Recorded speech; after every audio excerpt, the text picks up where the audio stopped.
Welcome back, Naruto fans, to part 2 of our mind-blowing What If series. What if Naruto's Sakura became the strongest ninja? If you missed part 1, don't worry. The link is in the description, so you can catch up on all the action. In our last episode, Sakura challenged the limits of what it means to be a ninja. But the journey doesn't stop there. New hurdles and surprises await. A big thank you to Chat.Georgiana for this incredible story. Be sure to check out more details in the description and pinned comment. If you haven't already, please subscribe to help us reach our goal of 1,000 subscribers. Your support is crucial, and it helps us bring more amazing content.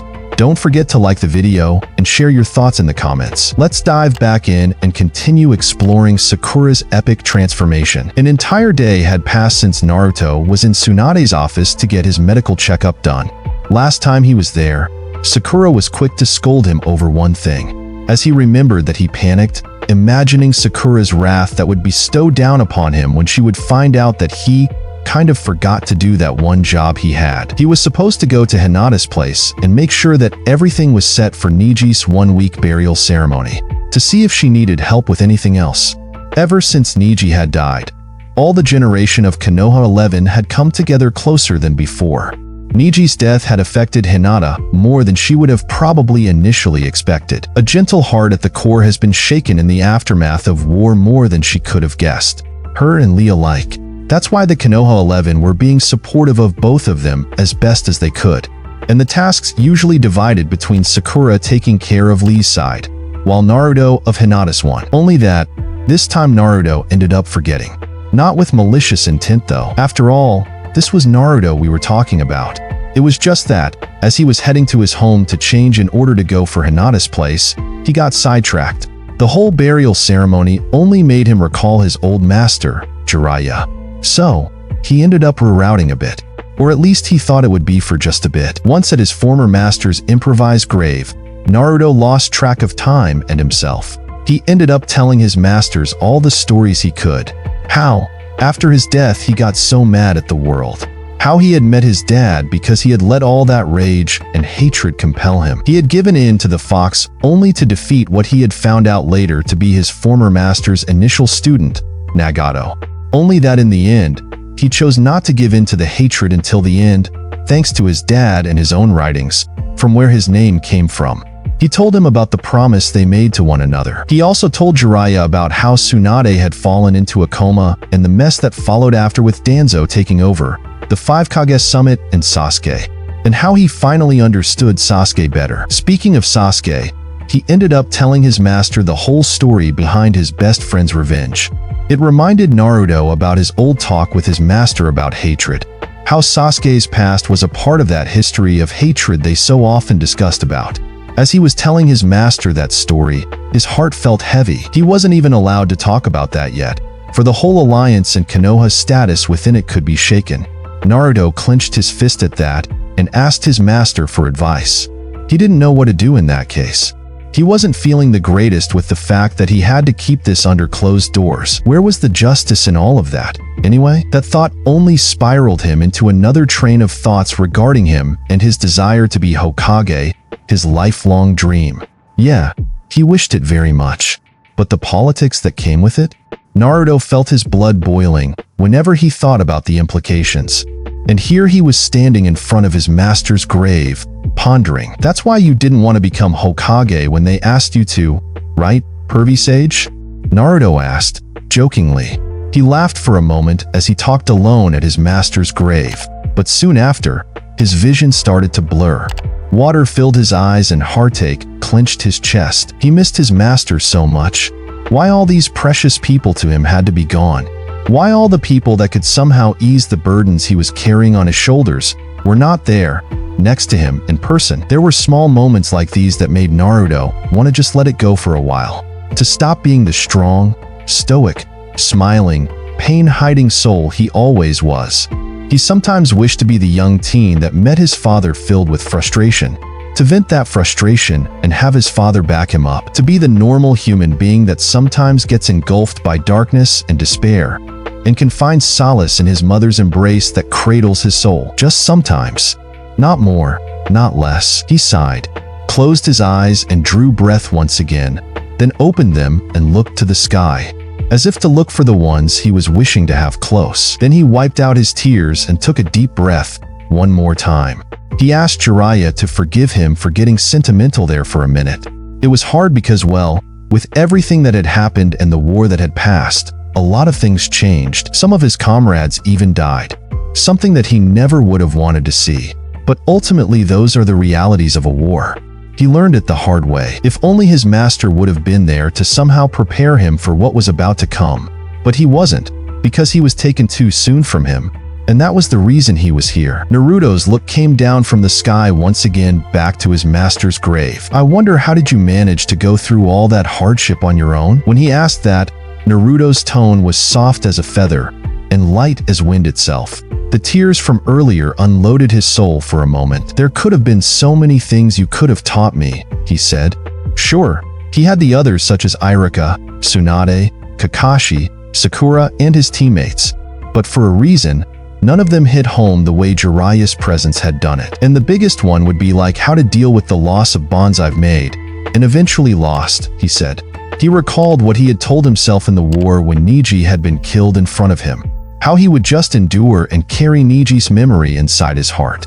But it's easier said than done. In that moment, the heat of it and everything that happened afterwards, it felt easier. He was surrounded by his comrades who brought him back from the brink of despair. But then again, when you're alone with your mind, things tend to take another turn. Those moments hit different. 'Cause for as far and bright as you shine, as deep and dark you can go, it takes knowing darkness to be able to radiate light. Sure, he chose all the time to radiate rather than give in to the darkness, but no one ever said it's easy to make that choice. And as he thought about that, suddenly, Naruto's heartbeat started to increase. Mind went racing, and sweat started pouring. His mind made the connection when he thought about the bonds he lost, among them being that with Neji, the Hyuga genius. That's when he realized one thing. He should have been in another place hours ago. Oh crap, if Sakura didn't kill him up until then, she would definitely do it now. After the war especially, Sakura started to be extremely careful of people's mental well-being. She said how the physical side is always easier to handle. However, with the mental one, things are tad bit different. For the mind is a curious and complex part of a human being. He shook his head and looked around him. It was already at sunset, which made it late. Late and inappropriate to go to Hinata's house at this hour. He had screwed up. Damn. Sakura would scold him hard tomorrow. Really hard. He wondered if he should have even gone to the hospital for his medical checkup the next day. But there was no escaping, or else not only Sakura, but he would have to deal with Tsunade's wrath as well. You wouldn't want to mess with two of the most powerful kunoichis of this world. As he realized that, Naruto turned his eyes at his master's grave and smiled, thanked his spirit, and excused himself, for he had to leave for now. Maybe they would speak more at another time. Once the alarm clock rang, Naruto jumped out of the bed fast. While in the morning, he usually liked to take his time with the wake-up process. This time, the thought of Sakura scolding him for not doing his job felt like a constant weight that hung over his head. So, he went straight to the bathroom to wash his face and brush his teeth, took a quick shower, and after that he went to the wardrobe to pick up his new clothes. Immediately after the war, once they got back home, he bought himself some new ones since the old clothes got pretty torn up. He found something pretty neat and simple, still orange combined with black, but this time it's the black that took over the orange more. He had his reasons for choosing that way. Not to mention, it was something lean, nice, fresh, not too overcomplicated. A bit classy, if you'd like, but still casual at the same time.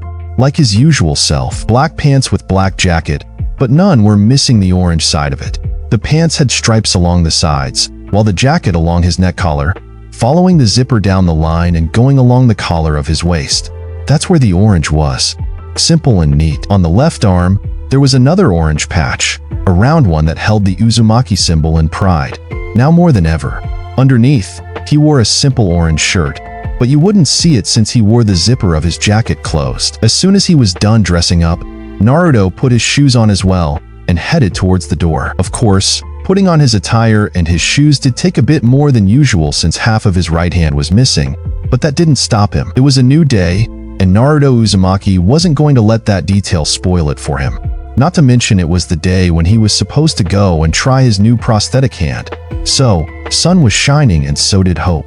So, after he was done, he took out the door and headed towards where he had to be. While he walked down the path to the hospital where he would find Tsunade and Sakura waiting, Naruto couldn't help but get reminded again of the big mess he made.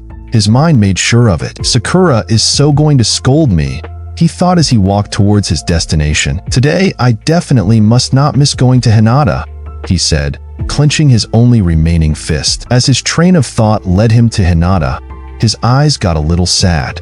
Pain mixed with empathy filled the ocean-like eyes, and he couldn't help but get a bit nervous again. Niji's death had changed everything for them, especially for her. She has never been a particularly overly open person. On the contrary, he remembered how in their young years he even used to consider her dark and gloomy, too weird for his taste. He could never understand her, up until one day, when that dark, weird, gloomy girl surprised him with an encouraging speech. He never saw it coming. Not from her anyway. It was back then, that fateful day. That day when he had to fight the Hyuga genius whom everybody feared. The recollection of those moments hit him hard, and his heart skipped a small bit there. But Naruto quickly drew breath, and the rhythm of his heartbeat came back to normal. Because as flashes of the moment he fought Niji came back in front of his mind's eye, the next moment another one took its place and he was back in the war, with Niji's impaled body protecting both him and Hinata. What a cruel fate he had suffered, but thinking in retrospect, how strange it all has been. From him being the one who gave both him and Hinata a good beating, to being the one who died protecting them. Memories of the words he had said in their first battle came back to Naruto. His eyes frowned, teeth clenched, and left a trail of tensed muscle on his face. His fist hardened. Naruto pondered as flashes of all the memories they lived together passed through his mind. Was this Niji's destiny all along, though? To die protecting the main branch of the Hyuga?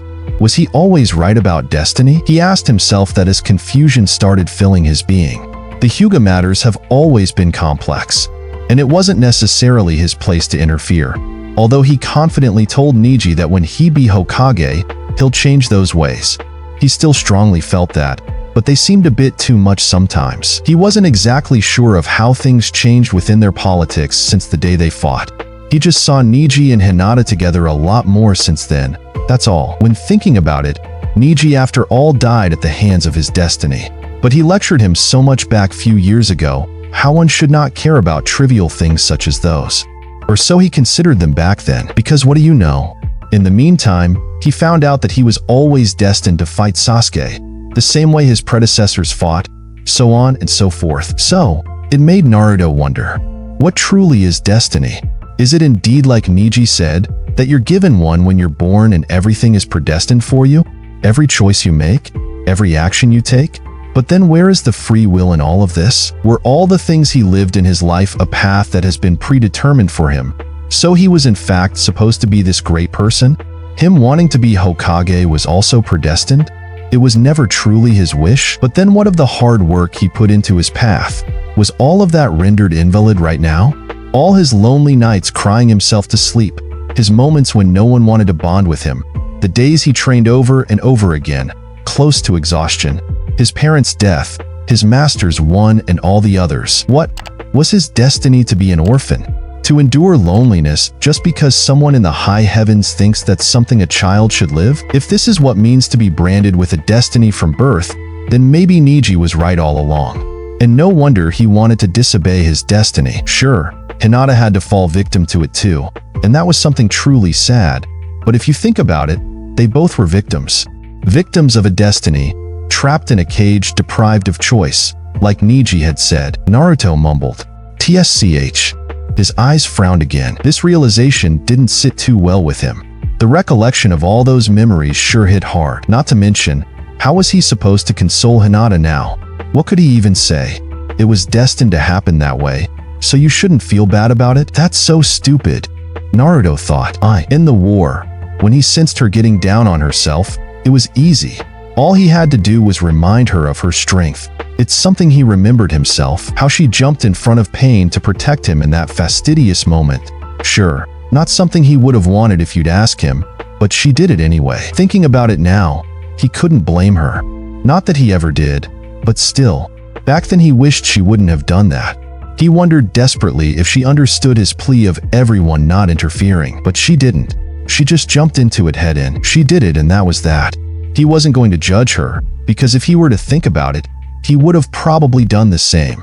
If in her situation, he thought about how he jumped in without second thoughts whenever Sasuke or Sakura were in danger. His body didn't listen to any reason. He loved them both that much.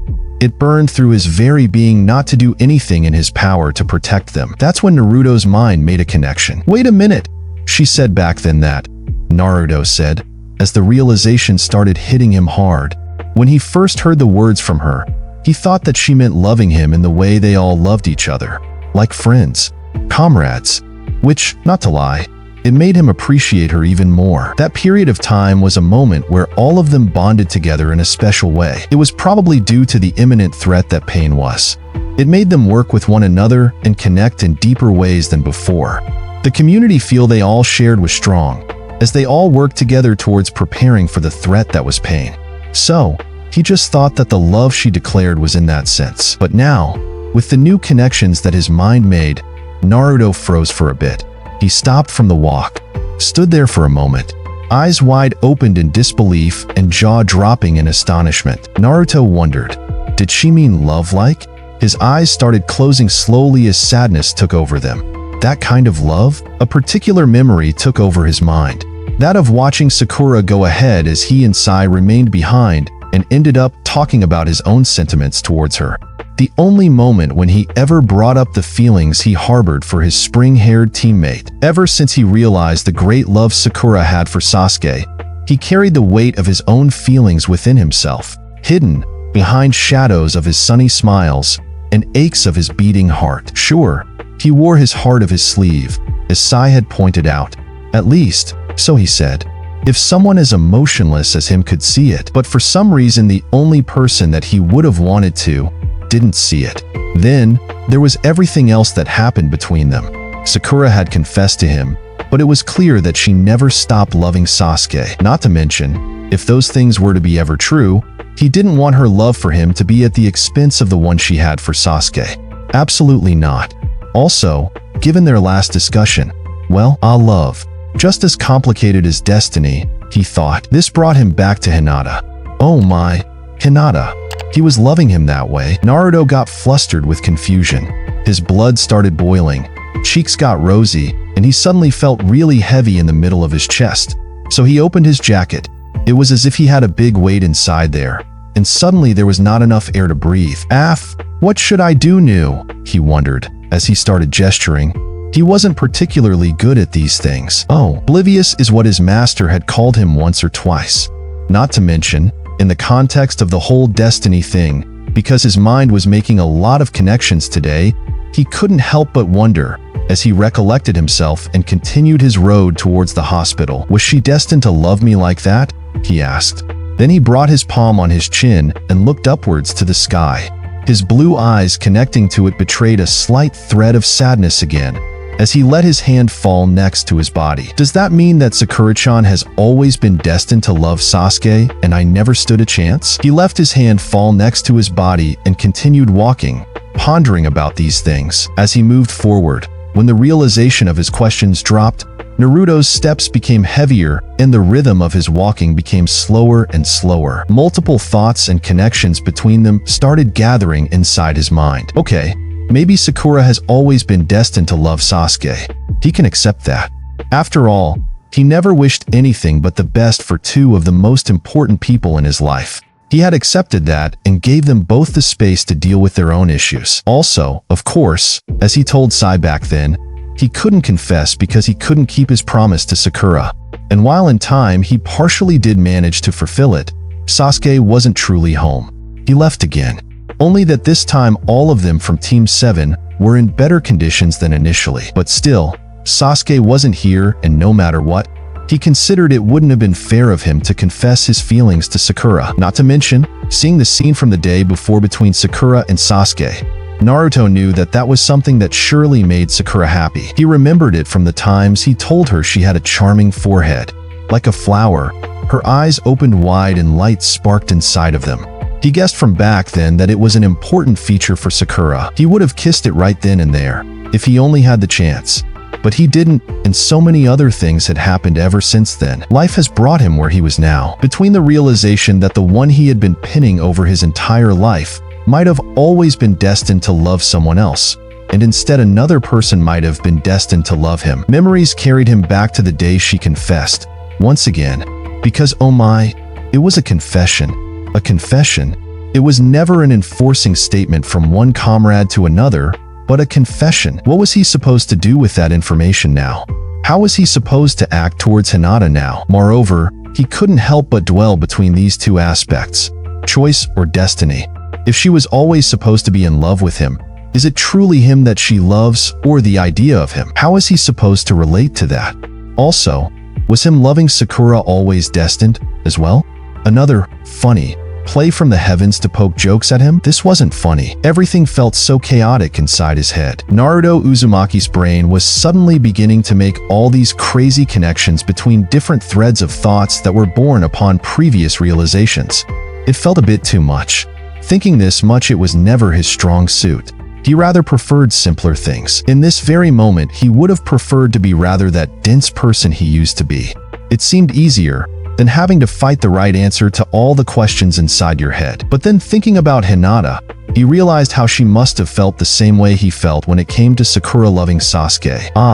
But isn't life cruel sometimes?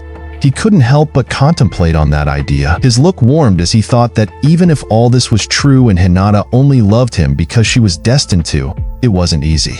Seeing the one you love someone else, it's well, painful. He has been, like Sai had pointed out, more than clear through his actions that he's in love with Sakura. The fact that Sakura hadn't seen it was another thing. Or she didn't want to? Among the other thoughts, one where he recalled Sakura's suspiciously strange-looking posture and look from yesterday when they talked. Ironically, about Hinata. What had that been anyway? Was Sakura trying to tell him something he was oblivious towards? Again, the same way she was oblivious about him? Or was just his stupidly hoping for something that he knew he wasn't destined to have? The irony, really. It seemed like a never-ending cycle. But anyway, that wasn't the point. Naruto shook his head and got back to his initial. The point now was something else. It was Hinata. And speaking about her, it mustn't have been easy for her either. He could empathize with the feeling of seeing someone you truly love someone else. That's really not the best feeling in the world. He knew better. Because as much as you love them and want the best for them, seeing that you're not at the receiving end of hurts, even if just a little bit. Bah, if only mom would have been here, he said. Naruto looked back to the sky, straight at the sun, as he remembered his mom. She would have definitely known what to tell him, like she did when he met her inside his consciousness. Not to mention, she did tell him to find a girl like herself. But, as has told his father about it, that particular side was a bit harder to complete. He was trying his best though, but maybe, who knew? A little splash of sadness touched his soul again, remembering the final words to his father. However, Naruto shook it off quickly. He was a big guy now. All he truly desired was to see Sakura happy at the end of the day, even if it wasn't with him. And, well, not to mention this destiny didn't seem to be on his side anyways. Since, well, Sasuke wasn't there so he could confess to Sakura and get this burden off with. Funny, right? In a cruel, ironic way. But that's how things were for now, and he apparently had to follow a certain path. And at the end of the day, if things were indeed like that, he thought as his mind circled him back to his initial idea, it meant they were all victims of this destiny thing. At least, what he could do was to be the same old him. Connect and empathize with the ones around him. Only that the way to do it with Hinata had to be done on such a sensitive topic, on one he knew so very well. Only that in her case, the subject of her very possible heartaches was him. So how do you handle that? How do you approach someone in that case? How do you do it overall, and especially in moments like the ones Hinata was going through? Was that what Niji meant all along when he told him that Hinata would be ready to lie down her life for him? But he never wanted her to do that. Her or any other of his comrades. That's why he fought so much to be this strong. So that he can protect them all. So that he can have them next to him. But war has taught him different. That death, especially that of a comrade, is inevitable. But still, he didn't want them to die. He wished, if possible, for all of them to live for so long so that they can together make this world a better place for everyone. He knew he needed the others for all the plans he had for the future. Itachi and the war had taught him that much. So no, he didn't want anyone else to die for him. But how could he explain that to Hinata, especially in these truly sensitive moments? Where to even begin? Naruto sighed once again. Man, this wasn't going to be easy for him now, was it? As he continued walking towards the hospital and weighing up on everything he thought up until now, he decided on one thing. He would start with something simple, something he knew how to do best. Just be there for Hinata, like a friend, to support her and actually befriend her on maybe a deeper level than before. That seemed to be his power anyway, the power to befriend others and look into their soul. Only that in this particular soul there was a mirror reflecting back his own self. So how does one deal with that? Well, he didn't yet have an answer to that. So, that should be a problem for another day. Baby steps until then, one thing at a time, or else things would get overwhelming, and that's the last thing he truly wanted. There was already a certain something that was weighing down on his head before any of these newly realized notions. And that was Sakura Haruno's punch if he wasn't going to fulfill his previously agreed upon duties. He had given her his word that he would do so, and Naruto Uzumaki was a man of his word, no matter what those words were. On the other side of the village, once the rays of a new day break at dawn, she opens her eyes. Body aching, sweat drops along the hairline and head dizzy. Another one of those terrible nights had passed. Ever since the war ended, she had been getting these twisted and dark dreams. Voices of horror screaming along the shadows of her dreamscape, people appearing and disappearing. Chaos. Individuals running all around her. Looking in front of her, there is her father and Neji. Looking behind her, a tired Naruto, panting. One moment she watches behind to make sure that Naruto is okay and safe. He is down panting, but safe. They're protecting him. The next, as she turns back to check on the front lines, the image of Neji getting impaled colors her dreamscape with the dark horrors of the moment and the blood of his sacrifice. The screams intensify. Their loudness is deafening. And in all those moments a high pitch starts sounding inside her brain, while the entirety of the dreamscape goes entirely dark again. It gets bright for a brief moment when Neji reappears in front of her, on Naruto's shoulders. Then the eyes lose their gleam. The Hyuga genius light gets extinguished, and with them, the one all around. All there remains is that high-pitched sound. Its frequency increases until she no longer can take it. Feels as if her head is about to explode. In the next moment she wakes up. This time, she is lucky. It's the morning of a new day, but there were few instances when she woke up at night. It was yet too soon for her to put this to rest. This torment, this ache. What's a week and a half in front of a trauma for a lifetime? Not too much anyway. She breathes in and gets herself out of the bed. The image of the dead Neji still haunts Hinata's mindscape. Even if her eyes are open in the light of this world, the darkness of the others still haunts her. That pact with the sleepless nights ever since the war had finished and they buried Neji took a toll on her, more than she realized, because as soon as she left her room to go out on the porch to get herself some fresh new air and begin a new day, Ko couldn't help but notice her worn-out expression. "Morning, Hinata-sama," he greeted, bending towards her in sign of respect. "Is everything okay with you this morning?" he asked. She didn't even reply for a minute, because for a moment there it took time for her to realize another presence was next to her, talking. She just looked up, out in the open, at the sky, and it looked like she wasn't even present there. But somehow, at the end of Ko's question, she realized that someone was speaking to her. She turned to her left and saw him. "Oh, Ko. Good morning," she said, bowing in return. It was a habit of hers. Even though she was supposed to be the heiress and didn't have to do it, Hinata did it. She was never the type to act like she was above anyone, probably one of the reasons she was initially deemed as not fit as the next leader of the clan. They needed a hand of iron, and hers was made of silk. Seeing that she didn't quite register the question, Ko posed it once again. Hinata excused herself and said that yes, all is well, there was nothing to worry about. But the fact that she was still wearing her black attire ever since Neji's funeral dictated otherwise. She wasn't well, though she tried acting like she was. Memories of his teachings and the time they had spent together roamed a lot through her mind ever since his demise. Today, too, their relationship had never been easy. On the contrary, Everyone remembers how theirs started. United by blood, but divided by hatred, until the day they had to fight. Even a little while longer, until Neji had fought Naruto. Since then, a small change had happened. It took a while for them to repair those broken links between the two. Neji had returned to their quarters and tried to make somewhat of a peace with them. The upper class of the Hyugas, the main branch, the one she was part of. Despite being outcast, she somehow still benefited from being part of one. Unlike Neji, who used to be part of the secondary branch, the one whose destiny was to protect someone like her from the main branch. That's why when he got back, she didn't dare to ask too much of him. It somehow felt wrong. The awareness of all the implications made her hesitant, until the day that Neji himself came to her and offered his help. When he tried to understand why she did what she did, when attacking head on that pain criminal, and for the first time, she decided to open up to him and tell him the truth, that she did it because she cares deeply about Naruto and wants to be powerful enough to protect him. She was honest in how she tried to learn the gentle step twin lion fists by herself. And yeah, she kind of managed to master it, but the only reason she did so was because, well, unlike him, the Hyuga genius wasn't flowing into her the way it had done with Neji. The 8 trigrams 64 palms, or any formation of that technique was totally out of the question, as well as the heavenly rotation. Her footwork had always been so poor. Those were the words that her father had always said.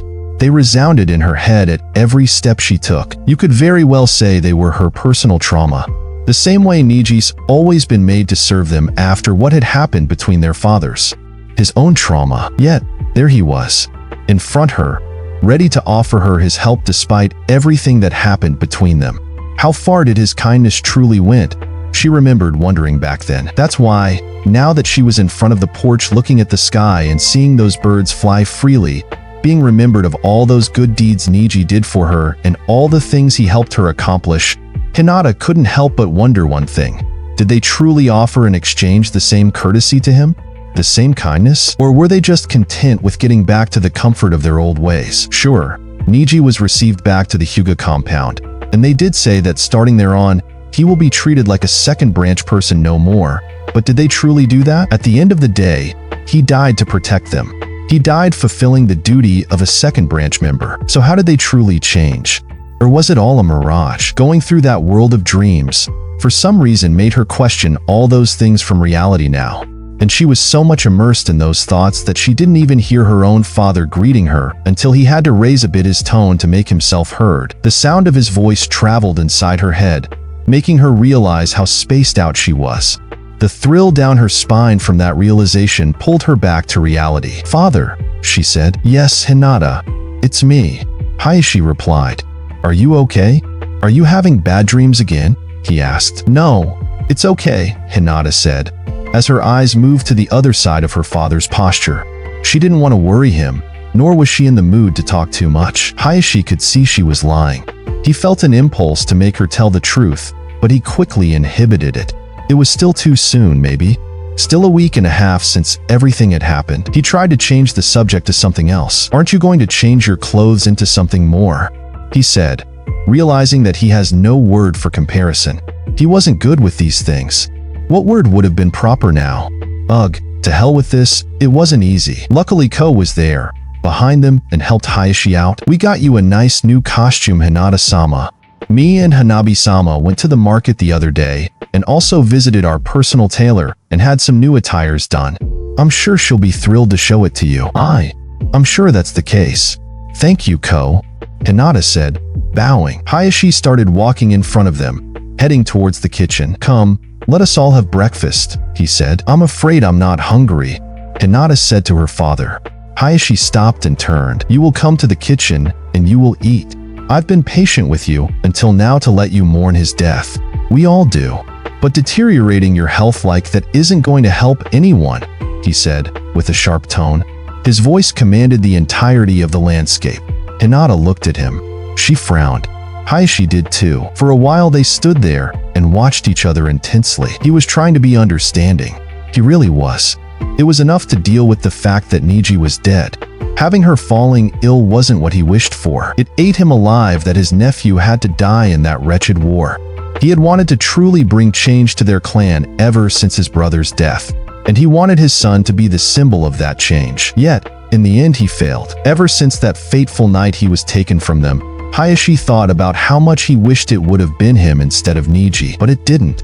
Life took the young offspring, instead of the old, almost rotten branch. On the other side of his doubts and guilt, his daughter was now being quite difficult, refusing to cooperate for her well-being.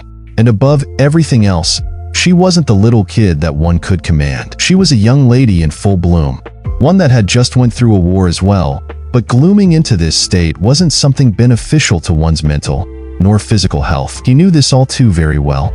But before he could say anything else, a unit of Hyuga ninjas came forward, towards the porch where he, Ko, and Hinata were. They stood next to each other, parallel, as they saluted Hayashi and asked for permission to report. "Go ahead," he commanded. "Sir, the conclusions of the preliminary investigations are finished," one of them said. Hisashi's eyes turned sharp. One could literally tie their surroundings with them if intended. "Very well.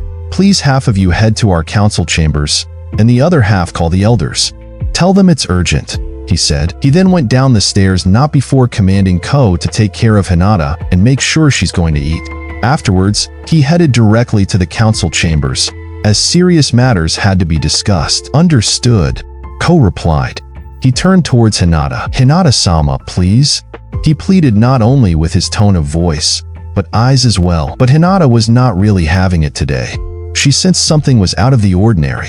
One minute her father belittles her for not eating, and the next he just storms out of there to the council chambers. What was that all about?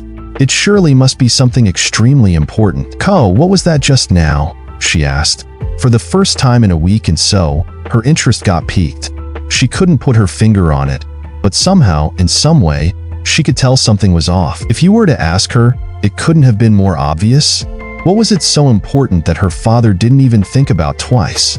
More important than his nephew's own one-week burial ceremony that he knew she was preparing for and promised to help, and especially now, after the war that had just passed. It's supposed to be peaceful. Yet, there are Hyuga members that are coming around with reports? Reports for what? If there were normal reports, something that had to do with the war, they should have gone to the Hokage, not to their headquarters. At least, that would have been the normal course of things. That's how it usually is. For as this much she knew from her ninja career. Maybe she wasn't the top genius in the clan, but she knew about procedures and protocols. So instead of going to the Hokage, they were gathering inside their own council halls. Which was clear. This was a matter of internal issues. But what issues could there be hitting now the Hyugas, right after the war? Hinata couldn't help but wonder. As soon as the sun hit her windows, Sakura's eyes cracked open. Her interrupted sleep from last night totally made its presence felt on the body. But as a medical ninja, it was nothing that she couldn't deal with. All she had to do was send a rejuvenating type of chakra through her body, and she felt like new. So right after that, she headed towards the bath where she did her morning ritual. Once she was done with it and put her new clothes, she was now ready to start this newer day. She went to her wardrobe from where she took the new pieces of clothes. Much didn't change. She still preferred black shorts because she loved being flexible. But this time she decided to replace the upper vest she usually wore with a turtleneck, sleeveless red type of mini dress mixed with blouse. She had it in her hands and right before she put it on, stopped a bit to look at the symbol on the back, her family's crest. The image right before her eyes changed to the one from the night before, when she had fought with her parents. Sakura sighed. Her job wasn't an easy one, that's for sure. It was taking a greater toll on her than she initially thought. The mind is a wondrous thing, isn't it? Sakura's own made her think, which in return spiraled her back to the dream she had the night that had just passed. She clenched her teeth as she remembered. No, that shouldn't be a thing to start her day with. So, she took one more breath and pulled her turtleneck dress over her head. Then, she pulled her hair out, combed it, and after she was done, left her room. It took only a few steps down the stairs for her to be in front of the kitchen, where her mom and dad were sitting. She headed directly to the exit door, where the footwear was.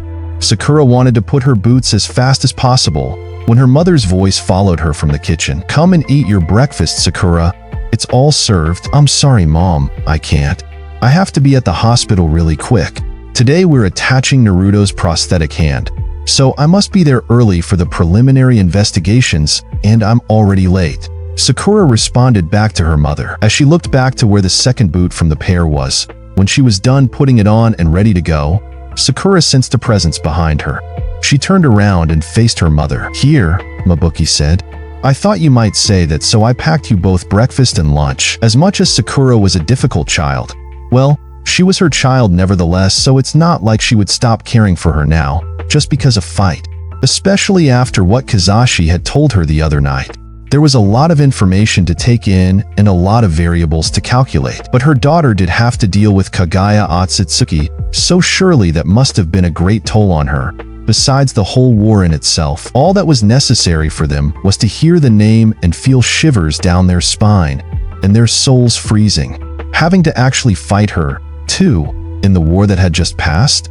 Just how much can one take? So instead of staying mad at her daughter and chastising her, Mabuki tried a different approach. "Thanks, Mom," Sakura said, totally surprised. Looking in her mother's eyes, she was intrigued to find out she didn't find that typical look of hers. That which cuts you soul deep without having to say a word. That which lets you know you are chastised for more years than your whole lifespan. The one from today was different, and Sakura didn't know exactly how to react to that. So, before this situation spiraled into another, she quickly put on her jacket, took her mother's food pack, and got out on the door. Behind her, Mabuki stood watching as her daughter took off, letting out a prolonged sigh. As soon as the door closed, she returned to her husband, who was waiting for her in the kitchen. Once she was there, Mabuki stood down on the other side of the table from her husband, facing him. "Kaguya-Otsutsuki, you said, huh?" she asked with a saddened and almost fearful look. "Yes," Kizashi confirmed. "That's the name that came out our daughter's mouth last night when we talked," he said. As he dropped the paper he read every morning on the table. "What are we going to do now?" Mabuki asked her husband. They knew very well that name.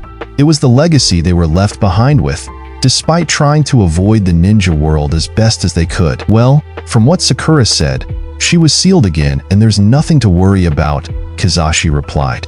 He didn't get to say his ifs and buts, because Mabuki cut him short. If someone in this era already unsealed her, then the secret is most likely out and someone might attempt at doing it again. Well, yes. I mean, from what Sakura told us, there weren't many who found this out because we were all trapped in that dream state, he said. "I told you it felt extremely off for it to have been simple dreams," Mabuki said. "Unlike all the other dreams that we usually have, this one was something else, as if someone built the dream world that we were in, instead of it flowing like the streams of a river of light that paint the scenery of your mindscape and you're the one who swims in it. You and your way to describe dreams," Kizashi commented. His wife always had this way to talk about the dream world, but it was a normal thing if you were taking into consideration the legacy she came from. To him it was truly endearing. "Well, me and my way is what it's going to keep us safe. But anyway, that's not the point now here. You know what I mean," she said as her eyes deepened into her husband's ones. Kizashi sighed and looked to his left on the window, at the clear blue sky. "You're asking if we should tell her anything, right?" he asked, as his heart got a bit heavy. This would be a difficult situation. Was it time to tell their daughter what had been entrusted to them? But she took the ninja way, so that was a hurdle in their path. They had a vow to uphold. Sure, if they were to think about this, it's not like they totally fulfilled that vow, as they got a bit in contact with the ninja world as well. After all, they were both genin, the bare minimum level of a ninja, but that was done by them with a purpose in mind. They agreed to do that for that soul scope and nothing more. Other than that, they vowed to stay away from the ninja world as much as possible. But it seemed that no matter how much they tried to run from it, the ninja world was catching up to them. "We need to at some point anyway," she said. "You know what has been foretold. When the name of Kaguya-Otsutsuki will be named again the world, that day shall come. I guess we have no choice, eh?" Kizashi said, looking back at his wife. For a moment, they both fell silent, as Mabuki and Kizashi wondered about their dilemma. On the other side of the town, their daughter was pondering herself over her own issues. As much as she was trying to run away from it, the thought of her fight with her mom and dad from the other night, and even more so, the reason, didn't leave her mind. Especially if connected to the dream she had had the night that had just passed. She couldn't shake that feeling of helplessness she had felt the night before. What was it more that she could do anyway? Her mind carried her once again to Tensei Ninjutsu and Byakugo. Like the night before, She felt that somehow the answers lie there. But how would she explain to her master her sudden interest in such unorthodox techniques, especially given how Tensei ninjutsu was in violation of the very rules of medical ninjas? All these dead leads frustrated Sakura to no end. So much that she almost bumped heads with her good friend Ino on the street. She was walking towards the hospital. "Oi, Sakura!" Ino shouted at her before the collision. She reacted and instantly got out of the way. "Oh my, Ino. I am so sorry. Are you okay?" Sakura asked her friend. She realized how deep lost in her thoughts she had been for her to not observe the world around her. "I'm fine. But are you? Thought? That's the question at hand here," Ino said. It didn't take a sensory ninja reading to tell that Sakura's mind was off to somewhere else. Somewhere so far that not even her readings could trace her. Sakura replied, putting up her ever-knowing fake smile. "Just a bad sleep night. Nothing more, nothing less." She quickly dismissed it. "But what about you, Ino?" she asked. "How are you handling everything?" And she was sincere when she asked this. Her friend's dad had died in the war. She didn't even want to imagine the pain her dear friend must have felt. With that question in front of her, it was now Ino's turn to smile through the pain. Of course, hers was different than Sakura's. Ino owned her feelings unlike her friend.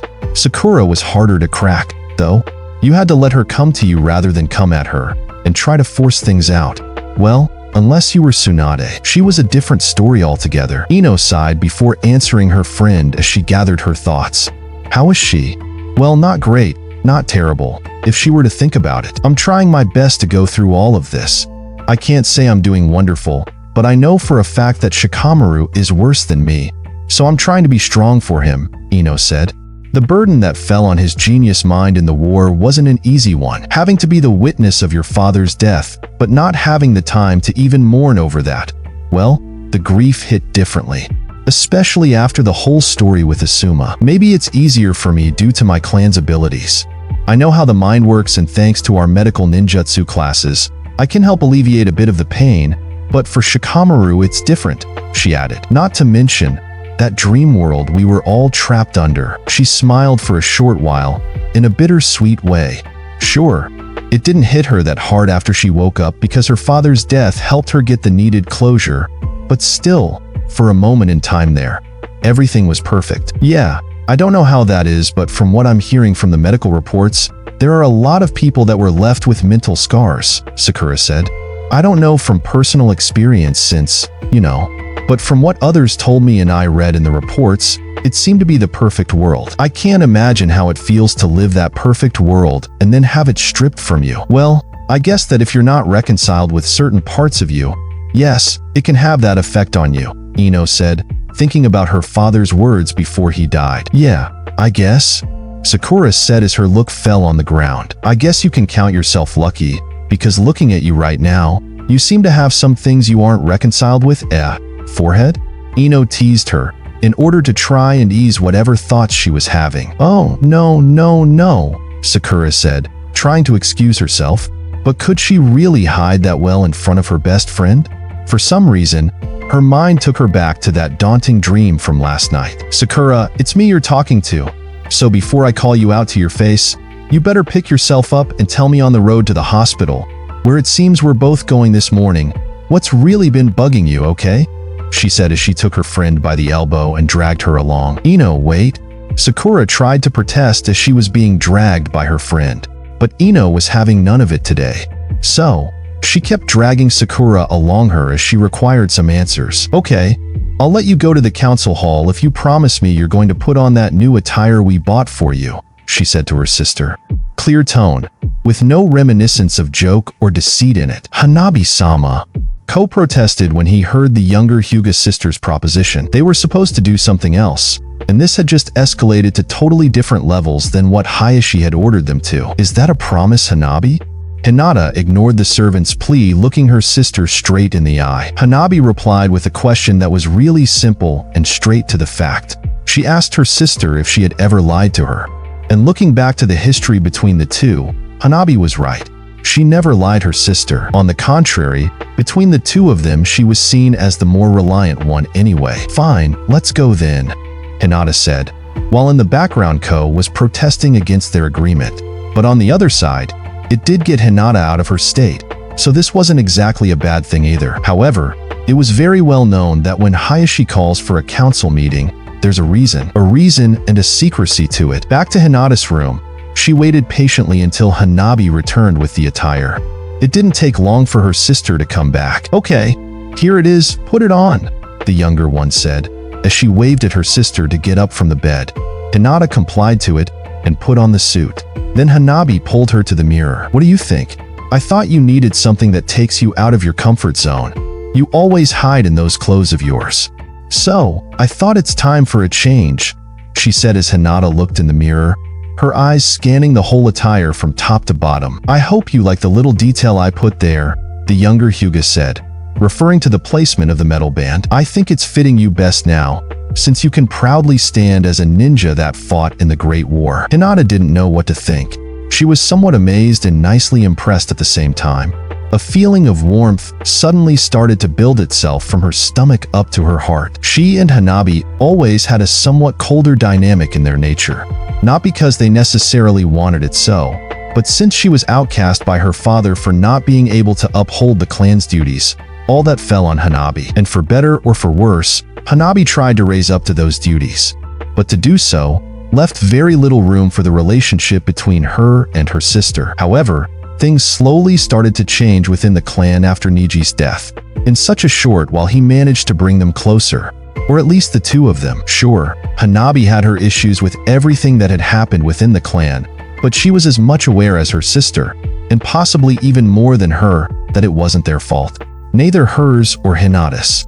It was just that destiny had played in such a way. When the war hit, as the appointed Hyuga heiress, Hanabi was ordered to stay back home, and she did. And while she was there, she had some time to reflect about certain intricacies of her family. And then, when the infinite Tsukuyomi hit them, she got to see the perfect world. A world where she, her sister, and their mother were together. So, in the day after Niji's burial, it made her think. For as much as she tried to hide it, it was her desire to live a long, happy life next to their mother. She wanted none of this, if she were to be truthful to herself. But when her sister couldn't fulfill that task, she rose up to it. She had always been the spunkier one anyway, so taking on a role that required toughness wasn't such a hard task for Hanabi. But behind all that spunk, all she wanted to do was live together with her mom and sister, outside of the entrapping laws of her clan. She realized she missed Hikari more than she let herself feel all those years. She didn't get to remember her too much, for Hikari Hyuga had died before she could form long-lasting memories about her. She was a mere child, and much wasn't known about their mother. Well, more than the fact that she died on the battlefield one day, and that's how they ended up fully under their father's training. Oftentimes, when alone at night, Hanabi had wondered if life would have been different if their mother would have still been alive. She imagined them playing together and doing all kinds of simple, domestic things. The basic needs of a human relationship. That's why when Niji died, Hanabi was reminded once again of her mom and those deepest desires she had buried. And the only one alive from those deep desires that were shown to her in the dream was her sister, Hinata. So, she wanted to make sure she won't live a life of regret, because Hinata was close to be gone as well. That's when Hanabi decided to change her approach, to get closer to her sister and cherish the time they still have together in this life. And that's how she ended up buying the costume that they were both now looking at. Hinata turned towards her sister. "Hanabi, thank you," she said, as the next moment ended up in a hug between the two. Hanabi felt surprised at first, but then she smiled warmly and hugged her sister back. "Now, let's get you to the council hall," she said as she released her sister from the embrace. "But you're going to have to promise me one thing," Hanabi told her sister. Hinata nodded in agreement. "No matter what you hear there, it stays there, okay? You know how serious those businesses are to father." Hinata nodded once more, as Hanabi enforced the idea.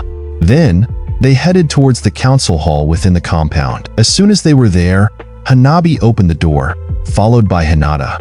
Upon seeing the two, Hayashi's frustration levels raised when he saw who she was accompanied by. Hinata shouldn't have been there. Hanabi?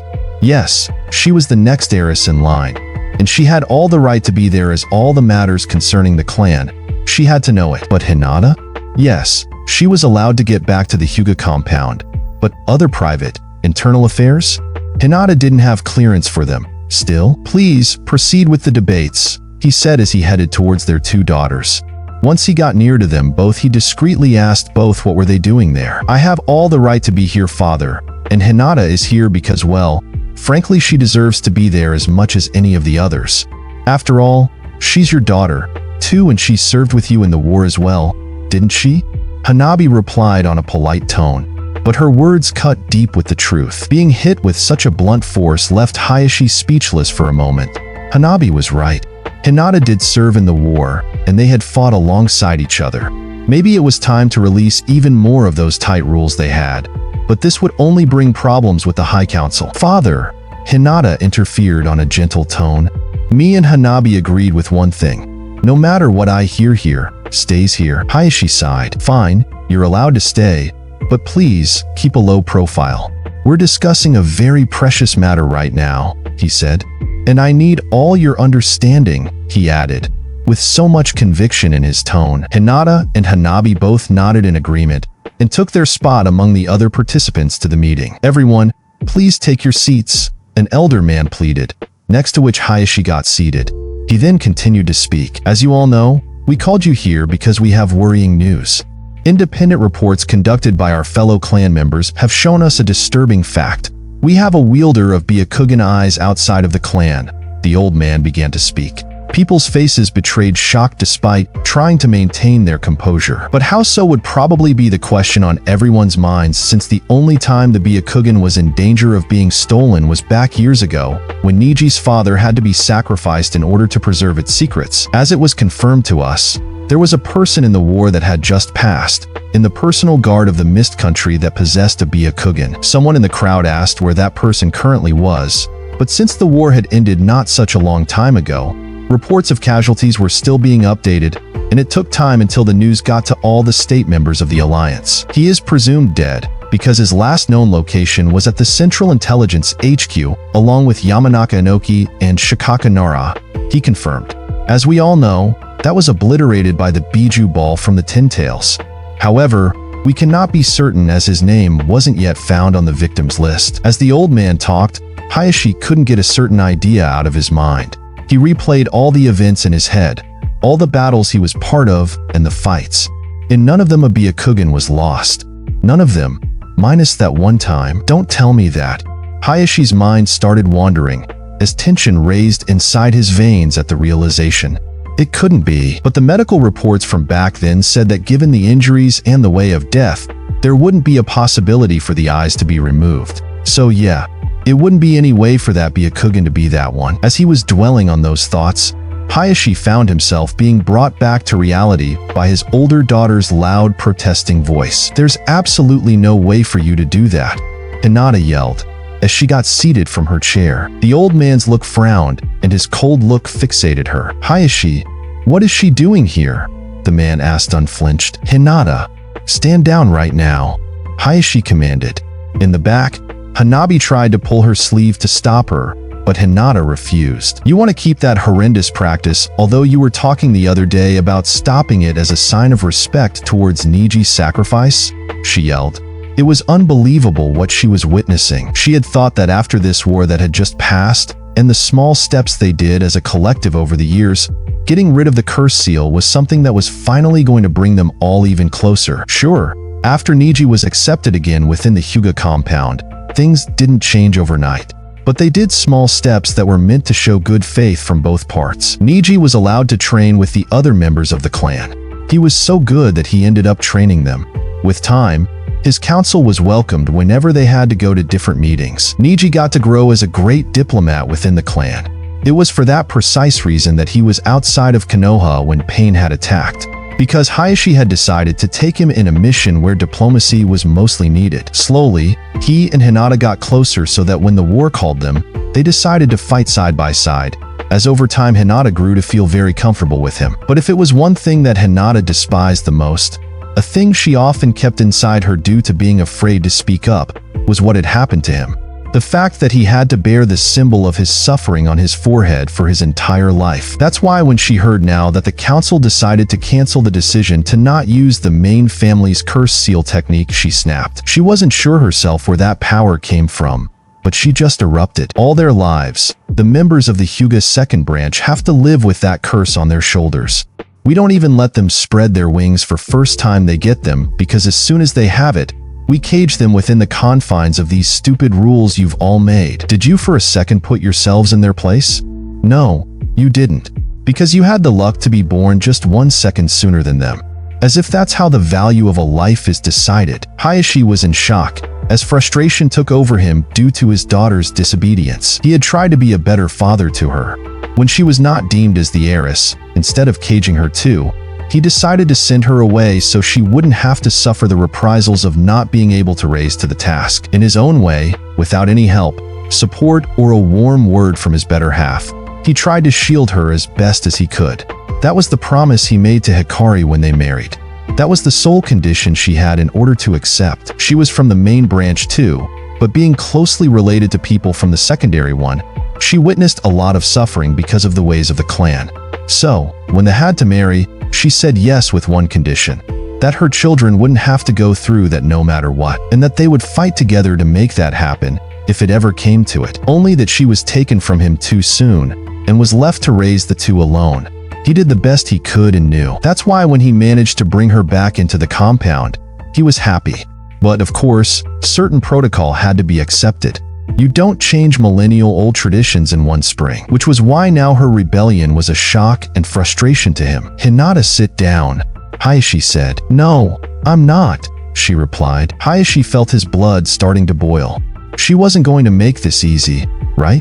Especially in front of the elders, who so many times had reprimanded him for his soft ways. I'm not going to stand here and pretend like everything is okay while you stain Niji's sacrifice with your decisions, she continued. The next moment found Hanabi yelling at her. Hinata, you promised me something, remember? Her sister said. How can you break your word like this? The same way they are doing it, she yelled back, pointing towards the long rectangular table where the members of the High Council were seated. Sister, you don't know everything, so shut up?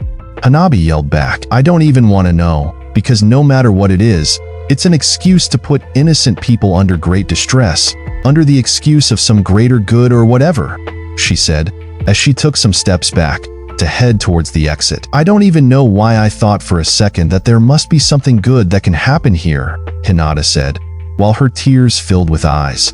The next moment, she got out the door, slamming it behind her. Hanabi stood behind her, while all the other Hyuga members in the council hall were looking towards where she was. Father, I'm sorry for bringing her here, Hanabi said, disappointed. Her voice was low, as to betray the regret that you could find in it. Regretted her earlier decision to try and start build a relationship with her sister, while fulfilling her responsibilities as the heiress. What does she know, anyway? She's always like this. Runs away, while I am left with the burden. Hanabi thought to herself as she swallowed the pain and tears that wanted to explode from inside her. But she did what she always did. Bury them away inside herself and hollow her heart, so she can fulfill the role she had to. One that shouldn't have been hers to begin with. On the other side of the council hall's door, Hinata stormed out and went directly to her room where she picked up her ninja bag. She took it and then headed straight to the exit of the Hyuga compound, and even though he tried, not even Ko could stop her. She let him know briefly as she passed by him that she's going to Niji's grave and that she doesn't want to be disturbed. On the road towards his grave, she stopped by Ino's flower shop. Ino wasn't there, but her mom was. She greeted the woman, asked how she was doing, and asked for a sunflower in a pot. The two exchanged deepest condolences with one another for their losses, as Hinata headed to the exit. Then the next stop was at Niji's grave. Once there, her body along with her mind relaxed. She realized the frenzy she was in until few moments ago, and even she got surprised at this newfound power. He didn't know where it came from and how she could muster it, but in a way, she was glad that she was able to. She took a deep breath and lowered the pot with the sunflower on top the grave. Then, she got to the other side of it. I won't let them do this to your memory, Hinata said, clenching her fist as she placed it on top of her chest. She looked back to where she placed the flower, thinking about Niji. You've done so much for me. It's now time for me to do for you. For your memory, she said, with the utmost certainty in her voice. So, are you going to tell me what's up with you, or do I have to take it out from you by force? Ino asked. Sakura sighed. She really didn't want to talk about this. Not yet, at least.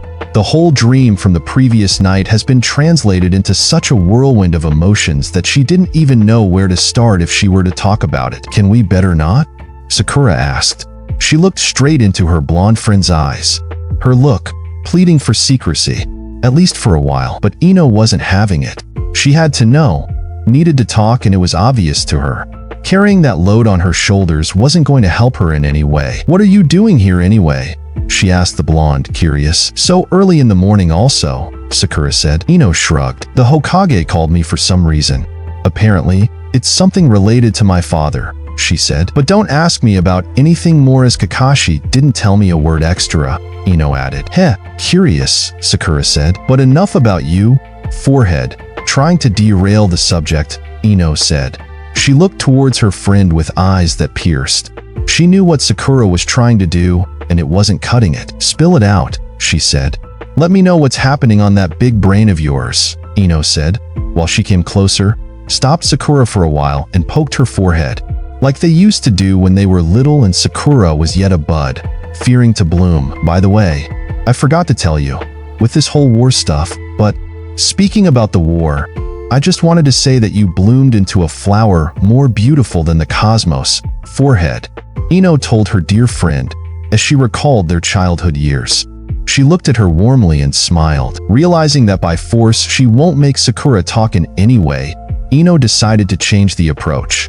For as much as some things change, as much as they stay the same, she thought. And so do people, apparently, she continued thinking while gazing into her friend's eyes. Sakura blushed. Her friend's words got to her in an unexpected way. Ever since the battle they had in the Chunin exams, she hadn't heard Ino telling her those beautiful words. It was always this friendship mixed with rivalry between them, that sometimes they forgot to tell each other beautiful words like these. So now that they came, and from no less than someone who she looked up to since her early childhood, it felt warming. It felt like her being could relax for a bit. And she did. The tension that you could sense in the air and read on her shoulders went away for a minute. Sakura sighed, put her head to the ground, and said a small, "If only that were enough," almost untraceable. But Ino was there and heard her. Not to mention she knew her all too well. Sometimes it was like looking in a mirror, for as much as she didn't like to admit. What do you mean by that? Ino asked, but Sakura kept being silent. Oh, come on, Forehead. We both know each other very well, and we're past you trying to hide away from me. It's me you're talking to, remember? The one who can see through this whole facade of yours, she said, pointing all up and down Sakura's silhouette. But Sakura kept her silence. Ino puffed. Fine, if you don't want to talk now, I won't insist, she said, shrugging. But do know that if you ever want to do it, I'm here, Forehead, Ino said, pushing elbow to elbow. She then smiled warmly at her friend and continued to walk alongside her. I know, Sakura replied. Thank you, Ino, Sakura said, responding herself back with a warm smile. The two kept advancing together towards the Hokage building. As they walked, Ino thought that she should change a bit the mood and start talking about something else. So, tell me, how are things for you and your team now? Ino asked. Sakura looked at Ino and started thinking. Well, Naruto should be in Tsunade-sama's office by now, she said. We're preparing him a prosthetic arm given that he lost his in the last battle he had with Sasuke-kun. Guys, always solving their issues by firsts, Ino said, shaking her head in disapproval. Mia, well, Sakura said, shrugging. She pondered for a while at the fact that no matter how much she tried, she still couldn't reach them and understand them in that specific way. They had their own code, a code of heart, of some sorts. She remembered the words Naruto said back when they all met before the war. If Sasuke could see what's in his heart, and it made her think, although she cared about them so deeply, it felt like she couldn't reach their hearts. She was about to fall into another spiraling thought when Ino interrupted her once more. And how are things for you and Naruto, now that Sasuke left once again? Ino asked. Sakura brought herself to the reality in front of her. When she heard Ino's question, she recalled what she had asked Sasuke before going. Then about the whole talk she had afterwards with Naruto. Well, Sakura said, blushing. She avoided her friend's direct look, but Ino caught up on it immediately. She giggled. Sakura mustered the courage to be sincere to Ino. It was not like she could hide it too much. I might have asked Sasuke to take me with him on his trip, she said, looking back and forth at Ino, slightly embarrassed. Oh. Ino's eyebrows raised. She took a step back in amazement at Sakura's courage. She really wasn't that young bud anymore. Don't get yourself too worked up. He said no. Sakura quickly cut it. She sighed and continued to walk alongside her friend. Ino couldn't help but want to tease Sakura a bit. So she did. Still got those academy days hots for the guy? Forehead? Ino asked her. She smiled and stuck her tongue out at her for a slight second there. Oh, stop it, Ino. Sakura snarkily said. But yeah, we're all okay. Thank you very much. Naruto too. Sakura said. Thanks for asking. All is well between us, she concluded. But for a moment there, her heart ached a bit as she recalled Naruto's words from the previous day. Sakura-chan, when you told me you loved me, for that brief moment I was the happiest man in the world. The words echoed in her mind. Yeah, Naruto is okay too, Sakura said in a mild tone, as you could see her losing herself in another dimension of thinking. Ino couldn't help but notice Sakura's reaction, but didn't comment on it. She just let everything flow freely out of her friend's heart. She felt it was one of those moments of opening up about something. Interruption would have been a terrible thing to do right now. Sakura then gathered her composure a bit. She realized her on and off emotional states, and she didn't want to exhibit them right now. Not in front of Ino, who might have read her like an open book and started questioning her. She herself didn't know exactly what it was, so how could she give a conclusive answer anyway? She had a lot on her mind, and this was not one of the things she would have wanted to dwell on. There were other things more important to take care of now. He most certainly should be with Hinata now, Sakura said. They've been spending a lot of time together lately, since Neji died. She told Ino, you know how wonderful of a friend Naruto can be. How he can bring someone back from the pits of despair, even in their darkest times, she said as she recalled the multitude of times Naruto had done that for her. Hinata could really use that kind of support right now, Sakura said with her trademark smile, the one she used at certain times. Her heart had fretted earlier when saying those words, so she decided to smile through the fretting rather than analyzing it. Wasn't the moment, nor the time. Ino just stood there and listened. She walked alongside Sakura without saying a word. When Sakura finished her little speech, Ino focused her look on her friend. Eyes turned sharp and looked at her, thinking, oh, forehead, you have so many things that burden you now, whether you want to admit it or not. She sighed. I just hope you can untangle all that's going on through your mind and heart and lift that burden off of your shoulders. I see, Ino said on the surface. Well, it sounds like a lot of good, positive things are going down, she added. For a second, Ino was reminded of her father's last words in the war, about the positive love she symbolized. So she made a promise to herself, to be that positive love that surrounds everyone, especially her best friend, no matter if she feels like opening up for now or not. Yeah, Sakura answered. Before they realized, they were both in front of the Hokage building. Well, forehead, see you later. By the way, the memorial service for Neji is still on, right?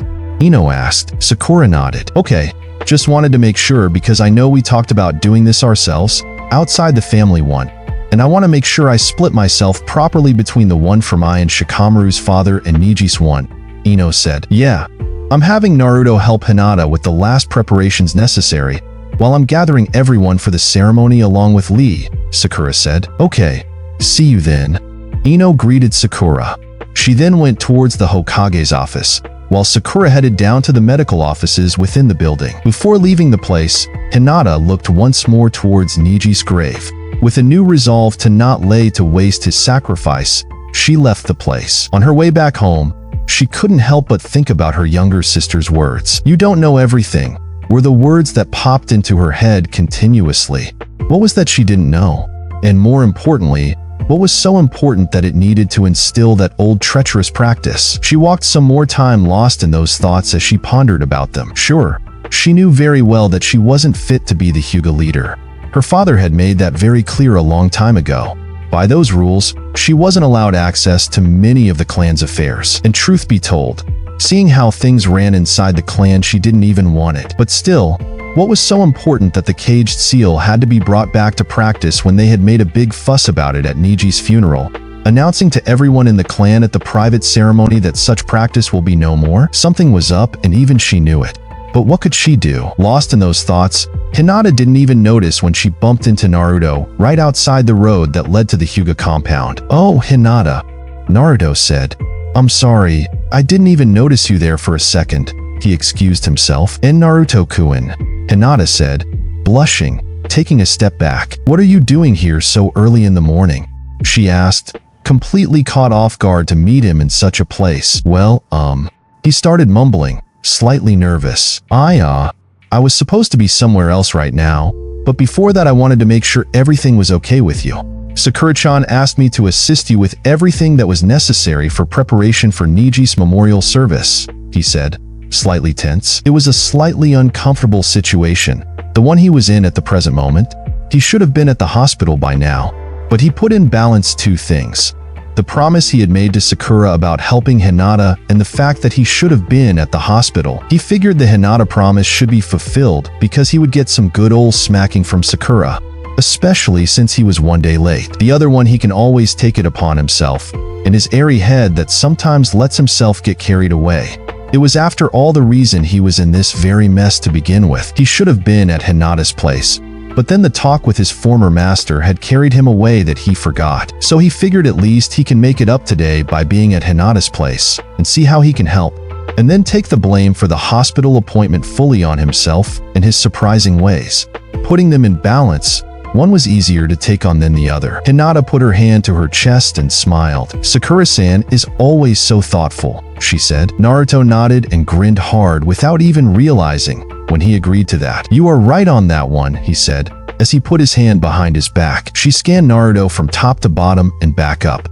There was something about him that radiated whenever he talked about Sakura. She couldn't help but feel her heart start getting heavy for a moment, thinking about what she said in the war that she'll stop chasing and be next to him. Hinata got a little down. How was she to compete with something like that? As her demeanor changed, Naruto noticed. And for an instant he didn't realize why, when the sudden realization from his earlier revelations hit his head once more. Damn. His mind started racing with uncertainty, and blood felt like it slightly started boiling. What was he to do now? Hell, this wasn't going to be easy now, was it? He cleared his throat and tried to diffuse and lighten up the situation. "So, what are you doing here at this hour in the morning?" he asked. Hinata raised her head from the ground, smiled warmly at him, and straightened her back. I come from Niji's grave," she said. She mumbled. Her eyes took her away from Naruto, trying to hide what she was feeling. In the back of her mind, the whole scenario from earlier the morning was running down. Naruto's emotional acuity picked up and immediately asked her what was wrong. "Nothing. Some family quarrels, but there's nothing important," she tried to assure him. Naruto's eyebrows furrowed. He knew very well the old stories of the clan from his battle with Niji and Hinata's with him. Not to mention that was literally what he had thought about the whole road to what was initially supposed to be his way to the hospital. And now with the whole situation of Niji's death, who knew what could be going on? "Hinata," he said. "Look at me," Naruto insisted. Hinata's eyes, filled with worry, moved towards Naruto's figure. "Is everything okay?" he asked. She wanted to say that yes, it was, but she knew very well it wasn't, and Naruto was reading her like an open book. What was she going to do? Hide it all and lie to Naruto, although it was clear as daylight, or let it all out? "You see, we just had a misunderstanding. I'm not even sure I wrapped my head around everything, so I am not exactly sure what to tell you," Hinata told him, in an attempt to be as discreet as possible, but also hide the gravity of the situation, which was partially true because, well, she had left the meeting while they were all discussing in order to take that decision. She was sure that the decision they took was probably in that sense, but she didn't yet have the confirmation, so saying anything would just mean adding unnecessary drama to the whole flame. "It's hard with my family," she said, as her eyes once again fell to the ground. As Naruto watched her, his mind led him back to the times he made Niji a promise. He sighed, and for a moment his eyes followed Hinata's to the ground. "I once made him a promise," Naruto said. His eyes then looked back to Hinata, as hers fixated on his when she heard Naruto talking about a promise. He paused for a second. I told him that when I become Hokage, I will change the Hyuga's ways, Naruto said. Hinata looked at him and felt her heart pounding, for more than one reason.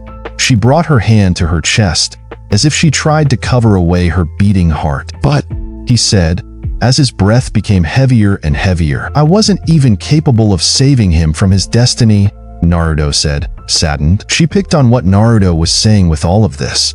She remembered all too well from back in the Chunin exams when they fought.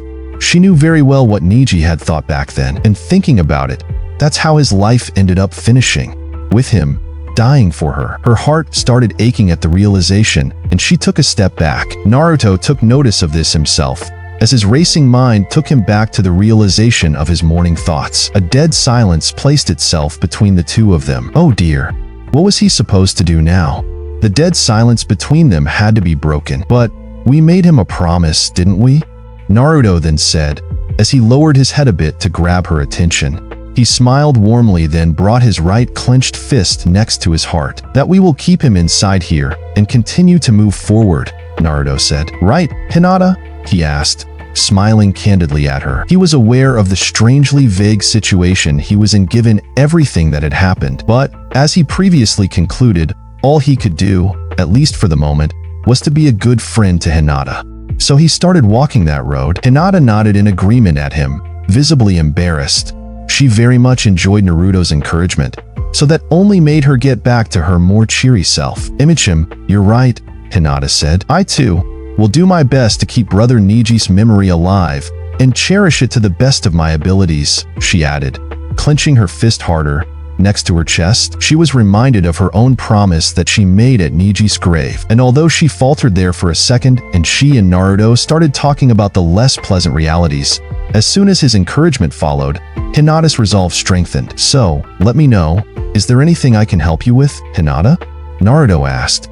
Let's make this memorial service one of the most beautiful out there, he added before she could even respond, getting all pumped. Then, he calmed down a bit, realizing that this wasn't exactly the type of event to get too worked up over.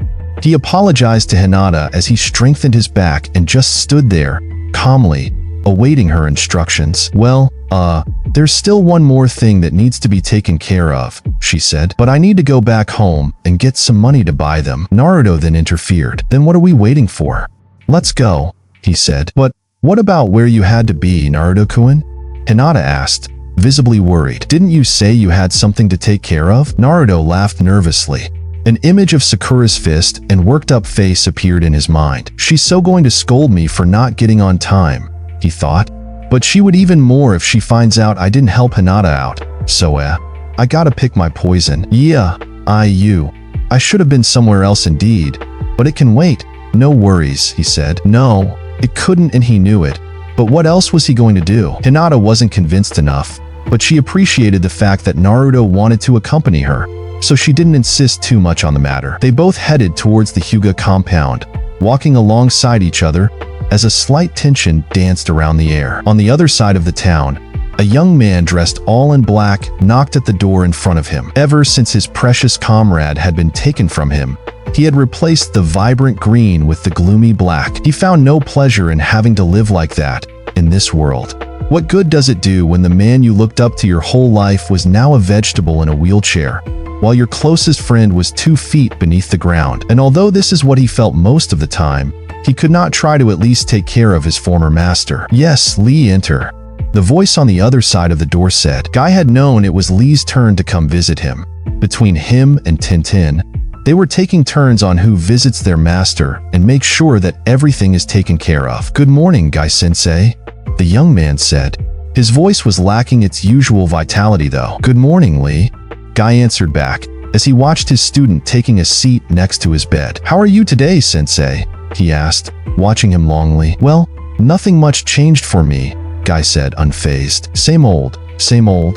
The doctors are doing their best to try and see exactly what they can do for me, but it is what it is, he said, shrugging. How are you, though?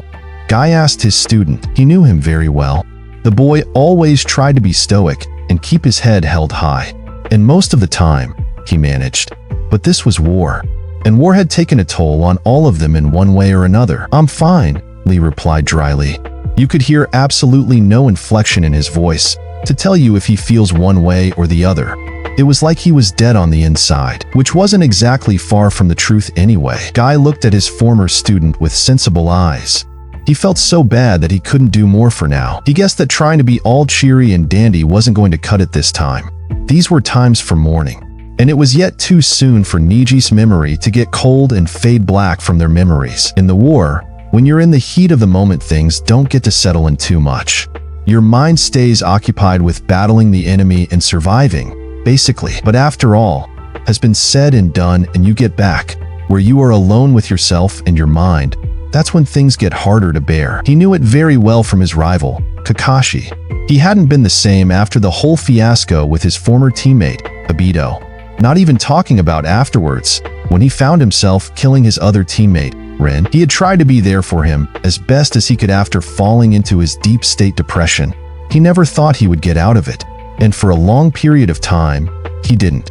He just survived through it. So yes, he knew firsthand how war and the atrocities it can put the human spirit through, and the time such events take for the spirit to get healed. So no, pushing Lee to be his cheery self wouldn't have been the solution for now. He scanned the boy sitting in front of him and observed that today he was carrying something with him, a piece of braid cut. What was that all about? But to smooth out the conversation, he mustered the courage and asked him, hoping it wasn't what he thought it was. "What's that in your hand, Lee?" The young man looked at it with warmth, but at the same time grief engulfed his whole heart. And while most of the days Lee had managed to be calm and collected, today he broke. "Sensei," Lee said between the tears that started flooding his face. He took his other hand up to his face in an attempt to wipe off the tears. He kept it there for a while, as if he wanted to hide the weakness he felt in that very moment. How can one keep their youth when they feel their spirit has aged in a moment more than an entire lifetime? He asked. Guy instantly picked up what his former student was talking about. He was referring to Niji. And probably that's where the braid cut from his other hand was. Guy put his hand over the hand that held what was now a piece of memory of their former teammate. Guy lowered and softened his voice. "By honoring the spirit of those that have left us," he said, "we do it for them. We move forward and keep them in our memory. And we honor life in their name, for we are the ones left to wear the mantle in their stead. The biggest disservice we could do to a fallen comrade would be to throw away the very life they sacrificed for us. So lively, honor life, and wear a youthful spirit. If not for you, for Niji, who is now no longer among us, to live his." Guy concluded. "Okay, sensei," Lee said between even more tears and hiccups that were making it hard to breathe or speak. He tried to excuse himself for his inability to be the pillar of support that his convalescent master would have needed. He had managed for a while, but the fact that Niji's memorial service was approaching struck a chord more than he even realized. So much that now he was crying like a baby in front of Guy. To break him out of that state, Guy asked Lee to pull him out of the bed and help him get on the wheelchair. That proved itself to be a great idea as it took Lee out of his poor state. "Let's sit by the window," Guy said. Lee followed his command, pushed his master's wheelchair right next to the table that was placed near the window, pulled the seat that was placed there to make enough space for his master's wheelchair, then pushed him to his place, while he then turned around and sat on the chair from the other side of the table. Lee drew breath, put his elbows on the table, and asked his master something that popped on his mind right after Guy's words from earlier. "Is that what you did with Kakashi-sensei?" he asked, looking down at the floor, slightly spaced out. He then shook his head and raised his head to meet Guy's eyes. The old man smiled softly, realizing what Lee was asking him. "I guess you could say that, yeah. Even if he was your rival?" Lee asked, as he looked down at the braid cut on his right hand. "Even," Guy nodded. "You know where I got this?" Lee said, opening his clenched fist to expose the braid cut from Niji. "We made a stupid deal right before we were called into the war." As he remembered, for a second, he puffed at the bittersweet memory of that moment. "You know, we've always had that rivalry of ours. Well, more like mine with him, because I was the one who wanted to prove that someone as talentless with ninjutsu as I was can match a genius like him." As he was talking about those moments, the images of when they made that pact were passing in front of his mind's eye. "We said that we would fight to test out our abilities, and if I managed to touch a single strand of his hair, which you know he always kept tied at the back, He would cut it and give it to me as a sign of respect for my skills. Lee smiled softly as he recalled the deal, and to make sure that in case I did manage, the hair would stay and not fall from the tie, he braided it. Guy listened carefully as Lee unloaded his soul in front of him. He reckoned that this was what Lee needed the most, to share the pain he felt deep down his very core. And had he been in a better state, he would have been closer to his student. But he was where he was. Good thing that at least he could do it in this form. And I reckon you managed, seeing the result in your hands? Guy asked. I'm quite curious how you did that, though. He specifically asked that very question.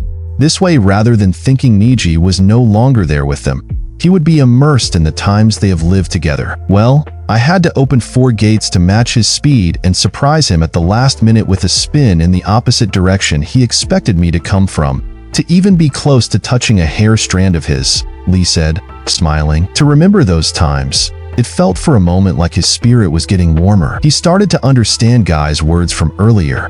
Now, tears of joy were dropping from his eyes again. We said that after the war would end, we'll try even more, to see if I can actually get close to winning in a battle against him, Lee said. If only we could have gotten the chance. Guy looked at the braid cut inside Lee's hand and smiled warmly one more time. He knew just what to tell Lee so that the memory of Neji could start being a source of inspiration to move forward rather than one of pain, and one that would mix perfectly with his mantra and ninja way. Then the rest of the gates aren't going to open themselves alone.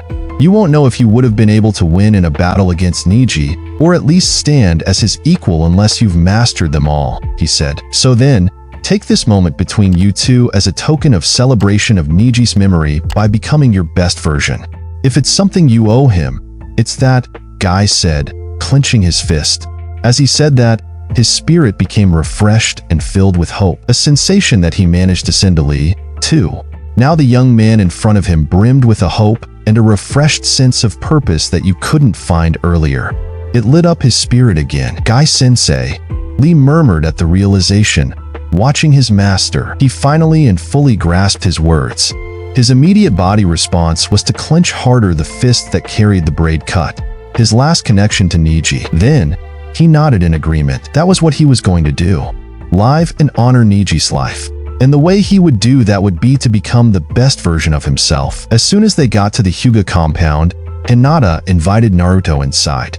He felt a bit embarrassed at first, but accepted the invitation. He was extremely surprised when he saw so many people around along with so much space. It seemed like a small town inside a town itself. Wow, things do seem lively around here, he said. Hinata's eyes fell to the side, knowing very well the reason behind that. Why yeah, she said. Immediately after, she noticed her sister across the other side of the big yard. On the other side of the place, when Hanabi saw Hinata, and with Naruto no less, she frowned. What was he doing here? And out of all the days in the world, today he had to appear? She had to get an explanation for this, so she headed straight where they were located. After Hanabi, soon Hayashi along with a squad of Hyuga ninjas behind him appeared as well. He noticed Hanabi with Hinata and Naruto.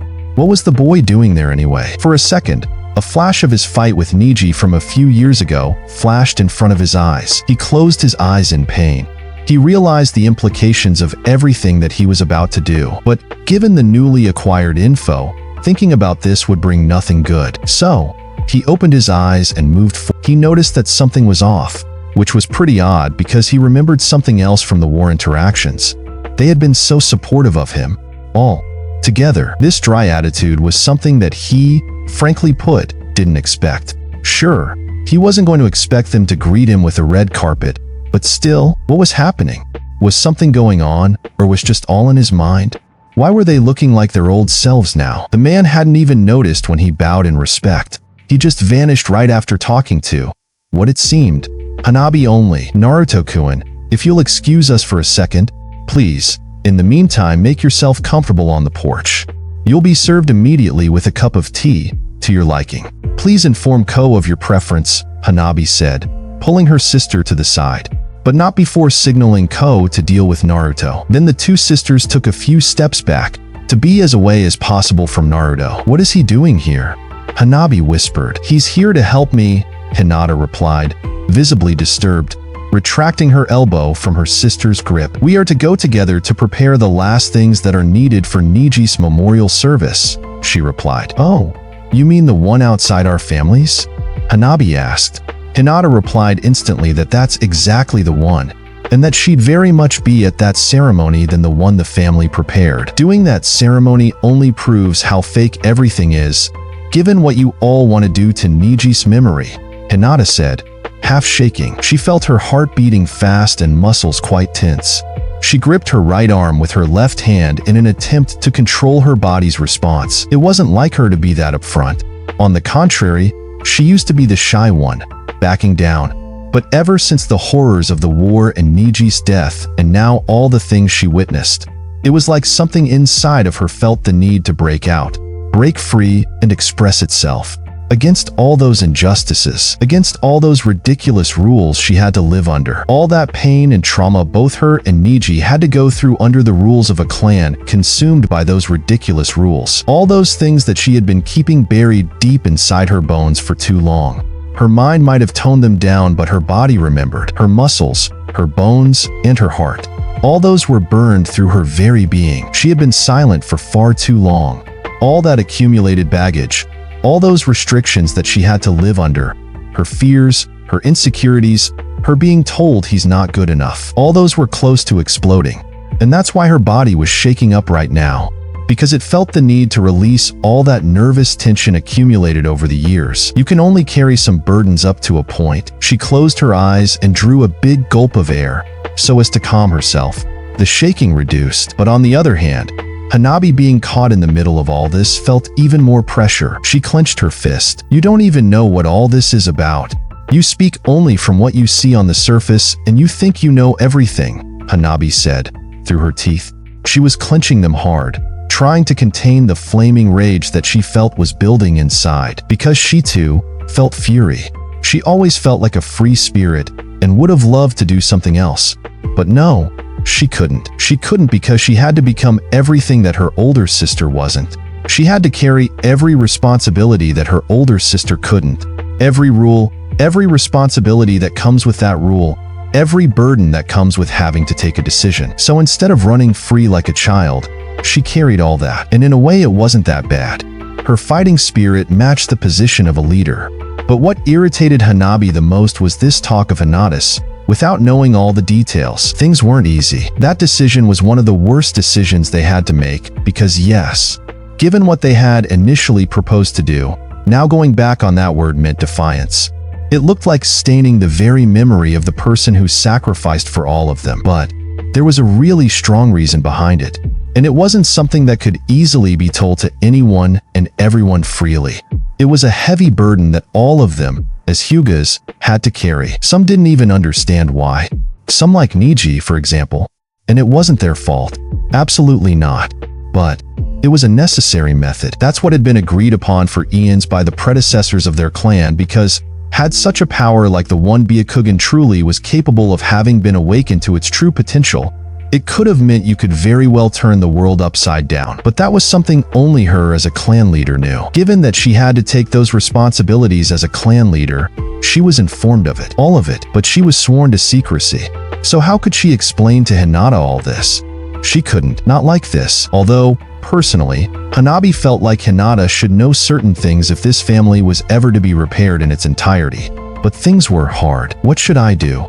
Hanabi asked herself while memories of the day she was first introduced to this secret of Byakugan ran through her mind. The shock she felt, the weight placed on her shoulders that came along with finding that secret. For a moment, she would have wanted to share it with someone else, but she couldn't. She wasn't allowed to. Now, that feeling was running through her body again. "Hinata, come with me," Hanabi asked.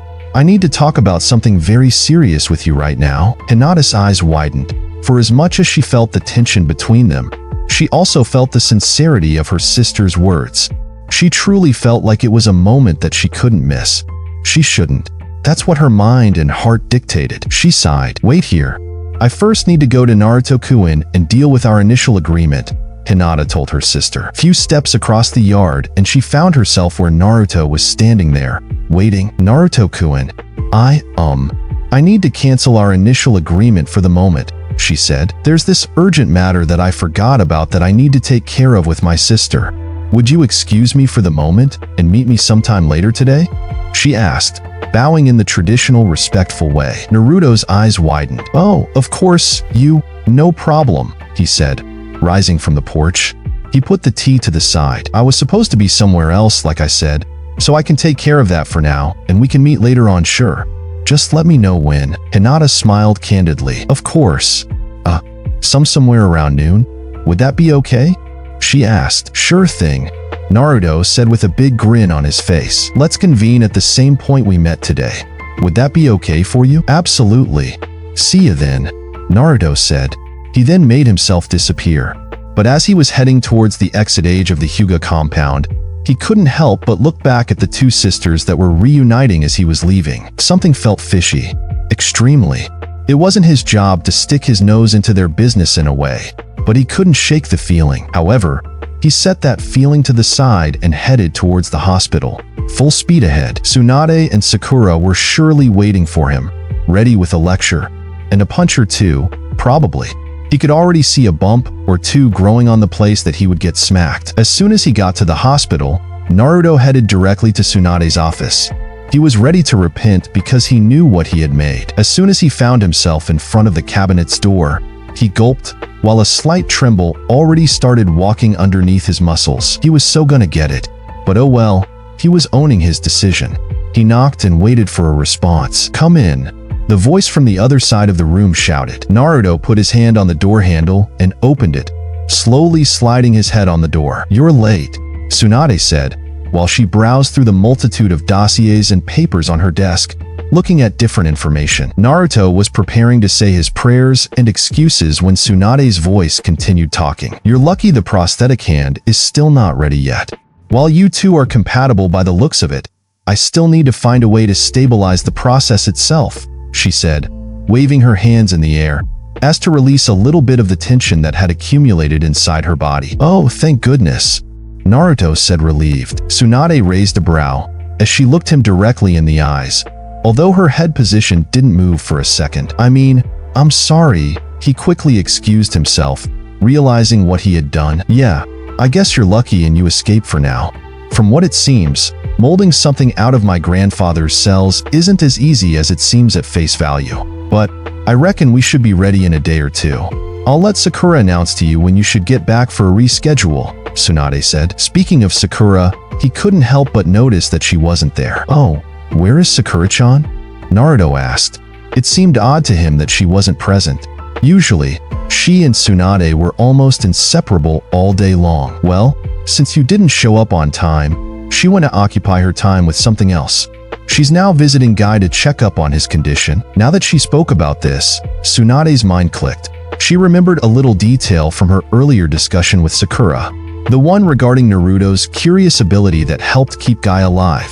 She raised her head from the paperwork to face Naruto. "Speaking of which, I need to know something from you, Naruto," Tsunade said. She invited him to sit on the chair in front of her desk. "Sakura tells me that when you guys fought Madara and Guy and Kakashi got injured, you were somehow able to stop the complete damage of Guy's body and even give Kakashi a new eye." Naruto kept nodding as he was listening to her. "How did you do that, exactly?"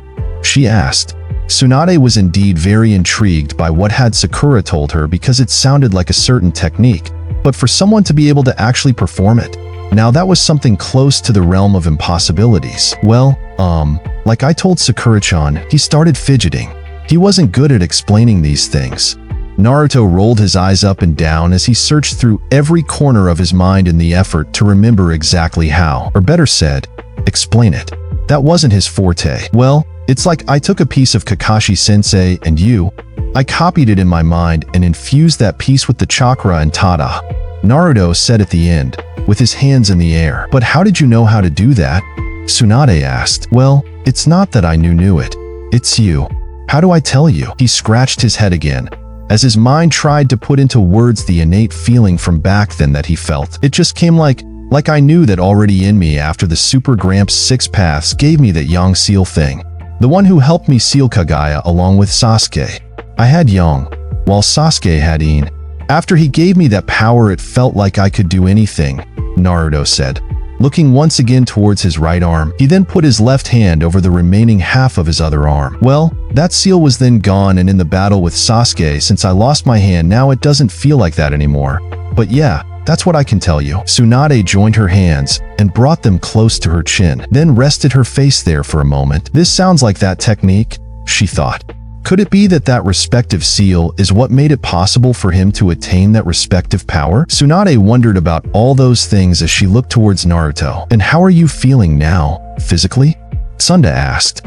Is there anything out of the ordinary you feel your body going through? Or any odd sensation? Any changes you've experienced? She waited in silence for the answer, but her attention was fully focused on the boy in front of her. Well, not necessarily, I guess, Naruto replied.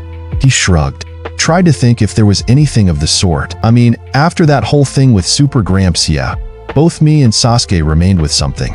Him with the Rinnegan and I with a portion of every tailed beast chakra, but the power of the Yang and Yin he gave us is gone.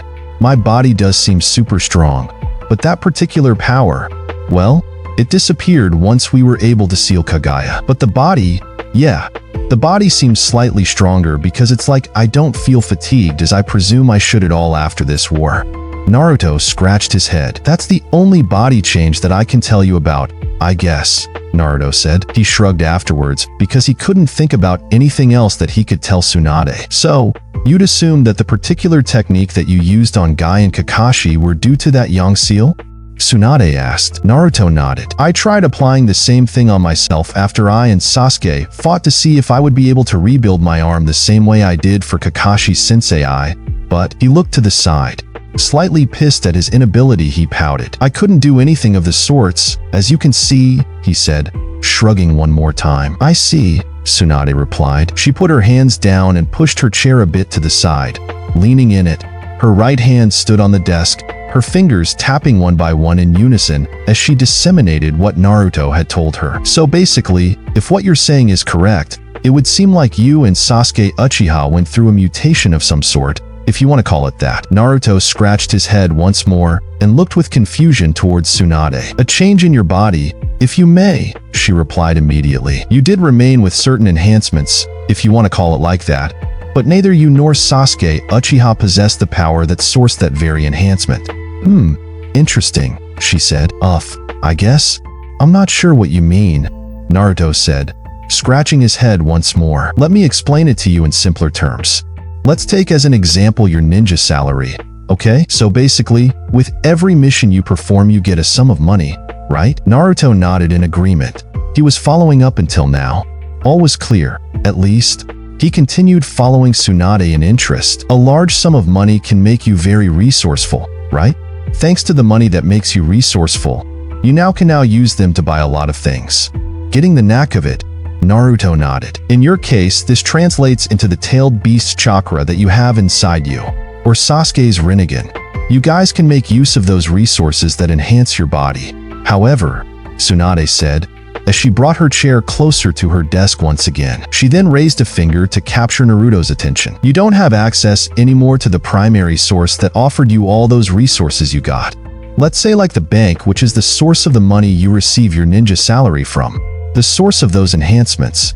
You now must work with what you have been given, while the access to the source that generates the resources has been cut. Understand now? Naruto brought his left hand on his chin. For a moment fell pensive until he could disseminate and integrate all the information that Tsunade told him. After a while his eyes widened. Oh, I think I understand now, he said, excited, smashing his right fist into his left palm. Basically, I get the money, but not the way to generate it. As in, I don't get to have access to the ways to create them, he said, proud of himself. Exactly. Tsunade nodded, being fairly impressed by the boy. The war had made him a bit wiser in some ways. Ooh, it makes total sense now, Granny Tsunade. Because like I told you, when I tried to create the arm again like I tried for Kakashi-sensei's eye, it just didn't work. Even though I thought I could, because in the fight with Sasuke, I could still use the mode I got from Super Gramps. But after the Yang seal disappeared from my hand, I couldn't do it. I was thinking maybe I can also help Sasuke with his hand, and not bother Sakura-chan to heal me all the time. But I couldn't do it. That was curious for me too. I didn't understand why that happened, but now, thanks to you, It's all clearer, Naruto said, continuing with the same excitement from earlier. Tsunade nodded, but in the back of her mind, she thought about that piece of information. If Naruto would have had that power still, maybe that could have been the missing link to develop further the field of medical ninjutsu. Finding how a power like that works, that seems to generate life force itself, would mean a lot for their field and could mean that maybe, just maybe, medical ninjutsu would be easier to perform since it wouldn't consume so much of one person's chakra. Finding a source to generate vitality like that would be a blessing for all medical ninjas whose vitality was put to strain at all times when they had to heal someone. But apparently it wasn't meant to be. They would still have to use the old ways. And then there was the matter of stabilizing her grandfather's genetic material to be able to mold it into a prosthetic arm for Naruto. Because from what it seemed, it looked like it was a volatile river of ever-flowing, not being able to calm down and run smoothly, energy.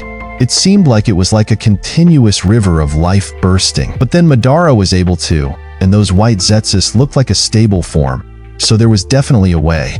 She just had to dig a little bit deeper, so she decided to go and check even more the reports from Shizun's lab. Tsunade rose from her chair and excused herself. "I have to leave you for now, Naruto," she said. "There's plenty of work for me to do now, and I still need to see how to solve that issue of yours with your hand," Tsunade added, pointing up and down Naruto's arm. She then took a step back, pushed her chair into her desk, and moved towards the door. Naruto did the same, and they met halfway in front of the door. "If you want to go see Sakura, like I said, you can find her most probably in Guy's chambers." Naruto's being instantly felt like it was wrapped by a faint but certain feeling of sadness. He wasn't sure he wanted to see Sakura. He failed to keep his promise to be at Hinata's yesterday. So what was he going to tell her? Sure, he resolved that in the meantime, and he would be meeting Hinata later on. But he wasn't yet quite ready to face Sakura and explain all that to her. So he elegantly dodged the situation. "Oh, I don't want to interrupt Sakura-chan from her work. You know how serious she is when it comes to those things. Plus, I have somewhere else I have to be right now. So, I'll let her work in peace while I do my thing. I'm sure we'll catch up later," he said. "After all, we're closely preparing Niji's memorial ceremony between us, the former Konoha 11. Oh yeah, you guys have that. Well then, see you around, Naruto," Tsunade said after they went out the door. She took the left side, while Naruto the right. "I'll inform Sakura when she needs to call you for the hand," Tsunade said in a high-pitched voice as she got further away from him. With her back turned, she waved at him. She wasn't sure if Naruto saw her, but she did want to make sure the young man heard her. "Yes, Granny Tsunade, got you," Naruto replied, as he headed out of the corridor himself. On the other side of the hospital, Sakura knocked at the door from Guy's salon. He was under care, and her visits were regular. His body had gone through a lot, and it was a miracle he could have made it through. A miracle that Naruto performed, one that was still bugging her mind, especially when it came in connection to her medical ninjutsu. When she opened the door, she found Lee there. He had just finished wiping his tears from what she could tell. Of course, he was fast about it because he probably didn't want to show any weakness. He was always the cheerful one from the Konoha 11 who had been brought down by nothing. Until the war came, he had been ready to see his master go because somehow Guy had always prepared them for this possible event. But not for Niji's. Niji's memory still haunted him. "Sakura-san," he said, with a slight twinkle of excitement in his voice. Being around her always gave him a positive feeling. "Lee-san, how are you? Glad to see you here today," she replied. Her voice, soft in tone, as caring and warm as ever. "You and Tintin decided to switch shifts?" she asked jokingly. "I am sure Guy-san here is more than thrilled having you both alongside him," she said, as she placed herself next to them. "How are we feeling today, Guy-san? Anything new to report?" "Brilliant young lady Sakura, thank you for your sweet visit as always," he said. "Sadly, other than complete boredom and lack of activity due to these injuries of mine, there's nothing this old man has to report to you. I just want to know though, am I getting out of here anytime soon?" Sakura's warm eyes examined Lee's former master's silhouette. "We still need to run some tests," she said. "After what happened in the war and the after effects of the 8th gate, well, your body suffered certain transformations. For example, the bone recovery seems to be going very slowly compared to how it should be. We believe it might be a mitochondrial dysfunction that occurred as a result of the aftermath of the 8 gates, like I said, but for that, We still need to run a deep scan on your body and observe how the energy in the body is produced, and based on those results, predict from there what can happen next. Guy scratched his head in confusion. There were a lot of medical terms there that he wasn't exactly sure he understood. So he asked Sakura to try and explain to him in more popular terms. Sakura's face saddened a bit. Her look fell to the ground, repositioned herself, and took a deep breath. Looked first at Lee, whose face looked pretty disheartening, her brows furrowed with compassion. From what we can see from the preliminary observations, let's just say the energy factory of your body doesn't produce enough energy for the body to function properly. And that's the reason why your healing process is really slow, she said. Guy started to understand where she was going. His look now fell to the ground, too. He was feeling it in his body, though.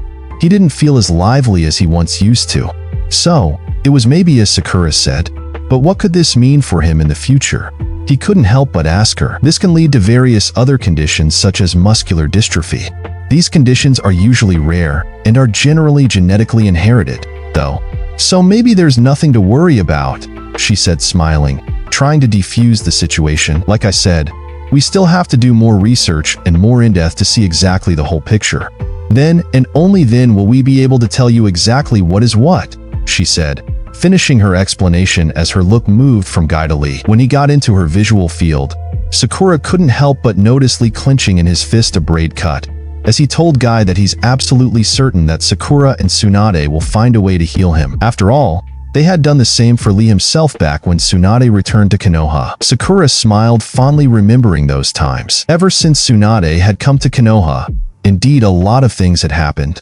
A lot of changes to the better, her path being one of them. She felt gratitude for that fact ever since that day. With a fond smile on her face, Sakura tried to shift the focus of attention to something else than the discussion she had just had about Guy's condition. So she asked Lee about the preparations for Niji's memorial service. He was in charge of the networking part of it. Sakura was just there in the background, helping him with everything that he might have needed. Her leadership skills were better at more things than the medical field. It was her idea to have him deal with the networking. This way he would keep his mind occupied most of the time, so he wouldn't have enough time to think about the less pleasant realities of their lives after the war. On the other hand, Naruto was to help Hinata with the logistic side of things, something that Sakura subtly suggested to Hinata at one medical checkup. She was right after they all returned home from the front lines. Seeing all those people hurt in the war, and especially the emotional scars that they remained with, prompted Sakura to think of solutions of how to get people out of that zone and into something that keeps their mind occupied enough so it doesn't succumb to the darkness of the horrors they had lived through. Hearing Sakura's question prompted Lee to clench his fist where he was holding the braid cut one more. It seemed like an object of comfort of some sorts. At least that was her observation from the interaction they were having. Why yeah, everyone is almost confirmed. We still have to get a hold of Sai-san and Ino-san, but besides him everyone is kind of on board with everything, Lee said. Okay then, glad to hear this. Oh, by the way, I bumped into Ino today, and she's totally on board. She just wanted to know at what hour we plan to do it since they also have the memorial services for their families, she informed Lee. Her and Shikamaru, she added. She then raised from the chair, turned around and headed towards the door. Don't forget, if you need anything from me, let me know and I'll gladly help, Sakura said. Now if you guys will excuse me, I'll have to finish the other duties. It was nice talking to you too. Take care of yourselves, okay? She said as she closed the door behind her. The day of Niji's memorial service was finally here. Everyone was thoroughly preparing for the evening. The time they all agreed to meet, they decided that in Niji's memory, among other things, they would light up lanterns and release them to the sky, an idea that Hinata came up with. She said that she hoped that wherever Niji would be now, he would fly free. And to celebrate that, they, here on Earth, would be sending him the guiding lights to light up his path in the heavens. Naruto had been with Hinata to buy the lanterns, while Sakura had been with Lee to help him with the group networking. As the sun was preparing to go back to sleep for the day and slowly painted the sky in colors of orange and pink, everyone met at the gates of the Konoha cemetery. Hinata with Niji's picture in her arms, along with Naruto and some of his clones carrying the lanterns, were seen approaching the gates. Sakura with Lee, Tintin, Hinata's teammates and Sai were waiting by the gates. Ino along with Shikamaru and Chuji were already inside since they had paid a visit to Ino and Shikamaru's parents earlier in the day. As soon as she got there, Hinata greeted everyone and thanked them for coming. "I am sure Brother Niji would have appreciated seeing us all here," she said softly, as she gripped a little tighter the picture of him she kept in her arms. Sakura went ahead to welcome her. "Pleasure's all ours," Sakura responded in a warm tone. "We're glad that we could help you at least with this." Seeing Naruto loaded, Sakura asked everyone else to help Naruto and to each grab a lantern. "Thank you for helping out, Naruto," Sakura said. He nodded and immediately excused himself. "Nah, it was the least I could do. After all, this was all thanks to you," he said with a lower soft tone. Naruto then looked at her longingly for a small while. Sakura picked up and swiftly avoided his looks. Hinata, being next to them, picked up on the slightly awkward situation. She felt a twinging in her chest. Gulping, she looked towards Sakura with soft eyes. "Yeah, Sakura-san. Naruto has been telling me how helpful you have been through all of this, so thank you," she said, bowing. "Well, you were the one who organized all this anyway, so thank you." Once again, Sakura blushed for a split second. It wasn't exactly the easiest and most comfortable situation to be in, especially given the special talk she and Naruto had a few days ago and her being aware of Hinata's feelings for him. For a moment, it was like she was cornered by all these contradictions. But what does Sakura Haruno do best when in a situation like this? She goes through it with a smile. And that's what she did now, too. "It's nothing," she said, showing her trademark smile. "It's the least I can do. Anyway, let us now waste any more time. Shall we?" she asked, with her hand pointing towards the entrance to the cemetery. Naruto and Hinata nodded in agreement.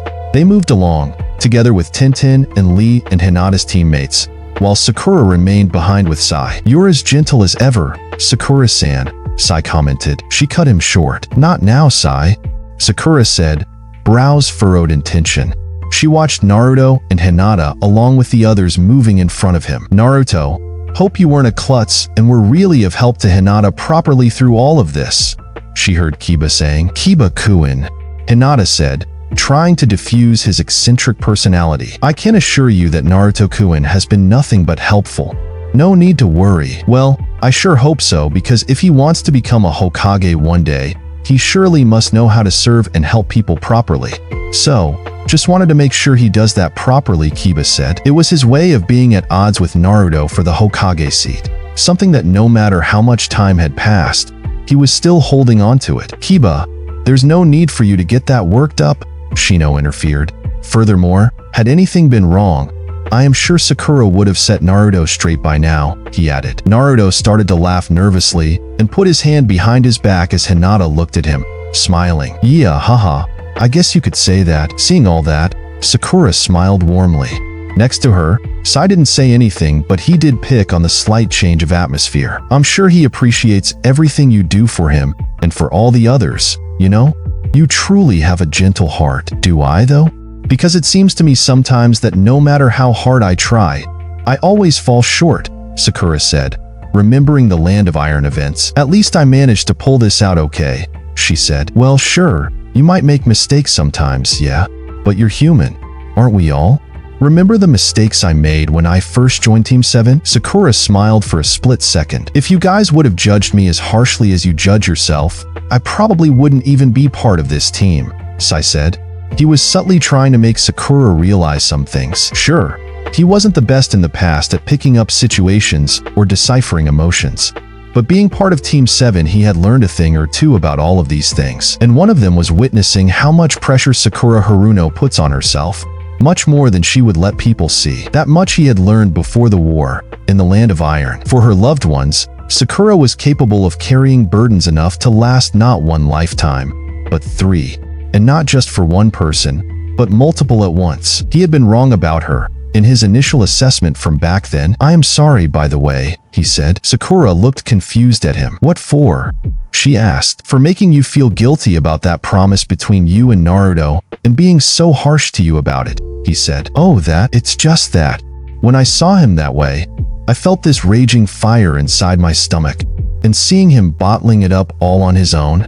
Sai looked to the ground, thinking back at that time. His eyes betrayed a slight sense of sadness. "Yeah, that's Naruto. That's why you have to force him to let you help him," Sakura said. "Yeah, anyway, don't worry about it. It's all forgotten. I know you had the best intentions behind it," Sakura replied, smiling. Sai smiled back. Why? Because unlike the other times, he could tell that this time it was genuine. With time, he had gotten to know which was which. Now all we need to do is make sure him, Hinata, and all the others that have suffered loss in this war are taken care of. We need to be there for them, Sakura said, as she looked forward towards Naruto and Hinata and the others, smiling. But this time, it was the other type of smile. The one he knew very well what it meant. She was hiding something. Between that realization and the meeting the Ino Shikacho team, it wasn't long. Shikamaru and Chuji with the others welcomed one another, while Ino came straight up to Sakura. There you are, forehead. How are you doing? Still hiding from me? Ino teased her about their encounter in the morning. Sai picked up that up. So it wasn't something that he had observed. Her friend, Ino, could tell it too. Slightly irritated, Sakura snapped silently at Ino. Would you stop with that? We're at a memorial service, she said, as frustration bursted open through her lips a bit. Relax. I was just trying to make you relax for a bit, because you seem tense lately.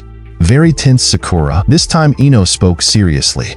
Everyone could notice it, bless her. Well, it was more that she was denying the tension rather than not noticing, which was even worse, if you think about it. Ugh, you're impossible. I'm going to make sure everyone else is readying their lanterns and ask Hinata when she wants to release them, Sakura said. This way she made sure that she can dodge the weird situation. Ino was now next to Sai. She'll explore one of these days if she doesn't come to peace with whatever it is that it's bugging her mind, Ino said, as if she would be talking to herself. Well then, I guess that makes two of us, thinking about the exact thing, Sai said from behind Ino. She turned to him, slightly blushing. Oh, Sai, hi. Sorry for being rude and not welcoming you earlier. She blushed for a little.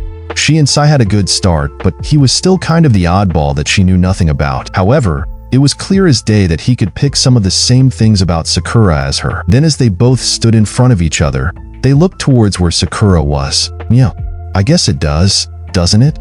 Ino said, as they looked at her longly. On the other side of the yard, Sakura was next to Tintin and Lee as they were watching Hinata lighting up some candles next to Niji's tombstone. She put the picture she carried with her on it for a while until she could light the candles up. Seeing the picture, Lee clenched his fist once again and headed towards where Hinata was asking her if he could help with anything. He was carrying the same braid cut he had in the morning, Sakura noticed. Curiosity piqued, so she asked Tintin, "What's that? What Lee is carrying with him? Looks like a piece of hair? Braid cut?" "I'm not sure," she said. "Yeah, it's a piece of braid cut from Niji," Tintin replied. "It's a token from Niji to Lee right before the war started. Now that Niji is dead, Lee is carrying it with him all over," she said. "Oh, I see," Sakura said, looking at Lee with warm eyes. Poor him. He was suffering so much pain around her. Deep down inside her, she hated it. She wished she could take away all that pain and misery from her friends' hearts. She sighed deeply. Yeah, it's his way of dealing with Niji's death. How are you dealing with it, though? Sakura asked Tintin. Well, I miss him. I feel as if I'm alone now, but what I can say is that I'm definitely taking it a bit better than Lee, that's for sure. He was more affected than I am. So, I have to be strong for him, she said, shrugging and smiling. Yeah, it's like I used to say. Women have to be strong in order to survive, heh, Sakura said. Well, you were right about that, definitely. And well, with you being the disciple of the 5th Hokage, you surely can live up to those words, Tintin responded. Sakura blushed for a while. Tintin's words felt a tad bit weird. She wasn't exactly sure she knew how to respond to her. Tintin giggled at Sakura's sudden confusion. You know, I always used to tell those two dorks that I couldn't wait for the legendary Tsunade to return so I can be her apprentice. But sadly, you beat me up to it, she said, smiling, throwing her hands into the air. I'm sorry about that. I mean, not sorry, but you get it. Yeah, no worries. I get what you mean. I wouldn't have been able to apprentice under her anyway with my skill set. But it's nice to have you further the torch of that legendary power that she had and to be a resounding name for women into the ninja world. Sakura blushed once more. You're too kind, thank you. Maybe one day me and you could spar or something. Since Niji's gone now, I'm left without a partner and well, Lee's style is different from mine. Oh, I'm sure we can work something out. Plus, we need to keep an eye on Lee and make sure he's going through this okay. So yeah, she said as they both looked towards Niji's grave where Lee was. At first, They couldn't see because he was positioned with his back turned on them, but soon his tears casted small shadows and were seen falling on the ground. Seeing him like that, Sakura's heart tightened. If only Niji wouldn't have been lost to them, and she wouldn't have had to see him suffer like this. Next to him, Hinata gripped his arm as she rose, tearful herself, and went towards Naruto to ask him to help her light up the lanterns. Seeing her like that as well only piled up that feeling of impotency and helplessness in her heart. It made Sakura's heart tighten even more. It wasn't fair. It wasn't fair that they had to fight literal gods with powers way above their own. How were they supposed to win when the power of one or two gods were way above that of an entire world? Almost? How are they supposed to stand that? Sure, they had Naruto and Sasuke, but these two were only two people, and Naruto had been close to death in her arms. What if something like this would hit the world again? What then? What if something were to happen to Naruto and he'd end up like Niji did? Sakura gasped. The mere thoughts paralyzed her for a minute there. Tintin picked up on the situation and asked her if she was okay. Yeah, she replied quickly.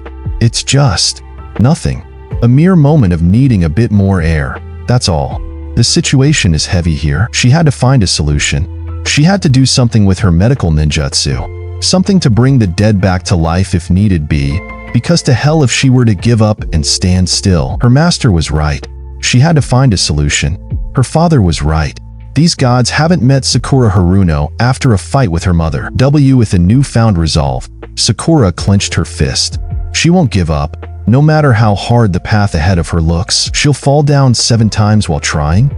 She'd make sure she'll rise up and try the 8th time, and keep going at it, time and time again, no matter what it takes. That's the new promise she made to herself, when her train of thought was interrupted by Naruto in front of her. Sakura looked to the sides and observed Tintin was nextly consoling him, while Ino, Shikacho, and Sai all had their lanterns lit up.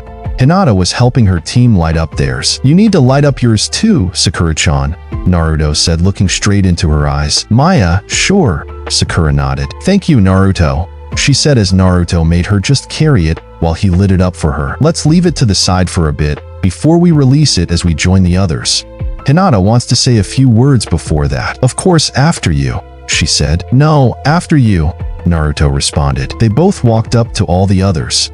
Naruto and Sakura placed themselves next to Hinata, who was next to Lee, while all the others were in the back. With his picture next to her, Hinata looked down at the tombstone with Niji's name on it, where the 2 candles were lit. She started saying a few words, while others were keeping a solemn silence. Her voice was trembling between the tears. Sakura placed her hand over her shoulder for comfort. This helped Hinata recollect and continue with her speech, while all the others listened in respectful silence. After Hinata finished her speech, everyone headed towards their lanterns, which were already brimming with light. A small stone kept them tied to the ground until they were ready to fly. Every member present at the memorial took theirs into their hands, closing their eyes, keeping a moment of silence for Niji's memory. Before launching them to the sky, Hinata spoke a few more words. May these light your path to better destinies, wherever you are, brother Niji. She then lifted the lantern to the sky and released it.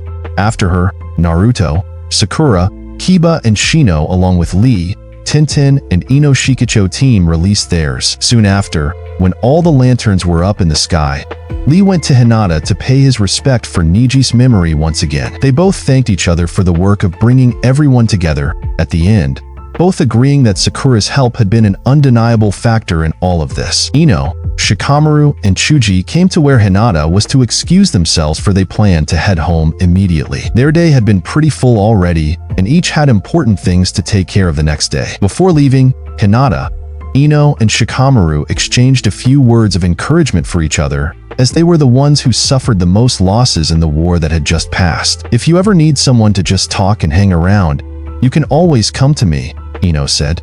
After all, our clan compounds are pretty close to each other, she added. Hinata bowed in respect and thanked Ino for the offer, saying that she'll definitely take her offer into consideration. Off we go now, Ino said, while all the team paid their respects once more to Niji's memory. As they headed towards the exit, Ino looked back once more towards Hinata's place. I wonder if she's really caught up in all that mess too, she asked herself, but tonight wasn't the time to think about that. Before leaving the premises for good, Ino didn't forget to go to Sakura to say her goodbyes. Seated next to Naruto and Sai, Sakura felt Ino immediately approaching. She turned towards her friend. "I'm just here to say goodbye, not to nag you," Ino quickly said before Sakura could interject in any way. "Just take better care of yourself too, okay?"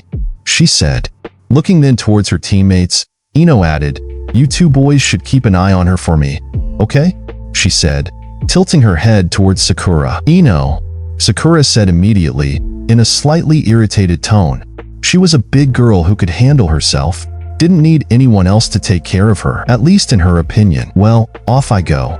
You all take care of yourselves, okay?" Naruto and Sai nodded in agreement while Sakura was still slightly pouting.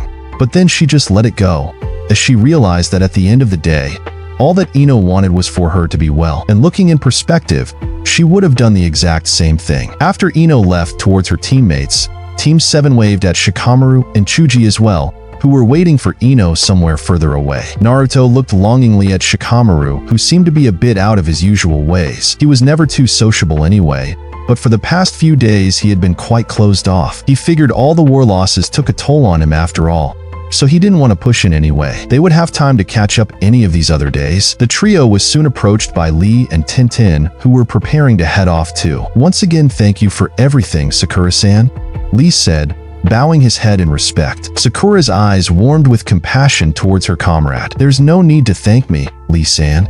You and Hinata are to thank for all of this. I merely helped with whatever I could," Sakura said. "But you and Naruto-kun were of tremendous help," Hinata added as she and her team approached from behind as well. Naruto and Sakura exchanged looks for a second, then turned around to everybody else. "We just did what we could do best," they said in unison. As soon as they realized, they both twitched and looked at each other, a tad bit embarrassed. Hinata looked at both of them and smiled softly.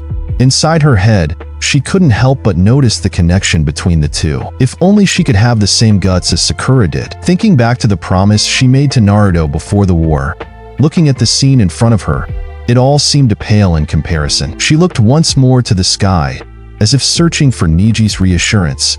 She remembered his words from one of their training sessions, filled with such wisdom. "Fear is like the darkness, cold. Whenever you're uncertain, remember what the Hyuga crest stands for. The light, which is the cold flame. And the cold flame is the fire as we know it. Fire warms us and animates our courage. So, step forward in the warmth of the fire. Walk with courage, one step at a time." Hinata smiled, fondly remembering his words. She had already taken one step forward in the war, when they had to fight the Ten Tails monsters. She remembered briefly how frightening that felt, but she took it. Now she had to take one more. But she wasn't exactly sure where to begin, and she definitely wasn't Sakura. She thought about that as she watched the two, next to each other. She bit her lower lip for a second and sighed. How could she compete with that? "Everything all right, Hinata?" Sakura asked, observing her demeanor. Naruto followed Sakura's observation, surprised. Are you okay, Hinata?" he asked too. She closed her eyes, smiled and bowed as she replied to them. "Yes, it is. It's just been a long day," she said. "We should all head home," Shino interfered. Everybody nodded in unison. The day had surely been long for all of them. Knowing how relatively far Hinata lives to the cemetery, Kiba interfered. "Are you going to accompany Hinata home, Shino?" he asked. "At this hour, she shouldn't be walking alone on the streets," he added. "Don't worry, I'll make sure Hinata gets home safe," Shino assured his comrade. Soon after, Sai interfered. "I can join too, since the Hyuga compound is relatively in the vicinity to where I live. I live somewhat in the area too, and I can accompany you guys as well." Lee interfered as well. Kiba nodded in approval. "That's great. You boys better take care of her. Got it?" he warned. Hinata smiled candidly. "Kiba-kun, no need to be so incisive. I'm sure everybody is going to keep their promise. Moreover, I can walk by myself as well," she said. "I say we all walk together up to the ramen shop since it's a somewhat central point for everyone coming from all directions. And then, from there, we split off. I'm sure someone here would have no issue with paying a visit to the old man either, right, Naruto?" Sai said, teasingly. "At this hour, it's probably closed." Naruto tried to deflect. "Sounds like a plan," Sakura interfered. "I say we should leave right away." Tintin and Kiba interfered shortly after. Given that their homes were at the opposite directions than the agreed point, and a lot closer to the cemetery, they let the others know they would be taking another route. "Take care of Hinata," Kiba said in a loud tone as he walked away. On the other hand, Tintin saluted everybody, not before informing Lee that she'll go by his house the next day after visiting Guy. Before leaving for good, she and Sakura shared a glance and nodded at each other, as to recall their previous pact regarding Lee. After the two left, the rest of Konoha 11 walked together to the agreed point. Once they were there, they started to split, each into the direction of their homes. "Well, I have to go this way," Sakura said, pointing behind her the path leading everyone to the gates of Konoha. Before leaving, Hinata bowed once again and thanked Sakura for all her help. "Oh, I told you. No need to thank me, Hinata," Sakura said, reassuringly. Noticing that the direction of her house is literally on the opposite side from almost everybody, Lee asked, "But, Sakura-san, does that mean you're going all alone to your house?" "Oh, it's okay. No worries. I'm used to it already. Sometimes I have to stay long hours at the hospital," and she didn't even finish her sentence, because Naruto cut her short. "She's not going alone. I'll accompany her," he said, taking a step forward. "Always a gentleman," Lee said, smiling candidly. Hinata smiled, but inside, she felt as her heart started to feel really tight. She would have wished for him to go with them instead, but it was also true that they couldn't let Sakura go alone at night either. She kept her composure as she smiled through everything. "Well then, we should get going before it turns too late," Sai added. "Yeah, we should," Hinata agreed, as she looked to the sky. The flames from the lanterns still flickered in the dark. She recalled Niji again at that moment. Naruto and Sakura said their goodbyes and started walking towards Sakura's place. As the others turned around, Hinata glanced once more at the backs of Sakura and Naruto moving away from them. On the way to Sakura's home, she inquired with Naruto about his health. "Everything's okay, I guess," he said, shrugging. "Nothing out of the ordinary, other than the fact that, well, I'm missing a limb and it gets kind of hard to eat my ramen now." Sakura giggled a bit. "You're always the same," she said, between the smiles. "But other than that, all is well? Does your body show any changes? Do you have any symptoms? Any side effects from the war that you could tell me about, face value, without us having to go into full scan?" she asked. Not really. Granny Tsunade asked me the same today, and she asked me to tell her more about how I managed to build Kakashi-sensei's eye in the war and you keep Guy-sensei from dying. I explained to her how I kind of did it, but I also told her that I'm unable to do that for myself currently, no matter how much I try. "You can't do that anymore?" Sakura asked, surprised. "No, it's like it's gone. I don't know how to tell you. But Granny Tsunade told me that this all seems like I was disconnected from the source that provided me with it, or something like that. That seal thing I had in the war from Super Gramps 6 paths or so. I don't know, something like that," he said. "I see," Sakura replied, quickly getting pensive. "The mechanics of this sounds so much like how the seal between us and Katsuyu-sama functions," she thought. "But what he managed to do with it is beyond anything we can do with normal medical ninjutsu. Only Byakugan can do that, but the prerequisites for it." She paused the thoughts for a moment. "It's the kind of power that I would have needed to have to keep him alive when Kurama was extracted from him." She then remembered the dream she had the other day. Sakura was so deeply lost in her thoughts that she didn't even realize Naruto was asking her for a third time if she felt alright and how things were going for her. "Oh, yes. Everything is alright, don't worry," she replied, smiling. "Just, a lot of work at the hospital after the war. A lot of patients with all kinds of injuries. Then there's your arm," she said, trying to deflect from the thoughts that had just gone through her mind. For a moment Naruto felt that something was off, but the excuse she was offering was pretty good, so he couldn't exactly pinpoint if something was wrong or not. But he trusted her to open up if needed be, like she always did.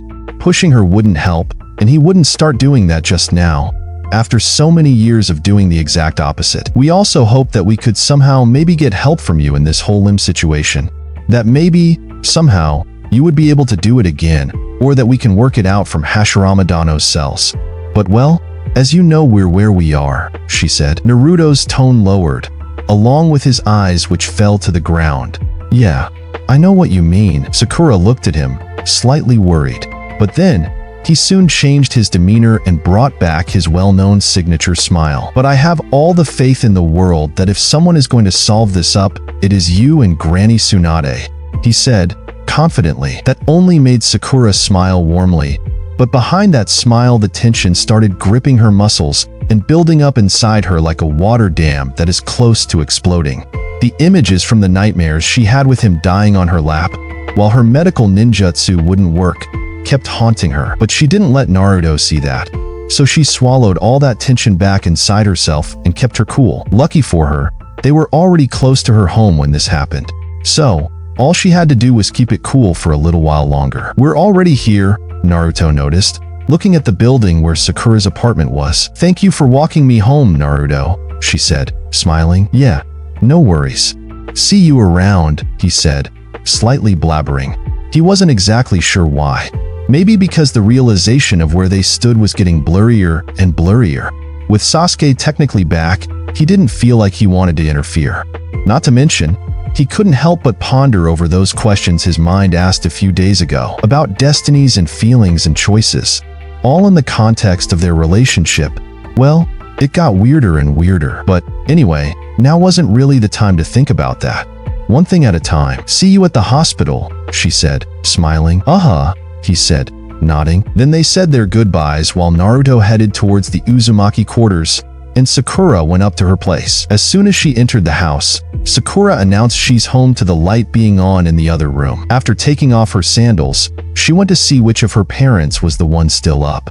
Both of them couldn't be, as the lights in the rest of the house were off. Only when both were up the lights in the whole house were on, as her mother kept walking around the house doing different things, so she used to leave them like that. She thought it must be her father since he's the one who usually stayed up late sometimes to read a newspaper or two. He had this habit of going for one in the early morning and read some of it. That, of course, until Mabuki was to wake up and prepare breakfast, and they both started the day, which meant first preparing everything necessary for Sakura's school and then continuing with their daily lives. Mabuki, at home taking care of whatever household chores, while Kizashi went to his daily job. He worked in aquaculture, and he was always found around rivers and fishes, making sure their habitat is always cared for. The Haruno family's whole existence was based on Kizashi's work of fish selling.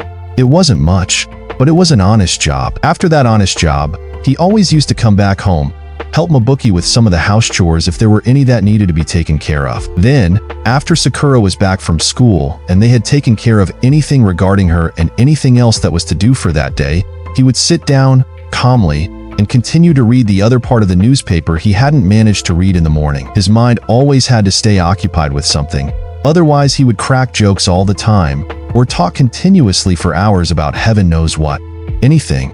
Everything you can think of. At times, Sakura thought that that's where she inherited her mind abilities from, because there was no one else she knew as avid for having their mind occupied with something than her dad's. It was with him that she first took a look at the trivia games. The papers her dad would read had sections of those games that they would both play together, and that's how her memorization passion started. They would play the games, and then Sakura would retain the information she found out from those games in her mind. And it wasn't long until her mind started consuming everything that was up for memorization and played as many trivia games as she could find. Recalling all that, Sakura smiled. She looked at her dad longingly for a little while from the hallway that led to the kitchen. The paper would cover Kizashi's eyes, but when he heard no movement for a while, he started pulling it down, jokingly saying to his daughter, come out, wherever you are." That's another thing they used to do when Sakura was a child. Play hide and seek whenever she came from outside and was all sad due to other kids not wanting to play with her. He would make some time for them to play and would try to soothe away the hard blow of being rejected by the other kids. Moving to Konoha wasn't an easy decision for the family.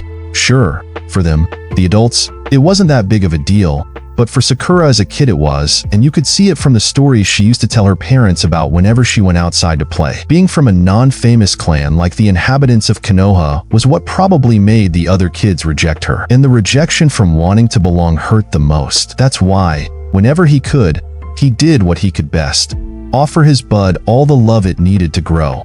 A place in his arms where she knows she belongs to. Sure, Mabuki was different in this aspect. Her model was more the tough love model. She would always lecture Sakura about how she needs to be her own person and not mind what the others say or do. Because this world is a tough one, and people will hurt her when she least expects it, because that's how people are. They hurt other people. So, she must toughen up if she's ever going to live in this world, or else she'll be eaten alive. It's that fire inside of hers she had whenever she would fight with her that Sakura would need to let out. That's what Mabuki would always say to her whenever Sakura would ask why they aren't like the other families. Such a different approach than her dad's. And that's what later on became a paradox to Sakura. Her mother would talk about that fire, that determination of self that she would need to have, yet they never did something to elevate their status in the society they lived in. So how could she truly have given her that advice? It was something that she never understood, even to this day. But who knows? Maybe it wasn't time for it to be understood. Yet, I'm home, Sakura said, smiling warmly. Welcome home, little cherry, Kazashi replied, putting his paper down. Everything all right? Yeah, I'm just very tired with the whole day that's been at work, Sakura said, staying in front of the kitchen, leaning into the wall. She didn't quite have the mood for a long talk, so she excused herself and told her dad she's going to skip their talk for now as she needs to rest. Kazashi nodded and told her not to worry as he was preparing to finish his endeavor too and go to his room. He wished her to sleep well and then took the paper back into his hands. There was that one more news he needed to finish reading. Back up her room, Sakura closed the door after her and sighed hard, thinking about all the ideas that were going through her mind at the moment. Her family, her work as a medic ninja, the lost comrades in the war, Naruto, her nightmares involving him, her helplessness feeling, the urge she felt inside her to never let someone die while on her watch. Not only that, to not even be close to death. All those things were circling right and left through her brain. She had this drive inside of hers to never let someone die while on her watch, and she knew very well the implications of what she was wishing for. It was something she and Tsunade had discussed when her master first talked to her about the whole knowledge involving the seal she now proudly wore on her forehead, along with the do's and don'ts regarding human life and its sacredness. To walk on the realms of immortality for those fleeting moments of battle, the price we must pay is that of our own life. She recalled the words of her master. Anything other than that means to trample the natural balance of the world and interfere in the grand scheme of creation itself. As those lessons echoed inside her mind, Sakura headed to the wardrobe, took from there the pajamas, a towel, and headed off to the bath. Because, oh dear, she so needed a hot bath. As she headed to the bathroom, she couldn't help but think even more about the lessons with her master. This is such a powerful technique, but it's not meant to make us live forever. Living forever is a sin that only those like Orochimaru bathe in, who forgot that life has an order on which it functions and a sacredness that must be respected and revered for the way it is. But sadly, that's something my former teammate forgot or refused to even consider after the death of his parents. The desire to bring back those he cared for deeply made him lose sight of that very principle, and he started sacrificing life that had its course for that which was no longer with us. It maddened him. When she got inside the room, Sakura turned on the heating system to warm up the water. And it wasn't long until she was inside the hot water. As her muscles relaxed, more thoughts came down her mind. She knew very well the kind of technique she would want to develop, but something bugged her mind. If I am ever going to do that, am I disrespecting that very sacredness master told me about? No answer came to her, so she dived even deeper into the water. She wanted to release the tension she felt in her muscles and that erratic feeling that was bumping inside the chambers of her mind. If I still want to save someone's life without having to pay for it with the price of my life, is that me breaking that code? Her mind had just carried it back to the Tensei ninjutsu Uchiha had used on Gaara. A life, paid with another life. That seemed to be fair, but she was a medical ninja. Her job was to save, protect, and make sure she never dies on the battlefield until the lives of the party members have come to an end. So, wasn't that a bit paradoxical? Was it her truly disrespecting the sanctity of life by thinking of finding a technique that would make her not have the drawbacks of using Byakugan? It wasn't like she wanted to find something similar to what Orochimaru did, or even the impure world reincarnation jutsu she witnessed in the war. She wouldn't want to sacrifice a life that had its course for another that ended. No, she would never do something like that. that was for sure. She just wanted to be able to avoid unnecessary death, and if needed be, to be able to bring someone back from death's door, even when they seem they have crossed that line. Basically, something similar to, and that's when her mind clicked, the impure world reincarnation jutsu. The ability to bring back the dead back to life, if needed be. That's the kind of power similar to what she had in mind for saving people. Because 1 second late and your medical ninjutsu cannot help you. An image from her nightmares with a dead Naruto on her lap flashed inside her mind once more. She shook her head, and to avoid that thought, she got back to the initial one she had. But the impure world resurrection uses sacrifices as well, and I don't want that. That would truly mean I am trampling on the sanctity of life and breaking Master's code. Ugh, what else can I do to figure a way to counter the drawbacks of Byakugan while being able to bring someone back from the dead, if need be, but without using human sacrifice to do so? Sakura kept wondering and didn't quite find an answer for a little while. No matter how long she pondered, the answer didn't come to her, and the water was getting colder. She needed to let it go for now and go rest. So, she took herself out of the bath, and after drying her body, Sakura headed straight down to the room and prepared to sleep. As she put her head on the pillow, she made a mental map of the things she would have to take care of for the next day that would bring her a step closer to her goal. She would need to investigate more the connections between creation of all things, creation rebirth, Byakugan, and their mechanics so she can understand how to combat the drawbacks. After all, Tsunade did say those were connected. On the other hand, she thought about looking more extensively into Tensei Ninjutsu and Impure World Resurrection.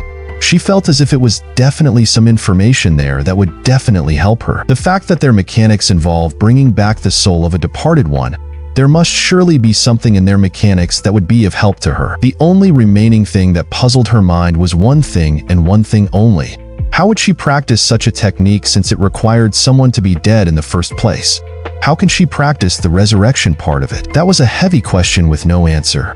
One that she needed to not think about right now, or else she would find herself having a sleepless night, and there was a lot of work at the hospital for the other day. Not to mention, if Tsunade would see her tired, she'd surely scold her and start asking questions. And for the moment, Sakura wasn't sure that this was the kind of inquisition she'd want from her master. She was walking a thin line between right and wrong, and her master's words echoed deep inside her. But at the same time, this desire of hers, packed with the fact that both wished that the drawbacks to using creation rebirths Byakugan wouldn't be so severe, amounted to something. No matter how much they had searched, there wasn't anything yet to counter the effects of the technique.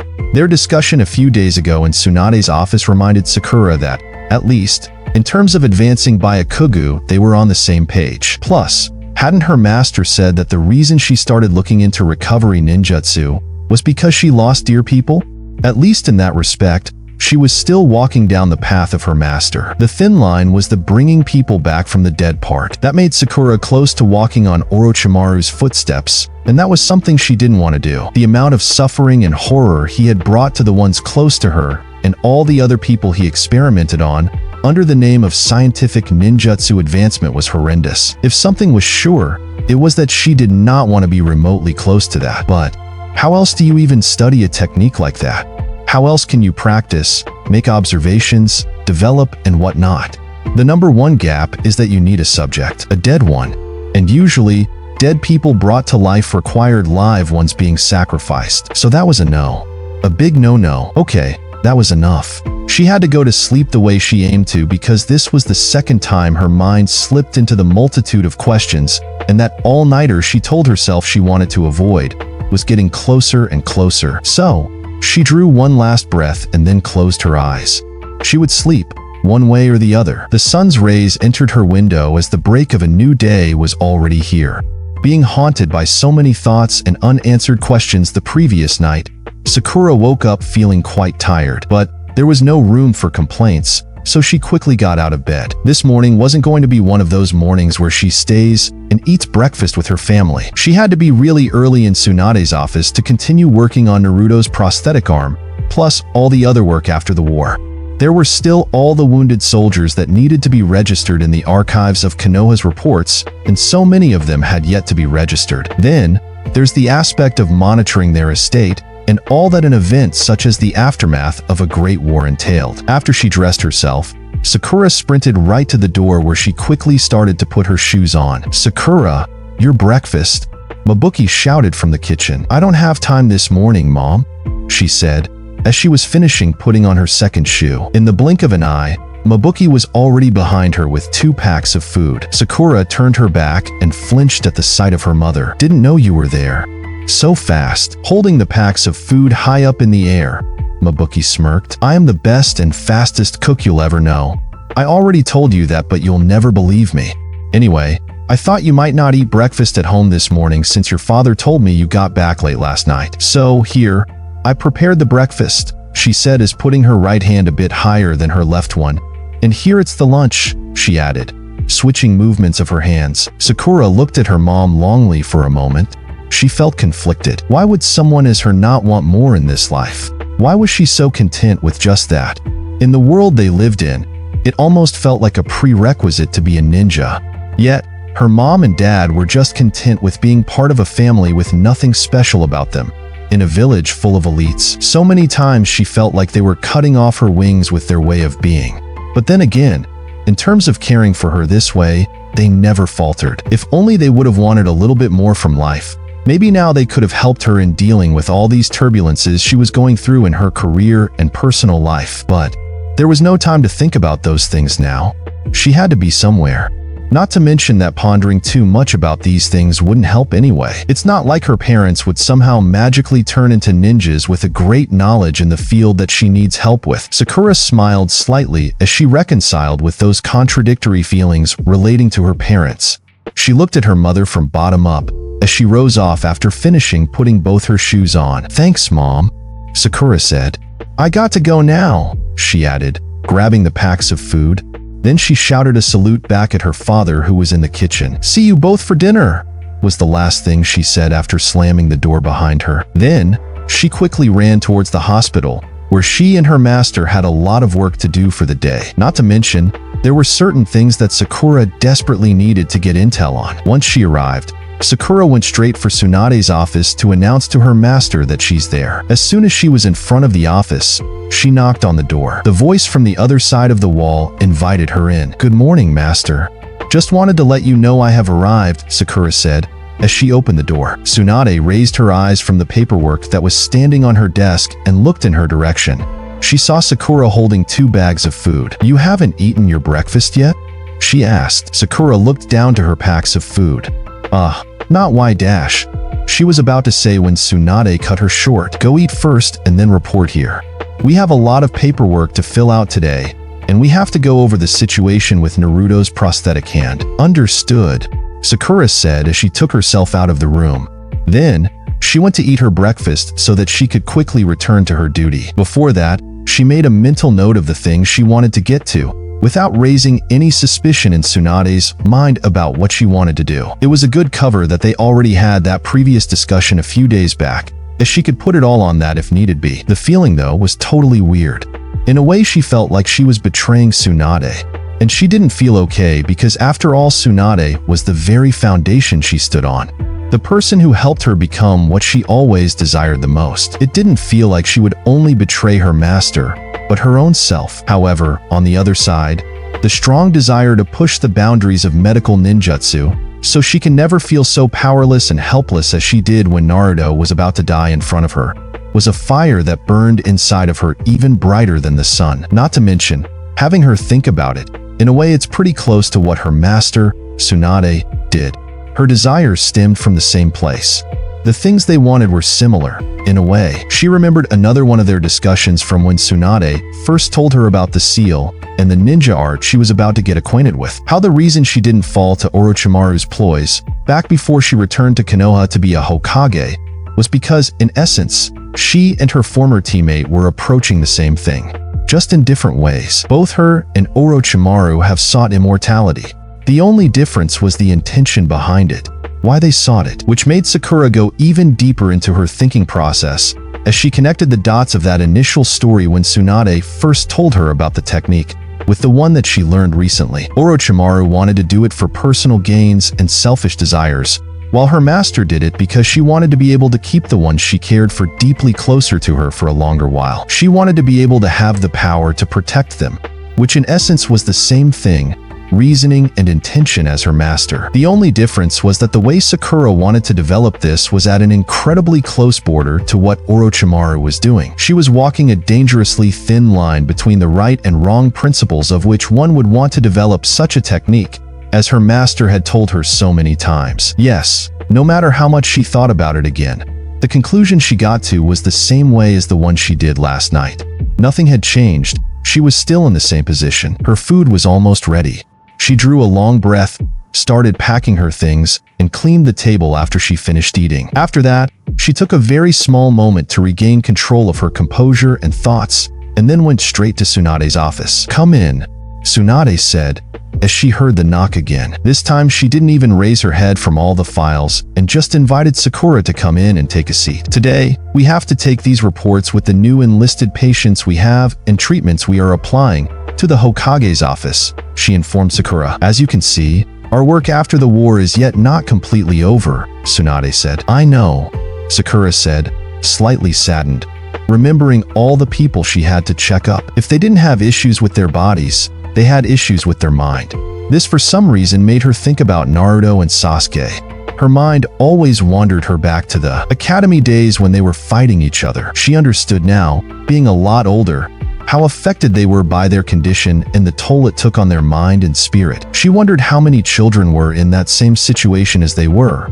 Right now, how many were given for a brief moment the perfect life in a dream world, where they were cared for and loved, only for them to wake up back to a cold reality where those very basic needs were lacking. Or any other person who saw themselves living a dream life, be it of any type, only to be called back to a harsh reality. The patients they had seen lately, those registered with effects of the aftermath of the infinite Tsukuyomi, most of them looked hollow, looked like their spirits broke. Some of those who she saw said that there is no point in living life as they had it anymore, that they don't see any purpose to it. Why did they have to get back to a life of suffering? Why couldn't they stay where they were? Was it so bad to have a life filled with fulfillment? What is it that bad at wanting a life like that? And no matter how much she tried to comfort them, she often felt like she had no success. Truly, they too were in the back of her mind among all the other things. There were so many perspectives weighing down on her shoulders. Tsunade had tried to help them all as much as she could. Rearranging their mental pathways proved itself to be a short-term solution, but Sakura knew deep inside herself that a long-term solution needed to be found. One that doesn't help this only from a somewhat mechanical perspective, but a spiritual one, too. Their mind and soul connection needed to be healed as well, not just the body one. But who could do that? "Master, I have been thinking, for the cases that have been gravely affected by the infinite Tsukuyomi, shouldn't we open a special section?" Sakura asked. "Your work with the medical jutsu of rerouting their pathways away from receptors of pain is truly a great help in terms of short-time solutions. But..." Sakura paused for a minute. She tried to gather her thoughts and composure and to explain her idea better without offending Tsunade in any way, because that was the last thing she wanted. All she wanted was to help everyone. Tsunade paused her browsing through the files in front of her and looked directly to Sakura. "What I mean is that I feel as if they need a long-term solution. We need to find a way to heal their minds and spirits and, correct me if I am wrong, but for that we have yet to develop a medical art that deals with that aspect. Granted, until now it has never been something we needed as the whole world hasn't been through a mass hypnosis that showed them a perfect life.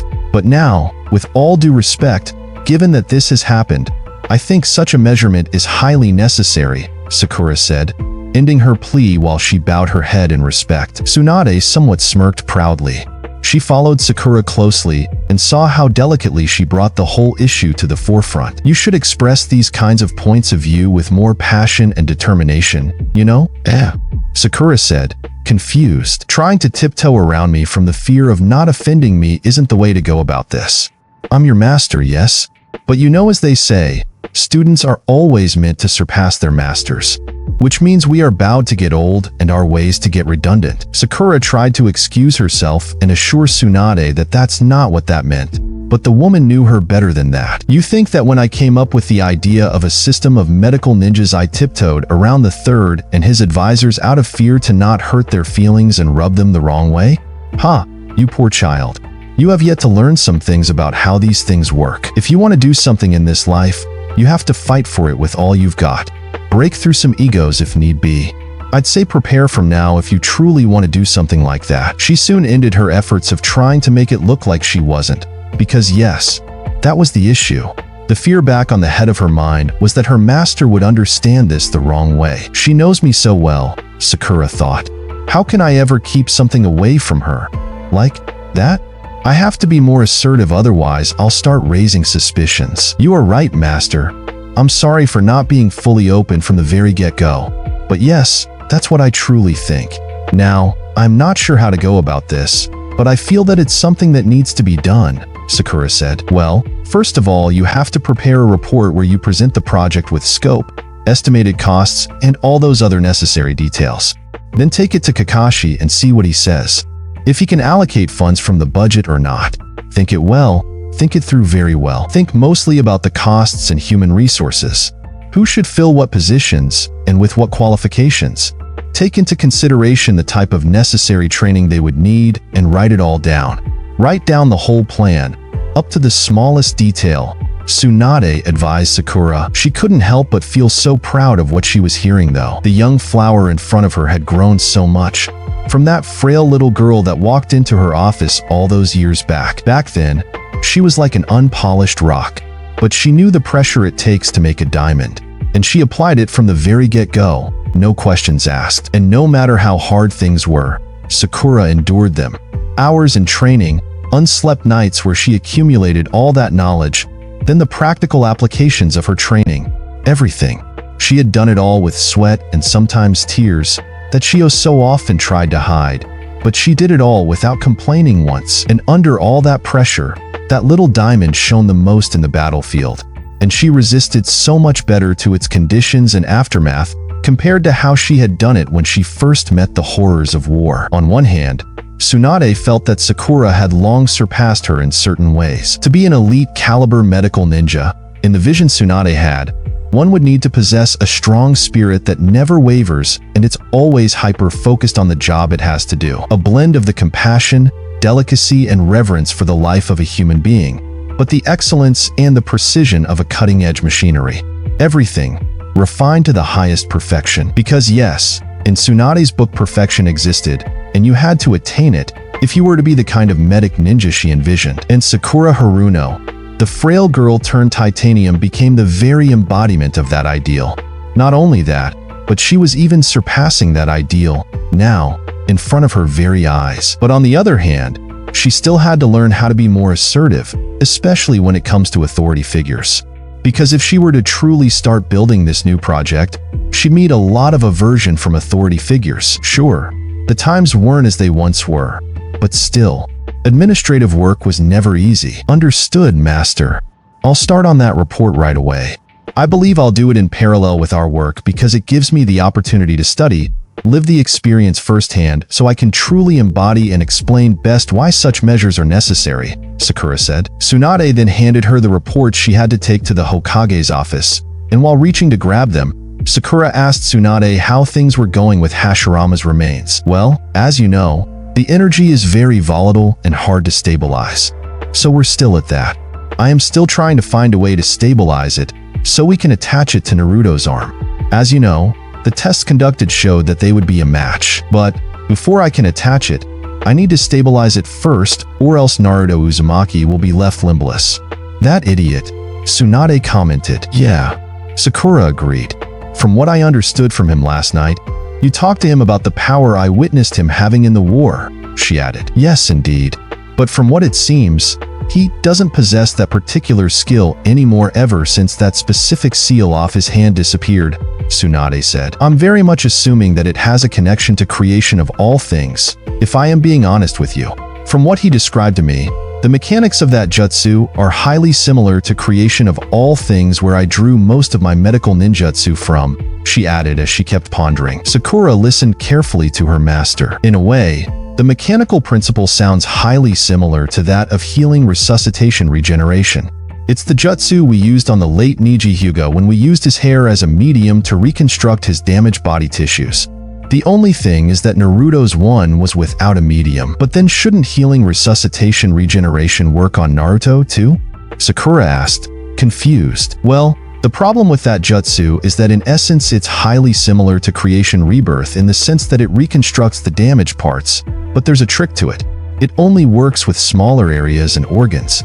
That idiot lost half of his arm. Plus, it has to be done as close to the time the person has been injured, or else, if too much time passes, it doesn't work anymore. So, in Naruto's case we have both variables, larger damaged area and too much long time passed since they fought and you found them, Tsunade told Sakura. In Neji's case it was different because I sent the medical troops after them immediately, and by the time the afternoon came, they were found and brought to me in intensive care. And Byakugan is out of question, because in order to use that to regrow it we'd have to have his energetic matrix, and we both know how long that takes to map out. Only after that we'd be able to do it. And that would mean Naruto has to stay and focus for at least 3 years to be able to get his own seal where his power matrix is stored and activate Byakugan to regrow it, Sakura added herself. And we both know how good he's at standing still, don't we? Tsunade asked jokingly, trying to defuse the situation. They both started laughing at that thought, and for a moment the seriousness of that heavy moment dispersed. But it wasn't long before they were back to trying to unravel the mysteries. Well, from what it seems there are 2 answers here, Tsunade said. We either manage to build him an arm from my grandfather's remains, or he stays limbless. One of which we don't desire. Sakura nodded. If only he could find a way to connect back to that source that gave him that initial power in the war.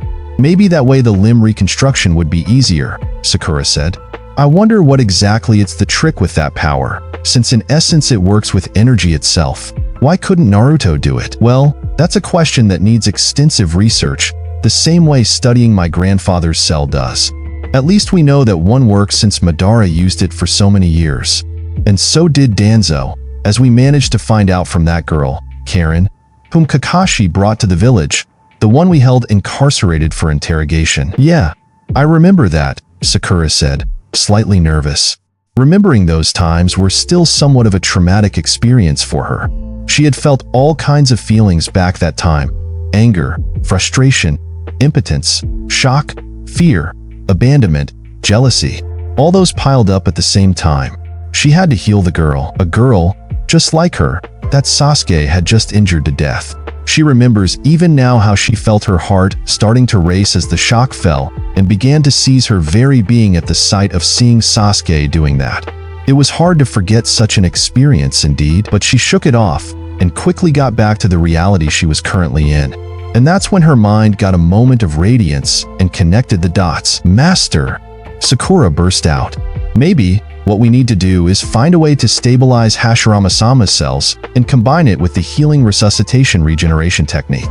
Use his cells as a medium to regrow Naruto's limb, she said. I know that you said that it's highly volatile, but I just realized, wasn't Kurama a mass of highly volatile energy as well? Naruto in the end managed to control that volatility. As we know, in the war, he fought alongside Kurama.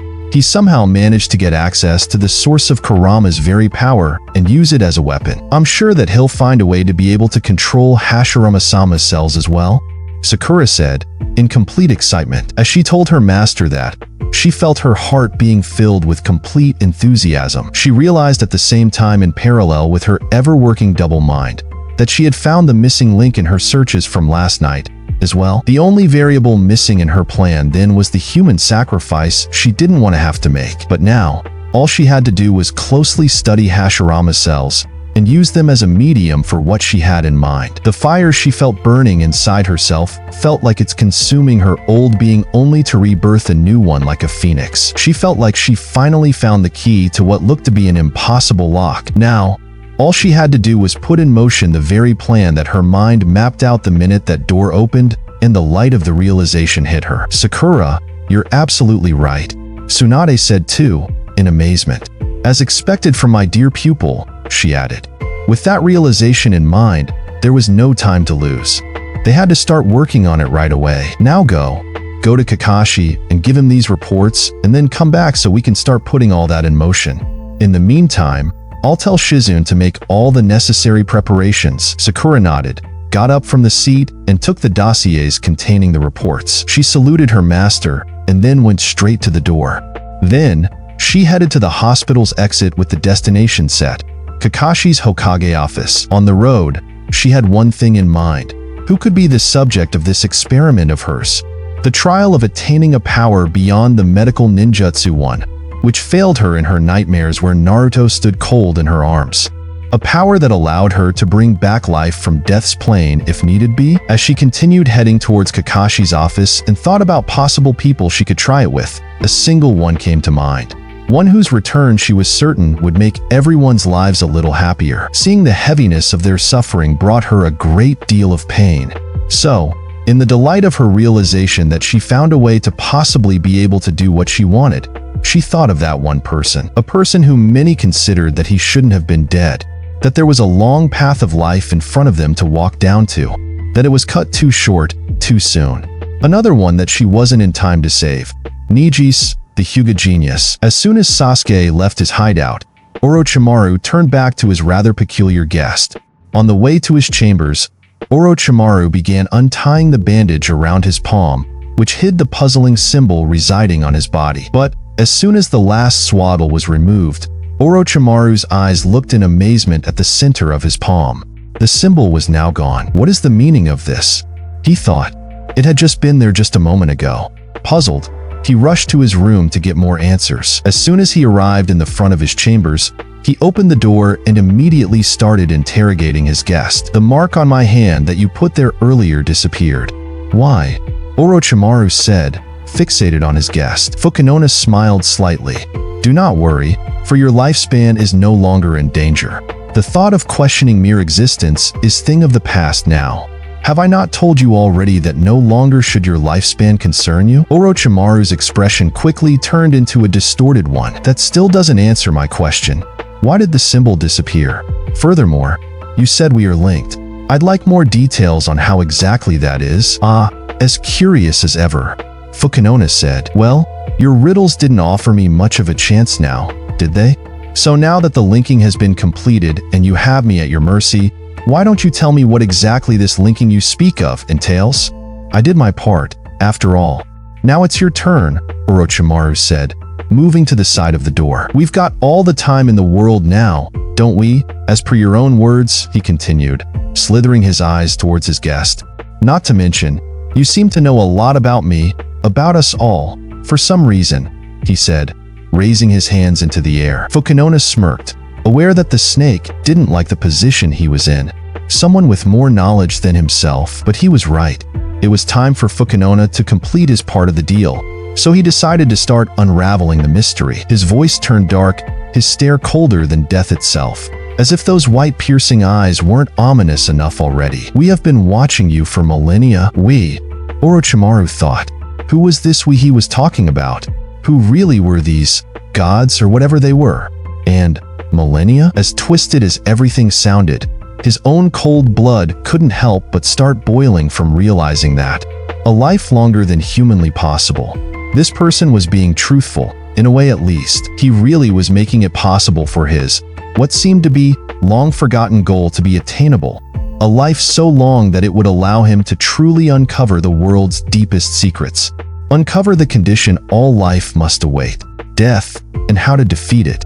To be able to attain the knowledge behind all, behind everything, creation itself, the mere possibility to acquire all the jutsus of the world. Orochimaru's body couldn't help but betray his emotions, as he started subtly trembling from all the excitement given the position he was in.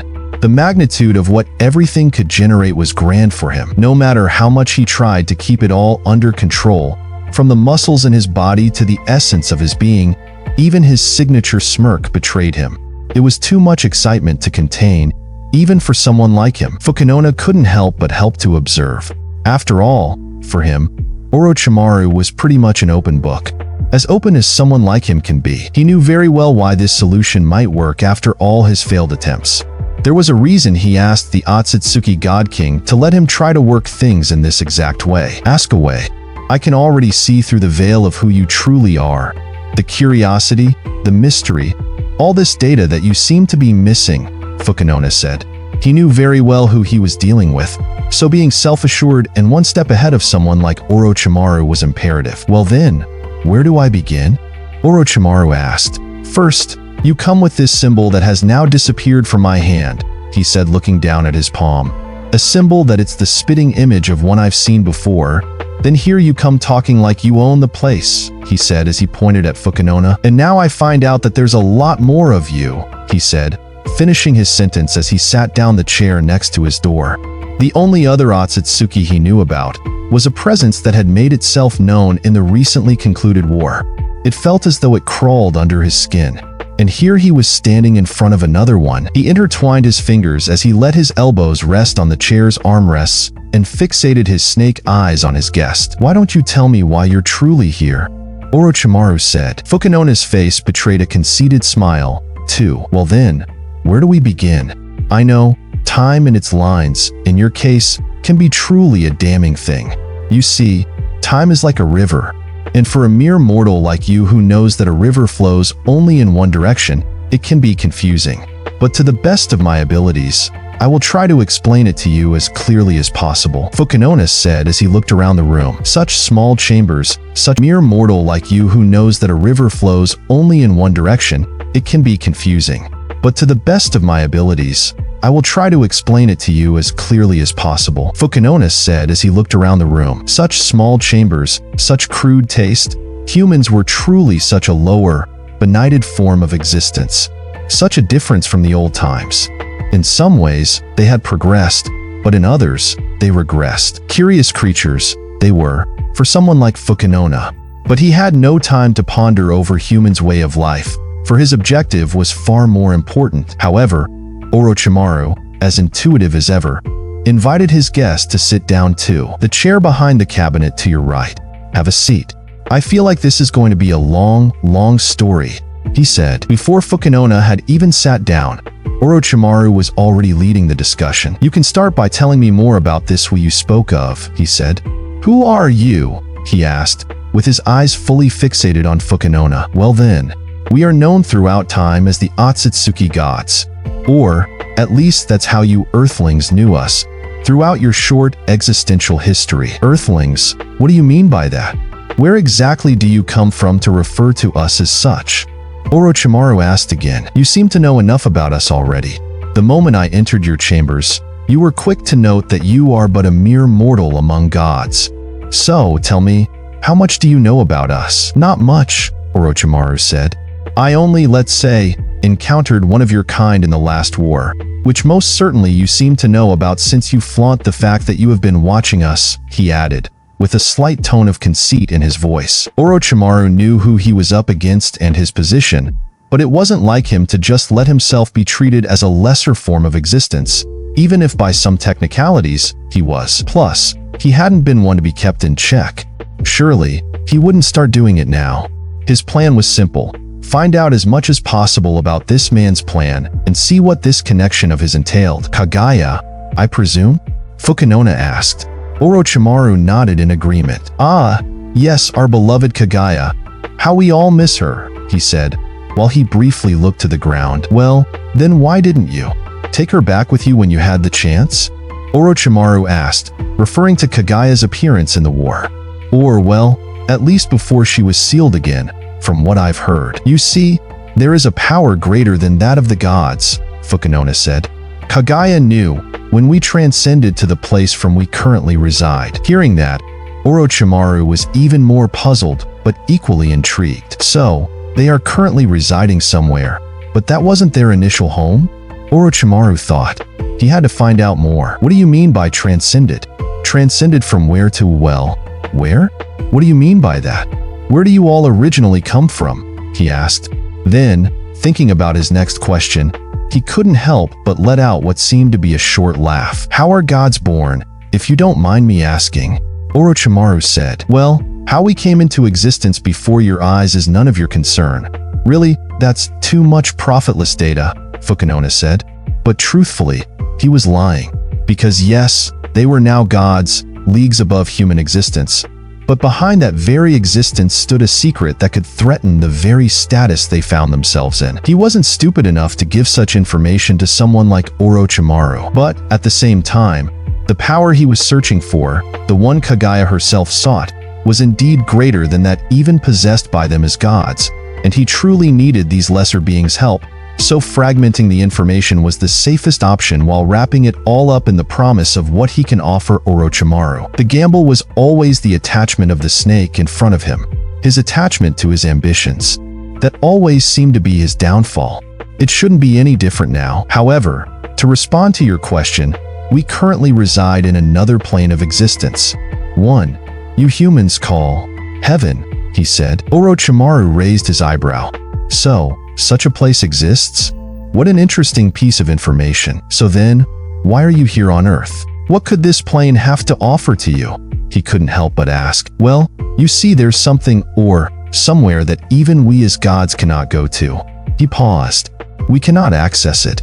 Yet, Fukunona was quick to point, shrugging and gesturing with his hands in the air. Now both of Orochimaru's eyebrows were raised. What could this place be? Where is it? What do you mean by that? How can you, as a god, not access this place? Well, you see, the reason I am here and the reason I offered you such a lifespan, which I consider a fair bargain, is because for some peculiar reason you seem to be able to access it with no problem, Fukunona said. The amazement kept on growing. Me? Orochimaru asked.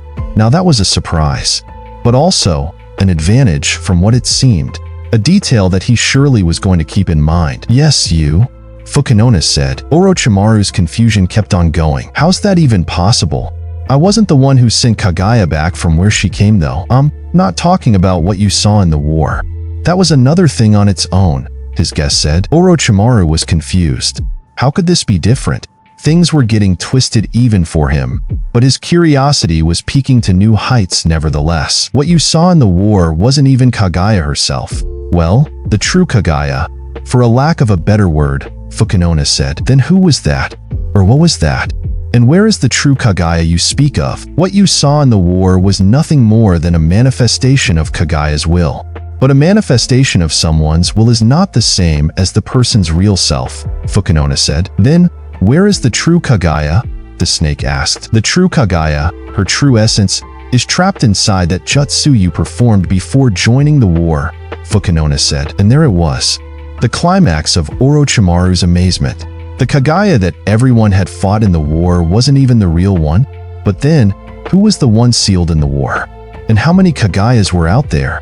How can a Kaguya that isn't the real Kaguya even appear? This line of thinking was perplexing even for himself, so he had to sort this out sooner rather than later, to make sure he was understanding properly. Not that he saw Kaguya with his own eyes, given that he was trapped inside a dream. Nevertheless, residing in a Zetsu body had given him a lot of information that he would have probably had to search hard for. It likely would have been impossible to obtain given that he was an enemy of all states. But since Zetsu worked as a network, Orochimaru became a part of that network itself when his consciousness inhabited a Zetsu body, and that is how he got access to some of that data. Of course, he wasn't yet entirely sure how everything worked. That's why most of his studies were now based on finding as much as possible about these Zetsu bodies. But, for him, it worked perfectly that he could get such important information in that kind of way. Now, how much of the information could he access? Was it merely pieces, or the entire thing? Those were details he would have to find in future experiments. But everything worked for now, and he couldn't have been more grateful for it. A gift from the gods themselves, maybe?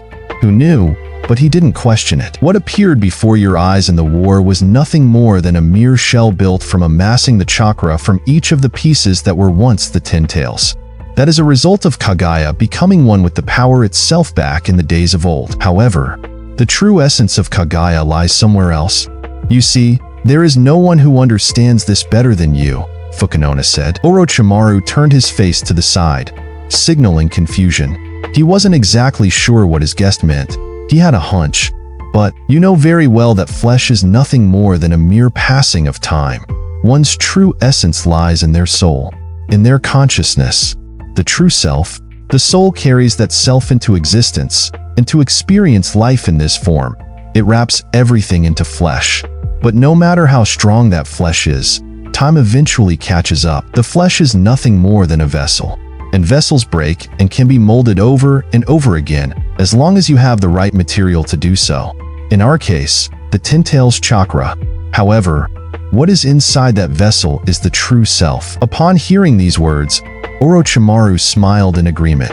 He knew very well what Fukunona meant. Indeed, it was so. "Oh yes, I should know better," he said. "After all, it's been one of my life's quests." "But you know that already," he added. "Then again, you said that the Kaguya that was defeated in the war was not the real one. How is that even possible?" Orochimaru asked. "Remember when I said, how do I even begin to explain it all? Allow me to try and do just that," Fukunona said. "Be my guest," Orochimaru said, flitting his hands. "Well, you already are anyway, so?" Fukunona smirked. The man was as sneaky and stingy as always. "It all starts back at the beginning of the times of this realm. And when I say beginning, I'm talking about times as old as creation itself, before the times of that which you know as the Sage of Six Paths. Back when Kaguya first came onto this realm." Orochimaru leaned better into his chair. Her objective was one that her children never truly understood.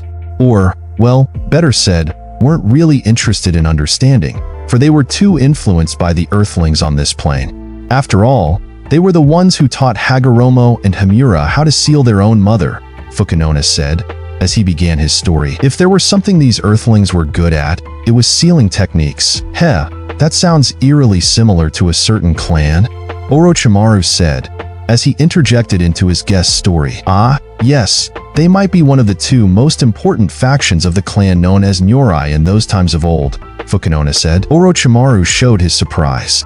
One of the two most important factions of the clan known as Nyurai? In all his research, he had never heard of such a name. The only clan he knew to be as good as his guest was talking about in terms of sealing abilities was the Uzumaki clan. They were even killed because of their proficiency. Could they have any connection to this clan? "We'll get to that in a bit, as this whole story is also connected to them," he added, seeing Orochimaru's confused but also curious expression. "Then please, pardon my interruption, carry on," Orochimaru said. "As you may or may not know, Kaguya came to your realm for a specific purpose, to eat the chakra tree fruit," Fukunona said. "The reason she did that was because of a certain incident that happened within our own family. And to be able to resolve that, one would have had to know the secrets beyond the field of existence itself. Her eyes and soul searched for a long time for a solution, but she didn't find one. Not at first anyway. But then, she recalled some initial teachings she learned on this very plane of existence," Fukunona said as he eyed Orochimaru's reaction. He smirked, knowing that what he was about to say would greatly pique the interest of his conversation partner. "Yes, before ascending to the heavenly realms, we too were inhabitants of this realm." It was simply impossible for the Snake Master to hide his puzzled reaction. Did this mean that one can turn into a god? Because if they were first inhabitants of this realm, it meant that they were humans that somehow ascended to the heavens. So, the only logical progression in his head was this. But then, how does one do such a thing? That was something that he had to find out, because surely, it was not something that he was going to get for free from the god in front of him. Or would he? There was only one place where someone could find those secrets beyond the field of existence itself to be able to find a solution for our problem. Kaguya's eyes searched for it throughout the entire universe before realizing it was somewhere that she used to know.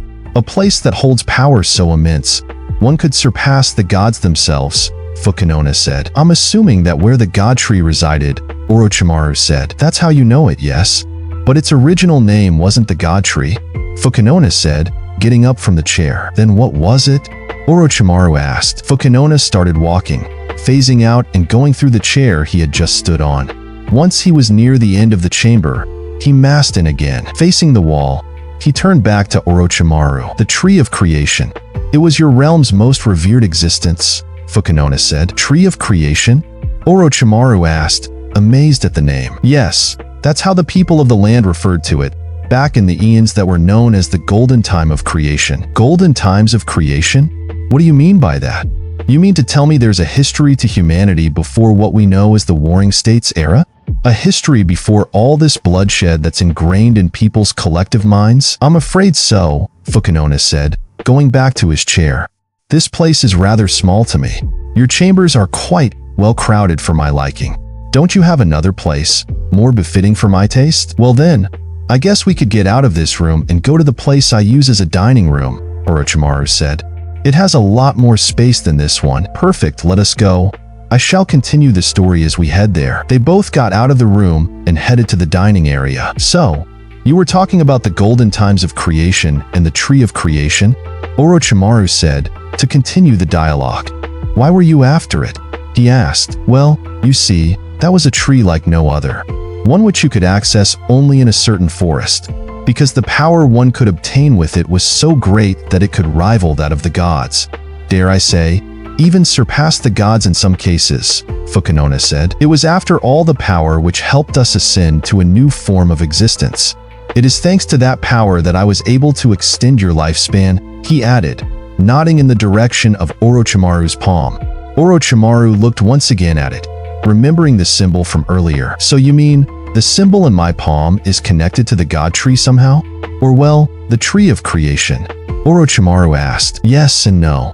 But more about that later on. Let me first finish this story and I'll get back to the one connected to the symbol and the whole name change, as I see that puzzles you too, Fukunona said. Let us get back to where we left off. Orochimaru nodded in agreement before continuing. So, that's why you returned to Earth? Orochimaru asked. If you knew so much about place already, why didn't you take that power from the very first time before ascending? Ah, well, you see, the process that we underwent is rather a mysterious one. We were offered two choices, Fukunona said, reminiscing back on those times. However, each choice has its paths, its mysteries, and its unveilings. The one we took, while it brought us a great deal of power and elevated us to the state we currently find ourselves in, it still didn't offer us a particular type of power that we later on found was much needed. A flashback from millennia ago passed through Fukunona's mind-eye. The moment they had to make that choice, he briefly wondered if they had taken the other option. Would things have been different? There was no way to know. As they learned from the creature's teachings, you could only find out the secrets and benefits behind the choice you made, not behind both of them. So, they wagered on one of them, hoping that in the end, that will resolve their old predicament, and they would never have to worry about that particular thing that haunted them for so many eons. But yet, millennia later, here they were. With all the power and superior existence they had, they still couldn't escape what seemed to be a karmic debt. How ironic. Although, a glimmer of hope existed, and that was the reason he was now here. That was why Kaguya started her quest back then. Sure, things didn't always go the way they imagined, and humans ended up making a lot of trouble for them.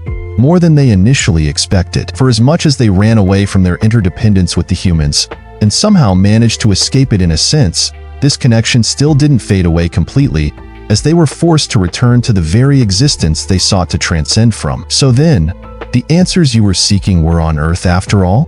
Orochimaru asked once again. Well, truth be told, we weren't certain. It was more of a suspicion based on the knowledge we initially got. A suspicion Kaguya came down to Earth to confirm. One of the greatest quests that we had to undertake, even greater than the initial one. However, things weren't as easy, as, in her quest towards getting that knowledge, Kaguya suffered a great deal. After all, it had cost Kaguya her very existence, Fukunona said, lowering his voice. Despite being this godly creature, stoic and poised, for a moment there, when talking about Kaguya, Fukunona gave the impression of a human, one whose heartache could transpire through his being at the thought of someone dear to him, someone close, someone whom he cherished. The princess was very loved among the Otsutsuki. This cost you talk about, you mean it's linked to the jutsu you told me about? Orochimaru asked, to confirm his suspicions. Yes, Fukunona confirmed. By the time that part of the discussion happened, they already got to the chambers that Orochimaru used for dining. They both placed themselves at different ends of the table and continued their conversation. I'm still a bit fuzzy about the details of this whole thing you're telling me about, Orochimaru said, as he sat on a chair. You said Kaguya's true essence is in this jutsu I performed. How is that possible? He asked, especially given how, as I said earlier, we had a version of Kaguya Otsutsuki already being resealed. Which one was it? Fukunona made himself a bit more comfortable in his chair too, preparing to explain better. You see, there are three major parts to someone's existence: the body, the mind, and the soul. As I told you earlier, The body is a mere vessel that hosts one's true essence, and the link between these two is the mind. Basically, the mind is a unit of the body, but it's also the link to the spirit. You humans have the tendency to think that your mind is who you truly are, but no, that couldn't be further from the truth. The mind is a mere system that helps your body navigate the world it is found in. One's true essence lies in their soul, their spirit, their consciousness. That's exactly the reason why in the war there was a Kaguya Otsutsuki, but not the Kaguya Otsutsuki, Fukunona explained. When she ate the chakra fruit, Kaguya became one with the tree of creation itself. The power she gained was tremendous. She became the very incarnation of that tree when the two merged together. Her essence and the trees were bound together, became one. As an aftermath of that, in her case, the vessel became a powerful thing on its own, unbound by time, like one usually is. That is why in the war, when chakra from all the former parts she was made of were reunited, a version of Kaguya appeared. He continued explaining, but I can tell you for certain that Kaguya's true essence was not in that vessel. Her mind might have been, yes, since, as I told you, the mind is nothing more than a unit of the body, a slave. It may often trick you into thinking you're its slave, yes, but in actuality, it's the other way around. But the most supreme power over all is one's consciousness, Fukunona said to Orochimaru, as his explanations were followed by hand gestures to better paint the picture of what he was trying to explain. Okay, that I get, since it's quite similar to a certain technique I, myself, have utilized. But still, how can Kaguya's true essence be in that jutsu you saw me performing? Orochimaru asked yet again. Because I was there when the Nyurai separated Kaguya's essence from her body, Fukunona said. Over a millennia ago, before everything transpired into the history you currently know, the reason the wars began was because of what Kaguya sought, the power of that tree. For humans, that tree was the most sacred thing in the realm, a symbol, a reflection of their way of life, and an existence they revered above all, even gods themselves. That's why when Kaguya came back to this wretched realm and ended up eating the tree's fruit and merging with it, the humans of that time saw her as a demon bent on dooming their existence. So, they started waging war against her. For a long time, they couldn't do anything to her, as her power was far greater than anything they had ever witnessed. That was until one day when they did the cruelest thing they could think of, Fukunona said, pausing for a short time. His eyes fell to the ground for a second.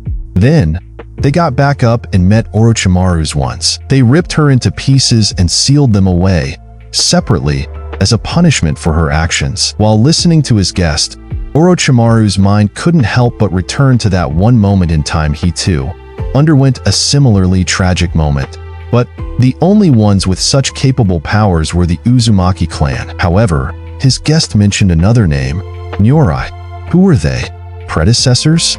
After all, he did say that they were one of the two factions of that clan, which also begged the question, who was the other one? He couldn't help but be amazed at the power they had, to be able to seal such a being. So, you mean to tell me that the Shinigami in the jutsu I performed is Kaguya? But how is that possible? Shouldn't she have been released the moment I released the others? He asked. Fukunona shrugged when that question was addressed to him. That's why I came to you in the first place. I do not know how they managed that. I am not sure how the mechanics of such a technique works. I tried searching for the knowledge of such a technique, but the Nyurai seemed to be more cunning than I thought. However, there was one detail that I remember witnessing back then that I also noticed you performed, which brought me to you in the end, Fukunona said. Which detail are you referring to? Orochimaru asked, curious. What could have he performed in the present times that might have made Fukunona consider coming to him for help, out of all people? That mask you wore as you initiated the technique, Fukunona said. That mask is the same mask I remember that person using when the sealing happened. Well, at least one of them. Because as I said, or didn't I? It's been such a long time that you'll have to excuse me if I'm fuzzy on the details. But, as I was saying, there were two sealing sessions that occurred at the same time. One was done by the Nyurai, while the other was done by Kaguya's own children, Fukunona recalled, as he gripped the chair's handle. Sadly, our beloved Kaguya ended up being betrayed by her own flesh. Such treacherous turn of events, he added, as wrath and doom gathered on his face, and the white of his eyes turned dark. So, You mean to tell me that they sealed her body in one part, while her essence in another, which is part of the Shinigami of the dead demon-consuming seal? Or better said, she is the Shinigami itself, Orochimaru asked, to make sure he properly understands everything. Yes, Fukunona replied. And I'm here so you can help me find the secrets of how to unseal her and bring back the real Kaguya into existence, he added, staring Orochimaru dead in the eye. And there it was. The true reason for his guest's visit. He figured as much along the way they conversed. Otherwise, what would a god have to do with a mere mortal like him? As Fukunona had kept pointing out whenever his form of existence came into question. This benefited Orochimaru greatly. The chance to find the very secret behind creation, while having his lifespan increased. Of course, it wasn't like he fully trusted what was now his partner. However, this predicament only brought new ideas that branched into other paths and possibilities for his own existence. So as long as it was a mutually beneficial collaboration, Orochimaru didn't mind helping, and he'd make sure he'd have a backup plan if at any time, for whatever reason, the cooperation should prove itself detrimental to his own existence. After all, he wasn't a snake for nothing. Until then, he was looking forward to what seemed to be the greatest quest of his life, returning the real Kaguya Otsutsuki to existence. Who would have thought that karma would be so generous with him? After all he'd been through, a leaf flew in the dance of winds, carried from the earth up to the heavens. In the whirlwind, Sasuke's eyes got covered by strands of hair. He gently took them off and put them back in their place. What made you return for me? Yugo asked. Let's say that I learned from some old friends that there are certain ties that bind you to paths that you were unable to see before, Sasuke said. Let's just say I want to explore those paths with new eyes, he added. Yugo watched closely as he listened.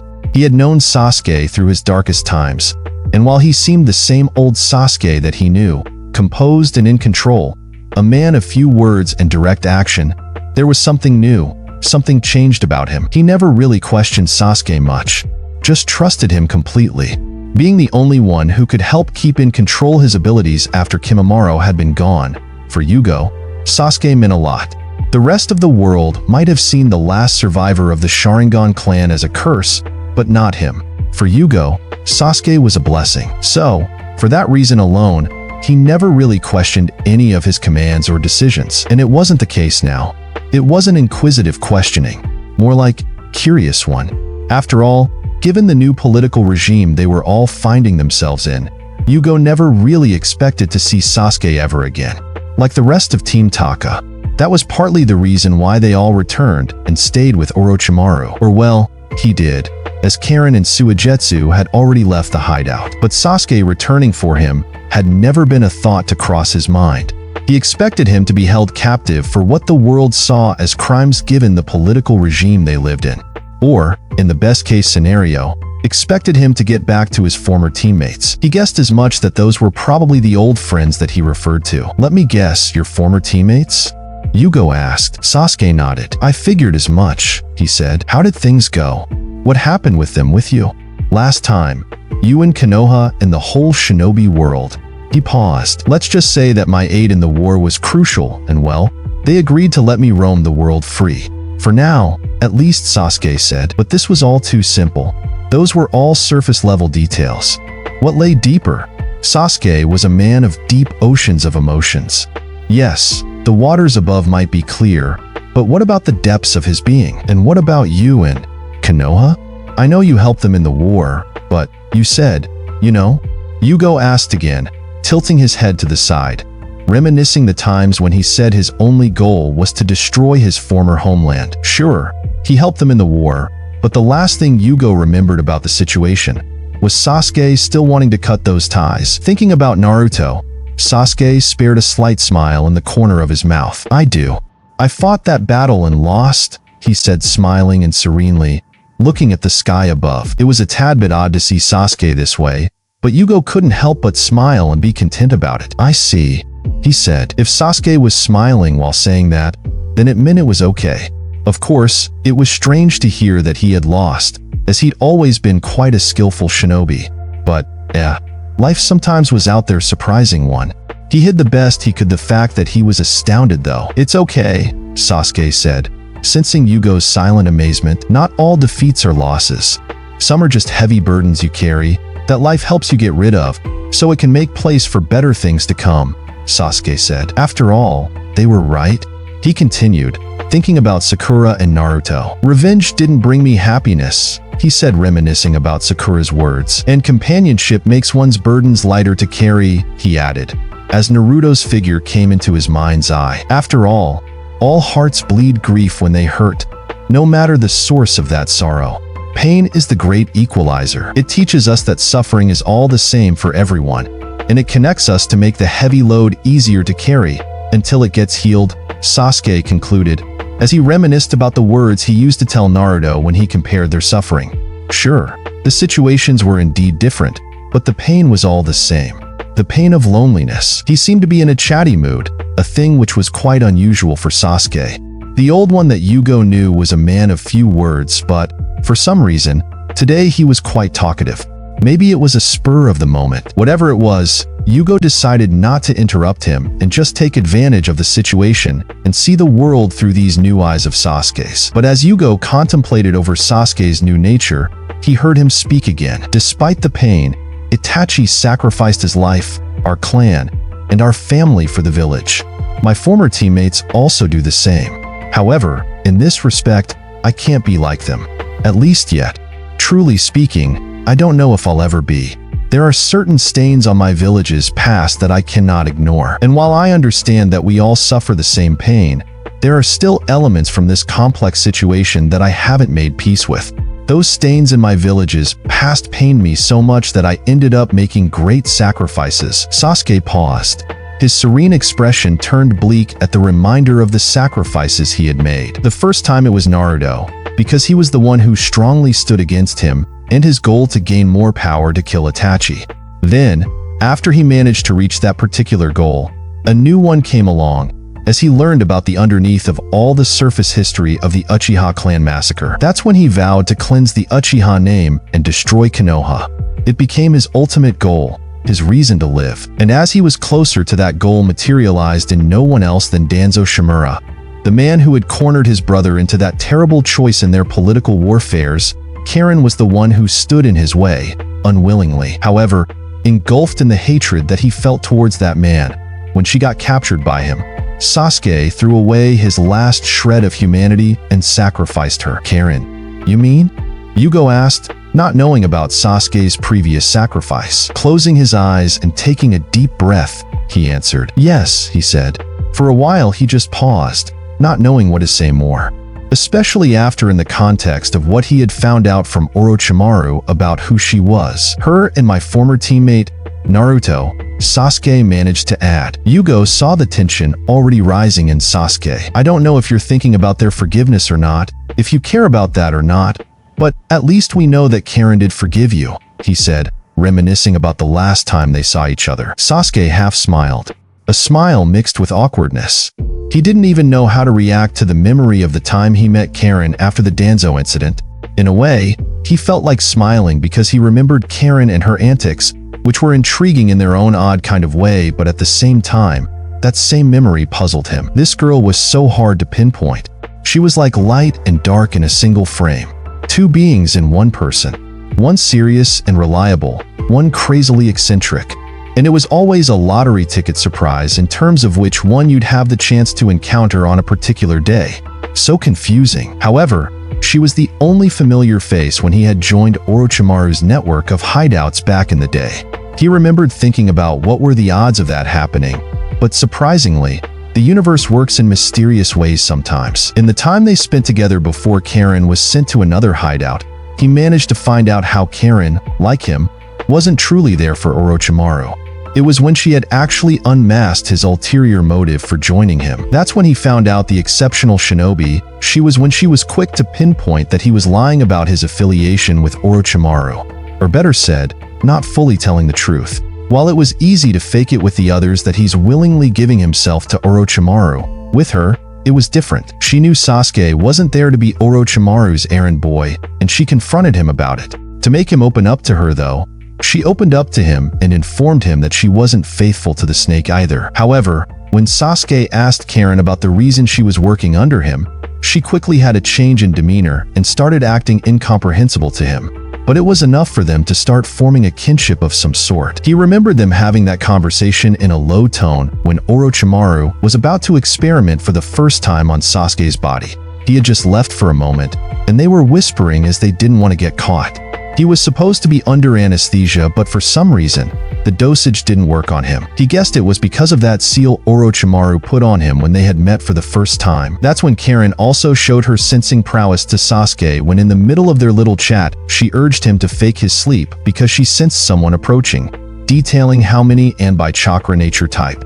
And since she sensed one of the three being a medical ninja, most assuredly he'd be able to tell Sasuke was faking his sleep. He said he couldn't.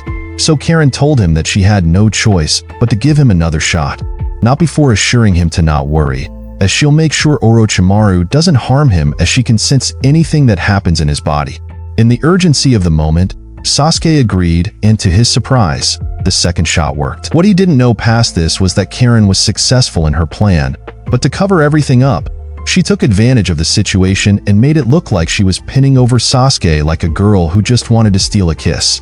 Seemed like the perfect cover for the perfect timing, as Orochimaru came back with Kabuto and Suigetsu in the lab. In the scare of the moment and the position she was in, the syringe that she used to shoot Sasuke the second time fell on the ground, and that's when Suigetsu took notice of it. A broken syringe after she turned back as she was getting caught made Suigetsu give a snarky remark about what she was doing to Sasuke. That's when she got her very first tease from Suigetsu over her feelings for Sasuke. Not that they weren't true, but there was more to meet the eye than what Suigetsu was witnessing. Orochimaru and Kabuto, on the other hand, didn't even care, despite her apologizing scarily. They were busy with other things and just thought it was the nervousness of a young girl having a crush on the broody Uchiha, like he had seen it many times throughout Konoha. So, in that peculiar kind of way, the cover-up Karen plan was just perfect. The mission was accomplished. Later on, when Sasuke woke up, he didn't feel anything out of the ordinary. Next to him was Karen, proof that indeed she took care of him and didn't let anything happen to him like she had promised. After that day, Sasuke promised her on the other hand that one day, he'll get them both out of there. That reason, combined with the prowess of the strengths she displayed, became the reason that he sought her when he managed to escape. He knew how reliable she was, through thick and thin. And yet, he betrayed her trust the same way he betrayed Naruto's and sacrificed her for his goal. The same way he had sacrificed Naruto's friendship and life. Almost, back when he left Konoha the first time. His brows furrowed. His breath betrayed a sigh, as his eyes dropped from the sky. Now, I don't know about your relationship with the others, but Karen, she loves you, you know? Yugo said, seeing Sasuke's eyes fall to the ground as he was reminiscing about that memory. Sure, she is probably the most eccentric one out there, second to none, bar maybe Suigetsu, though I'm not sure about that one either. You don't know much, but Suigetsu always used to tease her about it, and while she did her best to hide that fact, you could just always read it on her face. But in all her queer way of being, one thing we can know for sure is that she loves you. Greatly. So much that despite you hurting her, she found it in her heart to forgive you. If the others care about you the same way she does, I'm sure they have forgiven you too. It didn't make Sasuke happier to hear that, and he quickly closed himself off when he heard it. In a split second, he returned to his former demeanor. Cold, tensed, and not many words. Seeing that Yugo apologized, the last thing he meant was to make Sasuke feel in any odd way. Maybe I shouldn't have added that piece of information, he thought to himself. Now thinking about it, he wasn't sure how exactly was that supposed to help Sasuke, and especially, if Karen was present, she'd probably want to kill him. Talking about the feelings she had for Sasuke had always been her taboo. Sasuke tried speaking. A load quickly enveloped his body. Felt like the old burden he carried so many years with him. Of course, the old burden that he had escaped was related to the revenge for his clan. That matter was cleared. He had made peace with that particular subject, but the entirety of that situation was more complex. There were still unresolved feelings. Still, things he had to make peace with. It wasn't all for nothing when he said to Naruto there were still things to resolve between them. As much as he made peace with the fact that he didn't have to be alone, there were still other burdens that loaded his soul. One of those loads carried him back to the times when Sakura had confessed once again in the war when Yugo mentioned Karen's love for him. made him remember Kakashi's words that said Sakura was hurting because of that love. "It's just," he said, through gritted teeth. He got more and more frustrated as he found it hard to express what he meant. Whenever he heard about someone loving him, there was a wall in Sasuke that rose every time. His muscles got tensed. His stomach ached. His whole body reacted as the trauma stored in his bones came once again back to the surface. He didn't ask for anyone to love him. Sakura, Karen, Naruto. He didn't want anyone to do so. People who loved him had the unlucky habit of disappearing from his life in a traumatic way. It made things way more complicated than they needed to be after an already convoluted life. The intense sensation of being caught up between the two parts of a bench vice he felt while thinking about all these things soon made his body and soul go numb. The starved can't feed the hungry. Only the abundant ones can, was all that he mustered to say, as his eyes turned spiritless for a while, like in the old days. Who am I but a starved soul who can't feed the hungry? Yugo felt remorseful. It probably wasn't the best to bring back those memories.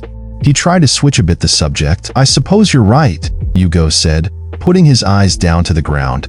However, this gloom and doom wasn't going to help anyone, so he tried to diffuse a bit the situation and bring some positivity back. "But hey, old friends and new paths you said, right?" Yugo said, raising his head from the ground, smiling at Sasuke, as a reminder of Sasuke's own words from earlier. "It's no use to get stuck in the past. There's nothing you can change about it. And it's not the past that defines us, but the present moment. And the present you is here, now. No matter what has happened in the past and the bridges you destroyed, from what you're telling me and from what I know, there are people out there who still love you. You still have ties in this world that you can connect with." Yugo's words reminded Sasuke of Naruto's own idealism, so he managed to muster a somewhat candid smile. "I suppose you're right too," he said, as they continued walking through the forest, getting further and further away from Orochimaru's hideout. It wasn't long until they came out of it, landing on top of a valley whose path seemed to split into two directions. "Which path now?" Yugo asked. Sasuke mumbled, as his hair started dancing in the blowing wind again, looking at the entire valley that contained two villages.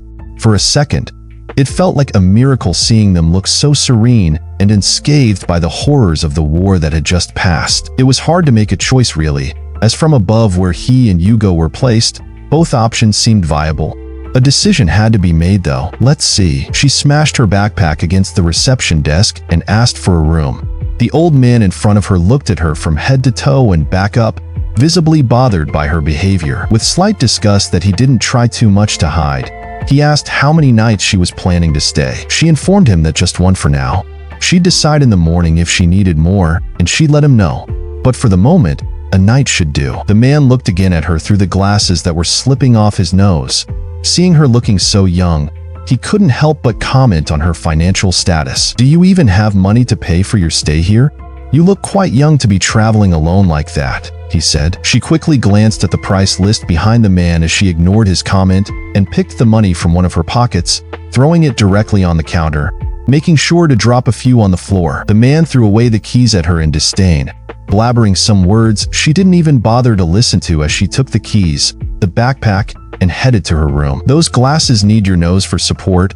Why do you insist on sticking it where it doesn't belong to you? Next time learn to just do your job and mind your own business," she said to him, looking back as he gathered the money on the floor. This inn wasn't the friendliest nor the most well-respected by the looks of it, but she needed to lay low anyway. Just needed a night to clear her head and decide what she was going to do next. Arriving in her room, she just threw herself on the bed immediately, took a deep breath and closed her eyes. Her mind started wondering. She had found out so much about herself lately that she didn't really know where to start. Where should she go to? Towards Konoha or towards Yuzushiogakure? To meet Naruto Uzumaki or to go to that Uzumaki compound Orochimaru had told her about? From her discussion with him about the other Uzumaki boy, it didn't seem like he himself knew much, but Konoha did. How come he doesn't though he lives there? Are all Konoha ninjas that stupid, or what's up with them? And to think they were distant relatives. Ugh. She couldn't help but slap her forehead at the thought of it. On the other hand, from what she remembered, his chakra from back then was so warm. He seemed like a really great person to be around. His chakra reminded her of Sasuke's from back in the day. That warmth that he so much tried to hide behind that tough facade.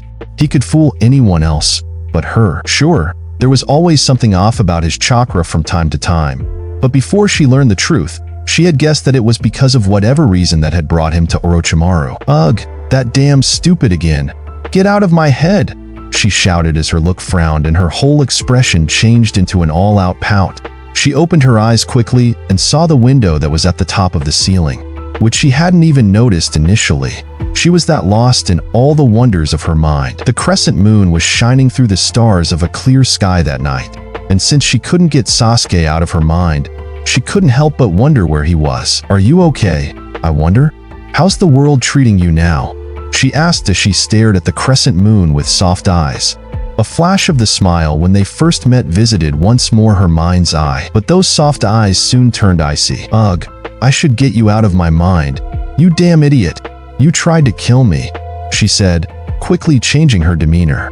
She was either hot or cold when it came to him, rarely in between. A battle of reason and passion was constantly warring against each other inside her very spirit whenever it came to Sasuke. What a total nuisance. If only she could get him out of her head. Ugh, she shouted in frustration as she rose from the bed and went straight to the backpack. From a specific pocket, she took out the picture of that woman, with her hair red almost the same shade as hers and tied in a knot at the top of her head. Slightly smiling, Karen started shouting at it. It's your fault. If only his smile hadn't reminded me of you. You who I don't even know that much about anyway. Who are you, MOT? Were the last words she could speak before an incredible pain started swarming inside her skull. Her ears started ringing, and a high prolonged pitch ended up collapsing her on the floor. She spent all her night passed out, and by the time she woke up, it was already morning. The only way she was brought back to consciousness was the second day when she heard the loud knocks at the door. It was the old geezer from last night preparing to kick her out because it was already checkout time. She slowly rose from the floor and went to the door to open it. After squabbling with the old man, she quickly went to the backpack, took some more money from there, and asked for another night. Then she shouted at him to close the damn door and leave her alone. The man complied after seeing his money, but not before blabbing something that she didn't bother listening to. What happened to me? She asked herself as she held her pained head, while slowly sitting herself down on the edge of the bed. Last thing I remember is being pissed about Sasuke and, she said, cutting herself short of her own monologue as she looked around the room. A picture, she said, as she started looking on the floor through the other objects that fell around her when she passed out. It didn't take much and she saw the picture she was looking for. When she took it into her hands and looked at it again, her mind turned completely void and empty. That person no longer made her feel anything. Who are you? She asked as she looked at the picture of what was now a complete stranger. Why am I carrying you around with me? She asked, looking at it closely and analyzing it. She was left with the sensation that it was important to have that picture with her, but she couldn't remember why she had to do that. The only thing she noticed was a certain similarity to a certain someone's smile. God, I swear I'm incurable sometimes. Focus, Karen, focus, she told herself as she tried to search through her memories. What was it with the woman in that picture? And as much as she tried to remember, as harder her head started aching and a pitch whose sound got higher and higher sounded in her ears. She threw the picture away for a second, screaming in complete pain. What the hell? She shouted, as she put her hands on her head and ears to cover herself from that sound in an attempt to soothe the pain. She couldn't understand at all what the hell was happening. She had to do something to get rid of that pain. Maybe she needed to get out of the room, to go look for a pharmacy or something like that. So, she got up and through all that pain, arranged a bit of the mess in the room, took her backpack, and waltzed out of it as soon as everything was somewhat tidy. Some fresh air was needed. Something, anything that got her out of that monstrous headache. A firm voice invited the person who was knocking from the other side of the room. Soon after, the sound of a screeching door made itself present in the room. Ah, you're finally here, Kakashi said, somewhat enthusiastic. I've been waiting for you, he said, as he put aside the paperwork he was looking at. Yup, I'm finally here, the other voice replied to him. Like you asked, the silhouette said, shrugging its hands in the air. My, but why do I sense some aversion in your tone? Kakashi asked, What did I ever do to you so bad? A frustrated sigh made its presence felt. Because I don't quite understand your proposal. To be honest, the person on the other side of the room said. Kakashi chuckled. Is it that bad? He asked. If you ask me, yes, the other voice replied. How can you even propose such a thing after I failed Konoha so badly? And I was nothing but a pawn in the grand scheme of things that helped the enemy succeed with their plan, the frustrated voice said. And I didn't do that once, but twice. Twice? Kakashi asked, curious. What do you mean by that? Yes, once in the war that just passed, in which I wish I'd had better die than survive, and come back to a reality where I was such a complete failure. And the second one back when he first attacked Konoha. You know what time I'm talking about, the person said as she took the coat's collar and shoved it aside to show a very familiar sign on her neck. Kakashi's forehead frowned for a second there. Which is precisely why I want to have you as my advisor, Anko, he said, accentuating his tone. You're a fool for even thinking about it.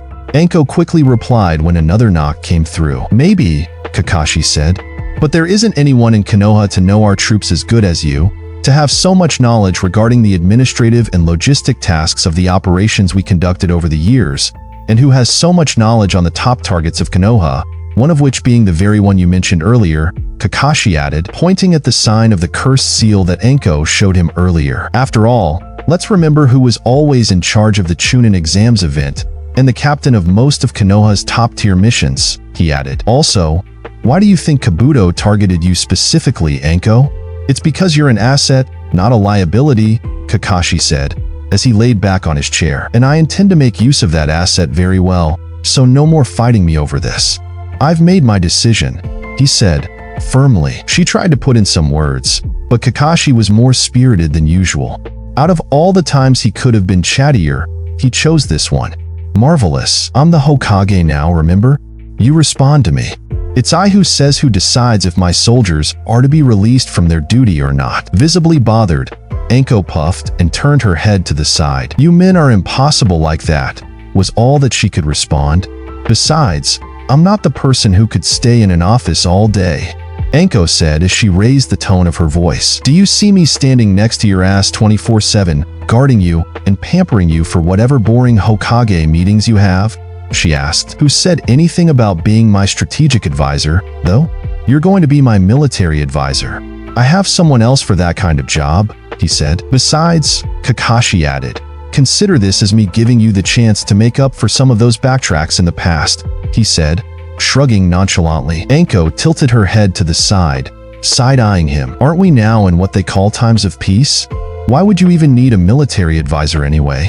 She asked. The war might be over, yes, but that doesn't mean all the darkness of the world just vanished. You know, as they say, it is better to be a warrior in a garden than to be a gardener in a war. Dismissive, Anko puffed. Whatever, she said. You and your ever-present pearls of wannabe wisdom, she added, rolling her eyes. I'm not your old cute and impressionable young team, you know? Who said anything about that? I know you're not, which is why I want you as my military advisor. The war might be over and an alliance is formed, but who knows what this alliance will bring to the military forces we and the other nations have. I need someone capable of dealing with the aspects of such operations, and as I said, your past recommends you highly. Plus, as I said, there are still other threats looming in this world, you know? Shrugging her shoulders and rolling her eyes, Anko capitulated. I guess I have no choice. I'll be your advisor. Smiling under his mask, Kakashi couldn't help but tease Anko a bit to ease her out. See, that wasn't so hard now, was it? Don't push your luck, Hataki, Anko replied, pointing his fingers at him, while her eyes were cutting him into small pieces already. Hey, is that a way to speak to your Lord Hokage, advisor? He kept pushing, chuckling behind his mask. No matter how much he tried, he just couldn't help teasing her a bit. But that was all part of a very well thought out strategy. Anko was truly a valuable asset of Konoha for a very long time now, and besides that, after what had happened in the war, letting her dwell on what she considered failures wouldn't help her. He knew that very well from past experience. Giving someone something to look forward to is what a soldier like her needs. Plus, for the thing he had in mind, she was more than perfect. And yes, the times were indeed peaceful. For now, at least. The war was yet too fresh for anything to happen right away, But he had been in this field long enough to know that once the common enemy was gone, nothing could guarantee the peaceful state of the world would stay that way. Not to mention, there were still some darker aspects of the world that needed taking care of, such as Orochimaru, and who better at that than Anko, who was one of his test subjects, and one that survived, no less. There weren't many that were lucky to still be alive after someone like Orochimaru had gotten their hands on it.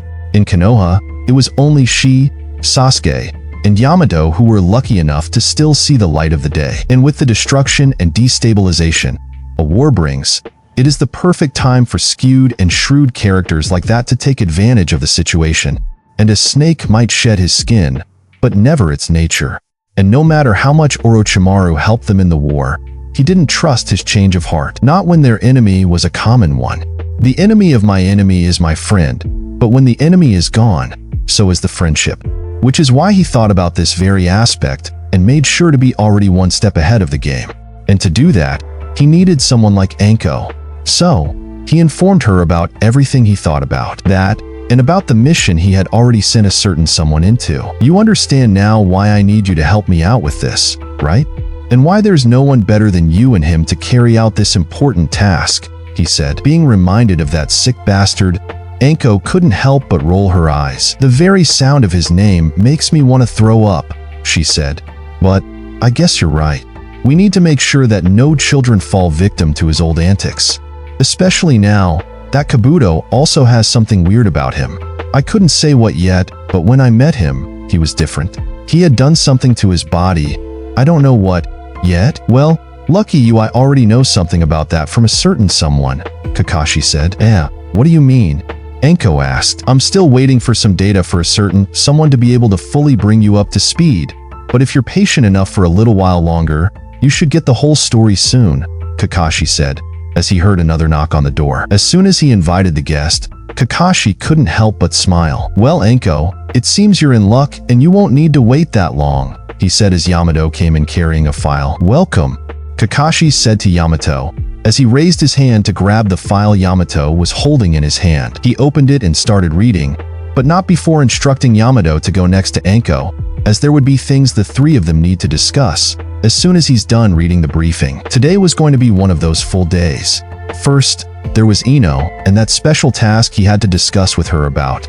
Then, he finished the work with Anko and Yamato. He dismissed them, and next on his order of tasks for the day was to call for Naruto. Being his teacher for such a long time, Kakashi knew that Naruto was bound to be the next Hokage in line. Honestly, if it wasn't for Naruto's inexperienced self in political and administrative affairs, Kakashi would have happily denied the request for him to be the next in line after Tsunade. However, certain sensitive matters made it impossible to do so. But for as much as Naruto was a powerhouse, a strong prerequisite for the Hokage position, he still missed the delicate knowledge and experience to deal with the intricacies of the political and administrative world, and what it truly meant to be a leader. So then, when Tsunade stepped down and his turn to be the next Hokage came, he saw himself obligated to respond to the duty. Not that he was a big fan of it, on the contrary. He would have gladly dodged it the way he did after Pain attacked Konoha and Tsunade was in a coma.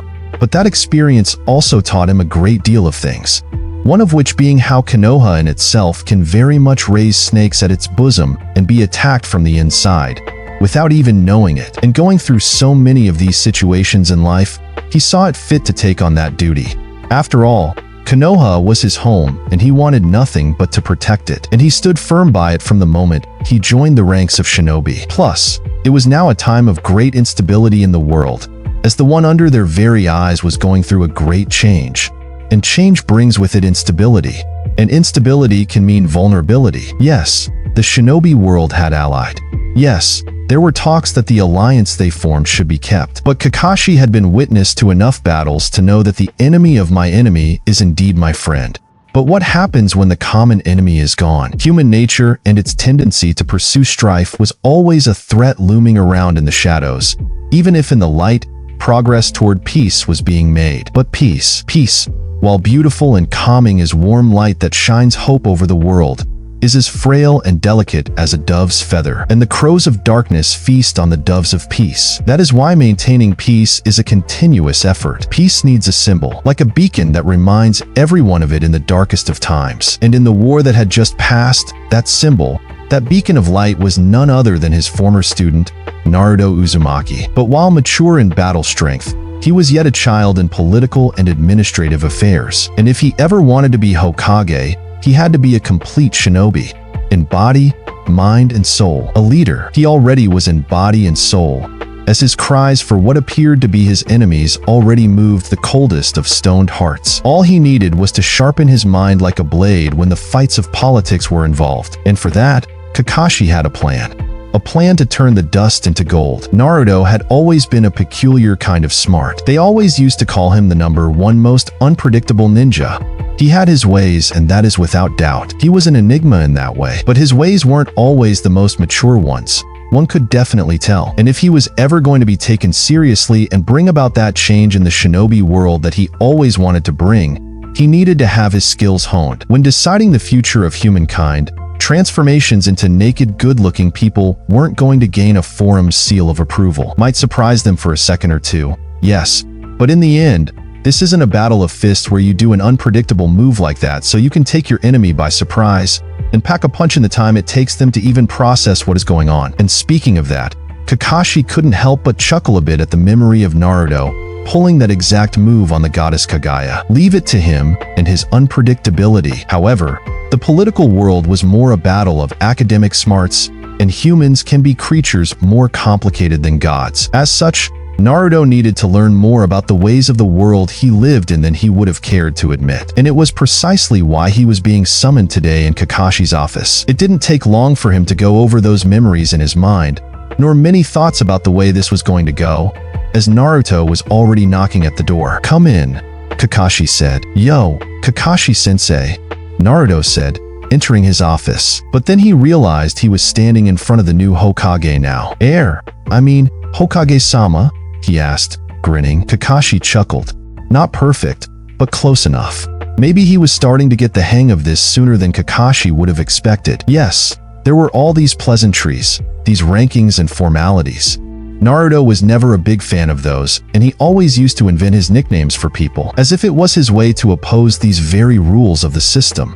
To be his own ninja, with his own ninja way. That was why now, seeing Naruto take even a small note about that and correcting himself, gave Kakashi a slight hope that maybe things weren't going to be as difficult as he expected them to be. "That's right, Naruto. Hokage-sama it is now. I'm your former master, but common courtesy dictates in terms of the ranking system that now I'm the Hokage," he said. "Yeah, for me you'll always be Kakashi-sensei, though," Naruto said, scratching his head as he grinned. He was still treating matters as he always did, with a childlike innocence, which wasn't necessarily bad. This exact trait of Naruto did move mountains, in some cases, but these next chapters in his life were going to be about moving continents, so that quality of his had to mature. And that is okay, as we have a history together, Kakashi said relaxed. "But if you ever want to sit on this chair next in line after me, there are some things you're going to have to learn about all of this, Naruto," he added, lowering his tone. His tone captured Naruto's attention, bringing his former pupil to a different mental space. Kakashi leaned back in his chair. Naruto followed by putting his hand down, and his facial expression matched his former teacher. Yeah, I know what you mean. It's all about that blah blah Hokage has to be like this or Hokage has to be like the dash, he replied, rolling his eyes. But Kakashi didn't cut him any slack and interfered before Naruto could even finish his sentence. "Naruto, you are undoubtedly one of the greatest ninjas this world has ever seen. You are now in leagues of the likes of Madara Uchiha, who you confronted in the war that just passed, or his rival, the high-esteemed Hashirama Senju. You have even fought gods, which not many can say they did," Kakashi said, keeping his seriousness intact. "However, there are many types of battles in this world, not just combat-like ones. And while you're great in those types of battles, you are still to learn a lot about the other types. And I think the Land of Iron experience has shown you what type of other battles you are yet to win, didn't it?" he asked, as he tried to subtly guide his pupil's awareness towards a certain memory. That's when Naruto's face frowned and turned down to the ground. He knew very well what Kakashi was talking about. His meeting with Raikage when he wanted to ask him to pardon Sasuke so they can avoid a war. That one didn't go very well. You ask for mercy and bow your head for a criminal, for the safety of your friends. In the ninja world, we do not call that friendship. You won't get far in the ninja world if you keep acting this stupid. Those words were burned on his very soul, and every time he remembered, it felt like someone touched the very scars of that burn. Or later in the war, when the same Raikage came to stop him and be from joining everyone. Had it not been for his newly found power, maybe I would have been able to stop him. He pouted as he remembered it. It wasn't a comfortable feeling.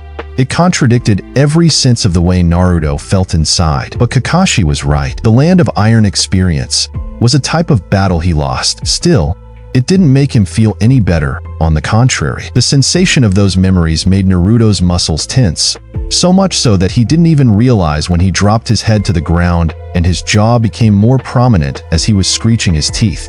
He had gotten lost in there for a minute. That's when Kakashi interrupted him. As you've seen, the only thing people truly respect is power, but power means more than just your shinobi abilities, Kakashi said. There's a new type of power that you need to learn, he added as Naruto raised his head from the ground. And what's that power that you talk about, sensei?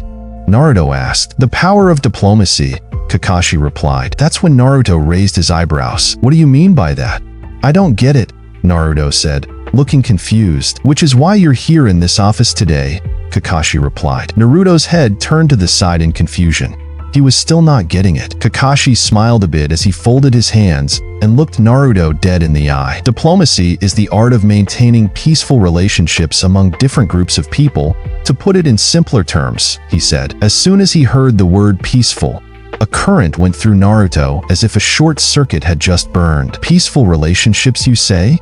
Naruto asked as his blood started to rise a bit to the top of his head. Now he was getting a tad bit mad. But where were these peaceful relationships when I asked Raikage to spare Sasuke's life and he refused? Huh? He asked, as the volume of his voice went up. You know very well how that went, sensei. You were there. All I ever wanted was for all of us to get along, to end these stupid wars and revenge plans and everything else.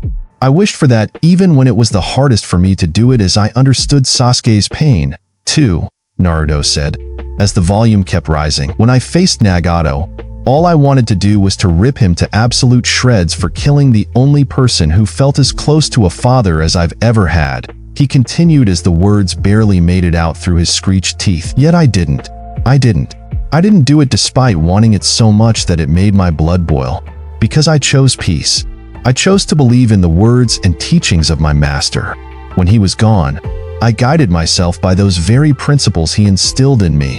Naruto added as his heart started beating faster. His chest felt heavier, and that pressure only got freed when under his blue eyes, a few drops made their appearance. So how come you're telling me that I have to learn to maintain peaceful relationships when peace has always been the path I walked, with my ninja way? Naruto said, ending his rant in a fast-paced tone, wiping whatever tears he felt his eyes were going to shed. He had carried the weight of the world on his shoulders, and with everything else that was going around after the war, he didn't even realize how much it had affected him, too. How much he was carrying with him. Still, he was only now decompressing, which was why Kakashi just watched him closely as he let the young adult unload. His heart was indeed truly in the right place. But the not-so-pleasant truth was that he lacked the tactics of how to enact such change in situations where more seriousness was required. But before going further, he just allowed Naruto to recollect and get back to his initial balanced state. Naruto, listen to me, Kakashi said, as Naruto's return to his normal stance and a calmer demeanor were observable. I've watched you grow since you were a little child, he added as he watched the child he spoke of, sitting now, in front of him, all grown up. All while in the back of his mind, different scenes throughout their lives together played along. You have truly come a long way since your mischievous era way. You've grown into this respectable man with good intentions. I have been next to you and witnessed it. Yes, your heart is in the right place, and it has always been. That's undeniable. But having the good intentions in your heart is not the same as manifesting those good intentions in the real world and affecting real change. Naruto couldn't help but interrupt him. What's that even supposed to mean? Simply put, you lack tact, Kakashi cut him short. Naruto's eyes widened as slight frustration started bubbling beneath the surface once again. To him, now, Kakashi was being a little bit unjust. But still, he was his master, and given their discussion earlier, he decided to listen rather than throw a tantrum. To the best of his abilities, at least. Oh yeah. Naruto crossed his arms, pouting, because he couldn't just hide that frustration, even if he kept it under control. And what tactic should I apply then? He asked. Tact and tactics are not the same thing, but I guess it goes for a somewhat good analogy, so let me try to explain that as best as I can, Kakashi said. Tact is a touch, a feeling, a reading of the room if you may, Kakashi told his student, gesturing. Naruto continued with his pouting as he was searching through his mind for something to connect it to, so that he could better understand what Kakashi was trying to say. That's when that memory bumped into his head, so he rapidly interrupted his former master. Ah, you mean like that time when Sai interrupted when Sakura-chan was about to feed me? He asked. Kakashi's face stood blank for a mere moment. Of all the things he could associate this with, but hey, it was something. And it was Naruto we're talking about. After all, that was a valid example, so why not? Exactly like that, yes, Kakashi said, nodding. Naruto mumbled and nodded, really proud of himself for getting that reference. Kakashi's eyes closed as he smiled for a short moment. Naruto could be cute like that, even if he was dense in some areas and excelling in others. That unpredictability of his could go a long way. Kakashi continued his explanation of the tactics part and ended up with a simple sentence. Diplomacy, in its essence, is a blend of those two different yet converging elements, he said. I think I get it, Naruto continued mumbling, still slightly pouting, scratching and nodding his head. Not a fan, but hey, he didn't want to be Hokage, so he guessed he should indeed try to start and understand these things. You see, Naruto, you need to have the tact, that sense of reading a room, but oftentimes in the administrative and political world, you have to have a clear tactic in terms of how certain negotiations should go. You need to be prepared for whatever's about to come, Kakashi said. As a leader, you must protect your subjects, the interest of your country, and achieve state interests. What's the correct way to do that while being just with the other leaders and countries? Kakashi paused for a second, thinking about all the things he's witnessed ever since he was born. It was really hard to say. Honestly, don't know either, he said. In my life as a shinobi, I met a lot of different points of view. Pain's ideology said that humans are essentially evil and that human nature pursues strife. He wanted to impose his will and use war as a means of diplomacy. From this point of view, countries live in fear and permanent insecurity, which is why they'll seek power and primacy to obtain security, and this keeps the cycle of hatred and violence going. But if you do obtain that power and are the strongest, the other will not attack you, he said. Naruto became serious again. He relaxed his lips and focused his attention on his master. Regarding that last statement, that is an ideology that you already heard about in your meeting with Reikage. Hashirama-sama's ideology, on the other side, operated on the politics of balance of power. That is why the Bijus were spread throughout different nations. However, history has proven to us that this solution didn't work either. Another ideology is now rising through the shinobi world thanks to you, promoting the idea that people are inherently good, just straying to the wrong paths due to suffering, but at their core, all they seek is connection, collaboration, and progress. Such an approach seems to promote the removal of war from the practice of international relations and encourages cooperation to achieve interests. That looks like the dream of peace you inherited from Master Jiraiya, Kakashi said, pausing for a bit before giving one last serious statement. But to enact that dream and bring about the change you wish for Naruto, you need to learn how to play by the rules of the old system until you can reform it. This means you have to learn the ways of diplomacy and what kind of power that can bring with it, Kakashi ended. There was so much to digest that Naruto was still finding it difficult to process everything at once. It's like a game of shogi, Kakashi joked when seeing Naruto so perplexed by all of this. But don't I have Shikamaru for that? Naruto protested jokingly. Kakashi tilted his head. Naruto surely had his way. And what if Shikamaru isn't there one day with you, because you two have to be in different places at the same time? What are you going to do then? Nothing because you don't know how to deal with the issue yourself? Kakashi asked. Fine, Naruto said, raising his hands in the air, slightly bothered, but only because he wasn't a big fan of all this totally uninteresting diplomatic blah blah. However, his demeanor quickly turned to a serious one the next moment, as he realized a particular thing. But then Kakashi-sensei, I have a question for you. How are we going to deal with Sasuke's clan situation then? Diplomatically? Naruto asked, with what it was now his turn to look his former master dead serious in the eyes. Kakashi was so taken by surprise by the question that he got silent from the shock. With a handful of dossiers and a mind filled with thoughts, Sakura left the hospital and headed straight for Kakashi's office. There were so many things to think about after her discussion with Tsunade. The special section, Naruto's hand with Hashirama's cells, and most importantly, her dark little secret, the revival technique. All of these hanging onto a single thread. Her morality, the space between right and wrong, light and dark, good and evil. For a second there, Sakura felt overwhelmed again. It was a lot to take on. Part of her being was telling her that it's okay, there's nothing to worry about. But the other part, the deeper one, the dark and suppressed one, resurfaced every time matters like this were hanging in the balance. As she thought about all these, a voice-cruel laugh came behind those darker depths of her being. Tsunade's honor student close to breaking the very code she studied under. I wonder what her master would think about that, the voice said, as Sakura closed her eyes. Her moral side couldn't help but think about the teachings of the sacredness of human life Tsunade had instilled in her. What would she say if she knew what her star pupil is planning to do? Said the same voice, as shivers went down Sakura's spine. Shut up, Sakura muffled. She was trying her best to avoid the direction the dark voice inside her was sending her to.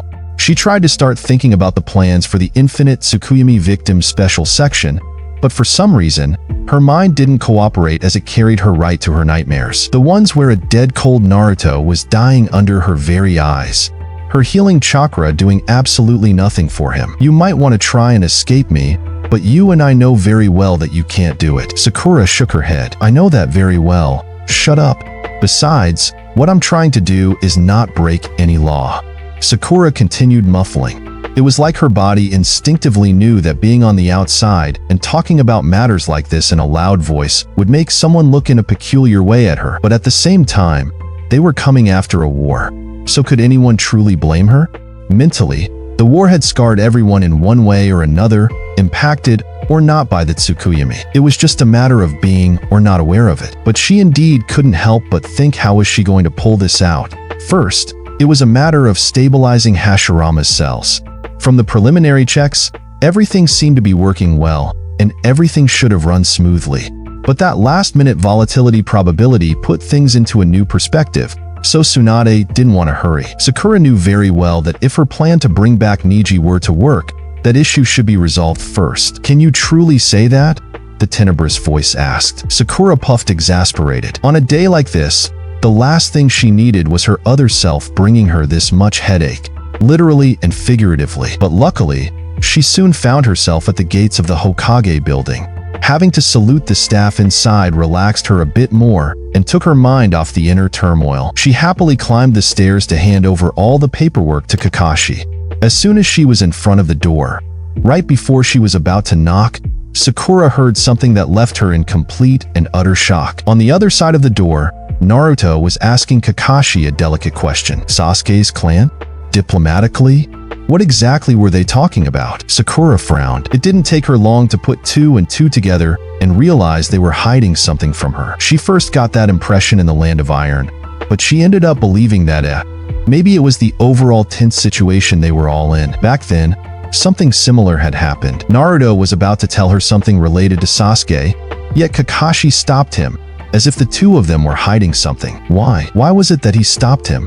Why was it that she was being kept in the dark about this?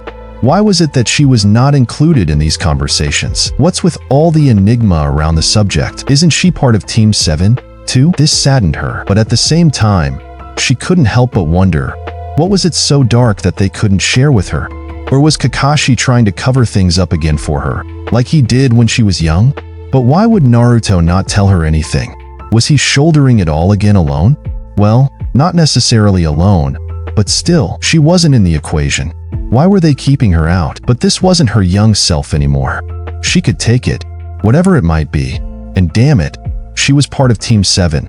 so she shouldn't be excluded like that. But if they were going to do it, well, she too had her ways of finding out. Sakura listened to see if the conversation would continue, but a dead silence encapsulated the entire room, which meant only one thing. This was a big thing. Orochimaru levels of big back in the day, if not bigger. With a determined look on her face and a new conviction in her heart regarding all this, Sakura knocked on the door. A door slammed open made Koharu and Hamura startle. They didn't expect such an entrance to what was the Konoha council chambers. "Oh, it's you," they both said in unison, as they turned around to see who was it that made such a violent entrance. "Yes, it's me. We need to talk," the stern voice said. The elders' faces frowned. By the looks of it, this wasn't going to be something pleasant. The tension in the air thickened as soon as the presence entered the room. They both knew that whenever she entered the scene, some waters were bound to get turbulent. "And what do you want us to talk about?" Koharu asked, gesturing. She wanted to inspire openness, but truthfully speaking, that was the least of the things she would have wanted. And Tsunade was no stranger to these antics. She knew their kind all too well. Didn't like them the minute she stepped into Konoha and took on the Hokage mantle. These two with Danzo were her biggest pain in the proverbial backside. They had made her ruling a living hell. But it was okay. She could handle it. But the moment she heard from Kakashi what they did, back when the trial for Sasuke Uchiha happened, that's when she swore on her grandfather's memory that she'd take care of them. Personally, it is precisely why she and Kakashi agreed to the new Hokage arrangement. He'd take over the mantle of Hokage, and she'd make sure to remove those relics of the past from the council. Make sure Konoha would not have to go through something like this again. Ever again. Even though she had left Konoha in the past, it was still the village her grandfather had built. Still, the village that she had wanted to protect once. It was pain that pushed her away to travel. But when she met Naruto Uzumaki and the rest of the kids of Team 7, her good times memories flooded back. To hear that these two had trampled over her grandfather's legacy to this degree. Unforgivable. It's simple really, Tsunade's dry voice said. "From now on, you two are dismissed from your council duties," she said, looking them straight in the eyes as she sat down on the opposite couch. Koharu and Hamura looked at each other and then back at Tsunade. "What?" both said in unison. "You can't do that," Hamura responded, raising his tone. "You have no authority." Following him quickly after, Koharu interjected. "Plus, where's this coming from? What is this about?" she asked, confused and visibly disturbed by Tsunade's statement. But for some reason, they both felt an incredible tension engulfing their being.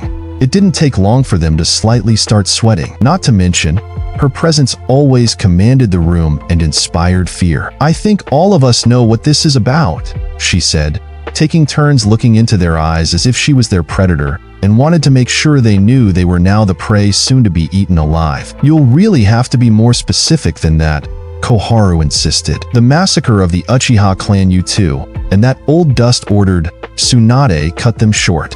"You have trampled over the memory of my grandfather's legacy, and I shall not allow you to sit comfortably here, pretending to stand on a high moral ground, deciding the future of this village. You're out," she said, pressing her words. Koharu interjected quickly after. "You can't do that. Plus, you don't know everything that happened back then. We were only trying to protect Konoha, to keep the will of fire alive.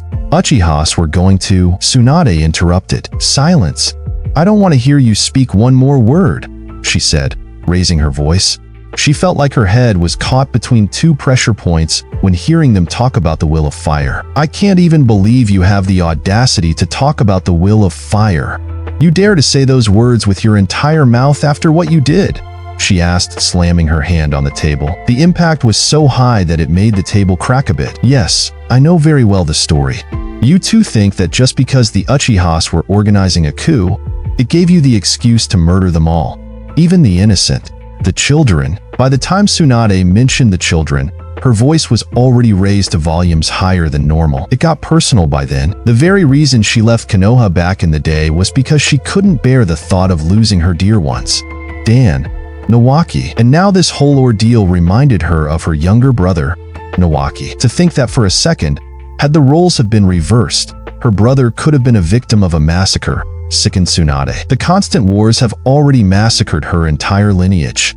which is why her grandfather had sought peace and had brought different clans under the same roof. Even the Uchihas, the clan who brought her grandfather's best friend, which her grandfather always used to tell stories about. I mean, sure, the man had gotten to be a legend due to less pleasant stories, but even so, against all that, her grandfather had always advocated for peace and balance. To find out that the peace and balance, the will to bring everyone together to live in harmony, to offer them a tranquil life, had been trampled by the very people who should have sought to keep those ideals, those foundational elements that incorporated the will of fire alive, absolutely sickened her. She remembered her grandfather's story about the will of fire and the reason why they named it so. It all went back to his friendship with Uchiha Madara.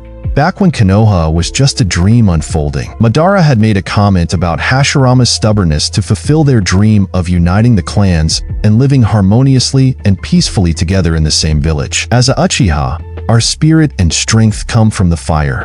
But you have a will of fire. And that will might very well be stronger than all of our clan's spirits combined. And that is what'll make our dream come true. Tsunade remembered those lines as if Hashirama had said them yesterday. The tales of how he built Konoha with his once best friend, and that's how she carried the legacy with her. That will of fire. Despite the other tales that she heard about Madara, yes, Hashirama had always been truthful to her about how things between the two unfolded by the end, but he never carried a grudge for the rest of the clan just because his former friend had gone wrong paths, which is why she couldn't stand to hear the two elders in front of her trying to excuse themselves so easily for what was, truthfully speaking, a genocide. A genocide had happened under the roof of their own house. She couldn't believe herself, even now, after all the time that she had heard the news. It's like she was hearing it again for the first time. She didn't feel like she could reconcile with such a thought. How can one reconcile with innocent people being murdered? Children being slaughtered? How? Get out, Tsunade said in a low voice, looking down at the table. She clenched her fist in a punch. Get out now, and don't ever think about setting foot on this building ever again, she yelled, punching the table in front of them. Pieces of it were now filling the room. Koharu and Hamura got up instantly. Their bodies stiffened and the look in their eyes opened the doors to their inner world that was now filled with the fear Tsunade instilled. My grandfather was capable of bringing everyone together under the same roof in times bloodier than those you two lived. And you dare to tell me you did all this for Konoha? You inherited a home to rule over, but you turned it into a slaughterhouse. Her tone didn't go lower, though. On the contrary, it started going higher and higher. But they were going to destroy Konoha as you know it. If not them, we were going to be the ones slaughtered. You know how powerful and unstable they are as they gain that power. You know very well what happens to a Uchiha due to their genetic makeup, Hamura interrupted. Tsunade shook her head as she rolled her eyes. She couldn't believe the excuses they were trying to come up with. Oh, so now you want to blame it on the genetic makeup? But when I asked for funding for a medical system to train medics back in the day, you were all standing there high and mighty telling me there's barely money for that. And you offered me nothing but scrapes. You and that old geezer. Speaking of which, how could he? Tsunade asked as the realization hit her. Her former master had been okay with this? Because this all happened under his rule. What was he thinking? He was the student of both her grandfather and her granduncle. He knew very well how much her grandfather advocated for peace. Did he agree to this as well? Did they force him? Did he agree to this or? She couldn't help but ask, in the middle of all the turbulence this situation had brought into her mind. The other two put their head on the ground. Not really, Tsunade interrupted. Doesn't even matter, really. What you all did is a blood stain on Konoha's history that you'll never be able to erase. Which is why you two will no longer be part of Konoha's council. And by whose authority, you ask? By the authority of I said so. This village is my grandfather's legacy. A legacy he built with sweat and blood, but not the blood of the innocent, she said. So, you'll leave Konoha's council or what? Both of them asked in unison, fixating Tsunade. Or I'll expose you publicly for high treason. Tsunade cut them short. You wouldn't do that now, would you? This would mean exposing Konoha's dark secret, and I'm sure that for the times we're living in, this would throw the village in flaming chaos. Konoha would succumb under its own will of fire, Koharu said. Don't confuse my grandfather's will of fire that symbolized willpower, hope, and peace for everyone under the same roof no matter their background. with your skewed interpretation of it. My grandfather's will of fire meant life. Your interpretation of it was pure destruction. You're not worthy to even mention those words. No ifs and buts. Don't try me. Tsunade threatened as she moved closer and grabbed them both by their collar. You two didn't even have the decency to open discussions and negotiations with the Uchihas to come to a consensus. You chose to spill blood, and now you dare to try and talk things out with me?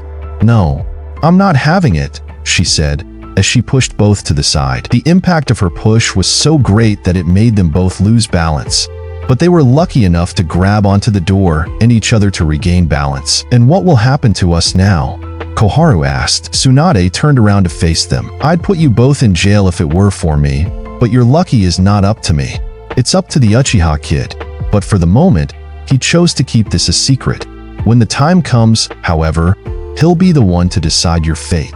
Same way you decided his, all those years ago. In the meantime, I will take your place in the Konoha Council. Until the day I give the last breath in this world, I will be deciding how this village is run. I and whomever I choose.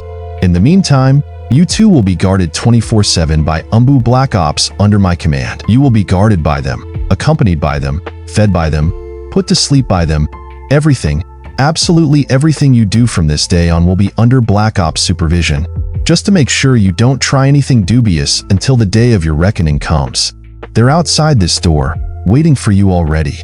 Now get out, Tsunade yelled. It didn't take the two much time to do it this time, so they ran out of the room as quickly as possible. Tsunade sat down and started counting her inspirations and expirations with slight pauses between as soon as the two left. Her breath got extremely erratic after the fight with the two. Not to mention, ever since she found it, it was close to impossible to contain the rage she felt. Had it been her choice, she would have stormed in there the minute she found out. But all of this was a politically sensitive matter, so she kept to herself. Not that she didn't feel conflicted to find out such a thing even happened in Konoha. She knew the stories about Madara Uchiha from her grandfather, and she was well aware of the fact that an imminent threat always loomed due to his views. But spilling the blood of innocent children was never the answer. That much she knew. Even if their medical condition turned them into ticking time bombs like the elders had suggested, there was a reason she became a medical ninja. She thought that maybe if she had been in Konoha still when this horrendous matter happened, she could have helped prevent it. Study what was it that turned the Uchihas in that state, and come up with a solution. She screeched her teeth and clenched her palm in a fist. Then, she shook her head. That was a thing of the past. Now, though, and there was nothing she could do about it. But now she had a student whom she could count on to leave a legacy behind, which was why she was extremely happy when she heard Sakura talking about the special clinic she thought about opening. Why she encouraged it. The old times of Konoha needed sensitive hearts as her students, because the sensitive hearts of today are the strong wills of tomorrow. Tsunade sat down on the couch. I guess it's all in your hands now. It's time you children build up the future, and it's up to us, the old generation, to be the strong foundation you put your trust into, she said, as she laid back and looked at the ceiling. It was now time to close that old chapter of Konoha's history, a dark, enigmatic one. She wondered how many things she had missed ever since she left. But that was the past, and you can't change it, no matter what. The time had come for turning a new leaf. Sakura put the best smile on her face and entered the room as soon as she heard the invitation coming from the other side of the door. "Oh, hi, Naruto," she said, acting surprised as if she didn't expect him there. "How is your hand doing? Everything okay?" Naruto looked at her nervous and started scratching his head. He wasn't exactly sure how to react to her being there given the discussion he and Kakashi were having, but he was quick on his feet, and that applied to his thinking as well. "Oh, hi, Sakura-chan." Yeah, everything's fine. I'm waiting for you and Granny Tsunade to tell me when I should be visiting you too," he replied. "Sooner than you'll expect. I just came here to drop these to Kakashi-sensei first," she said, as she raised the armful of dossiers and turned her head towards Kakashi. She bowed in respect and pardoned herself. "Sensei, I'm here to bring you these files from the hospital. Reports about the population affected by the infinite Tsukuyami. It's only what we have registered until now, but by the looks of it, there's going to be more than this," Sakura said. Kakashi sighed. "Oh, even more reports. This isn't good," he said. "Sakura, put them." He paused, looking around at his desk for a free space. But there wasn't much. He was still not done with the ones Tsunade had brought him. Well, put them on the desk and I'll see what I... Sakura smirked unnoticeably. She knew Kakashi very well, and knew he wasn't the type of guy to be right on time, or take the traditional approach to organizing, or even teaching a lesson, which meant this was the perfect opportunity for her. "Sensei, if you want, I can help with all of that," she said, employing her unnoticeable fake smile. After all, who do you think kept Tsunade-sama's folders organized by alphabet, types, dates, size, and even gave them special tags? She asked, as she lifted a finger in the air to subliminally point out it was her. "And I even made a cross-referential section," she added with a big grin on her face. At home, she might have been chaotic, but at the office, things were different. "I'm after all the student of 2 Hokages now. I did it once. I can absolutely do it again, as I'm sure you'd need it probably even more than Master Tsunade, since after the pain attacked Konoha, we never really had an opportunity to properly reorganize everything since the war came upon us shortly after. Please, allow me to be of service," Sakura said, bowing. Caught in the tension of the moment, Kakashi immediately agreed. Sakura smirked again, then raised her head and met Kakashi with the biggest smile. "Great," she said, then quickly changed the subject. She didn't want to raise any suspicion, so she found it perfectly suitable to bring to Kakashi's awareness her idea about a special section in the medical clinic. "Kakashi-sensei, one more thing. I already talked to Tsunade-sama about this, and I know I must prepare a report where I'll present the project with scope and everything, but I just wanted you to know beforehand. I think we should open a special clinic to treat the people impacted by the infinite Tsukuyomi, which is pretty much almost everyone at this point. As you'll see from the reports I brought you, a lot of our patients are presenting incredible levels of distress on a mental level. But not only that, their brain patterns have been changed. It's like the biology and chemistry of the brain itself have changed. I can't explain exactly how right now, as we're still conducting research to observe the effects. But that's precisely why I think we need a special section and trained personnel to delve deeper into this.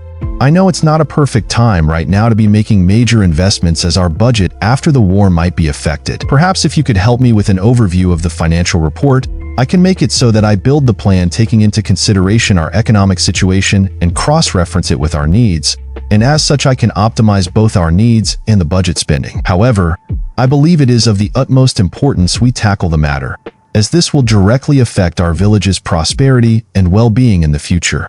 Especially if we're taking into consideration the children.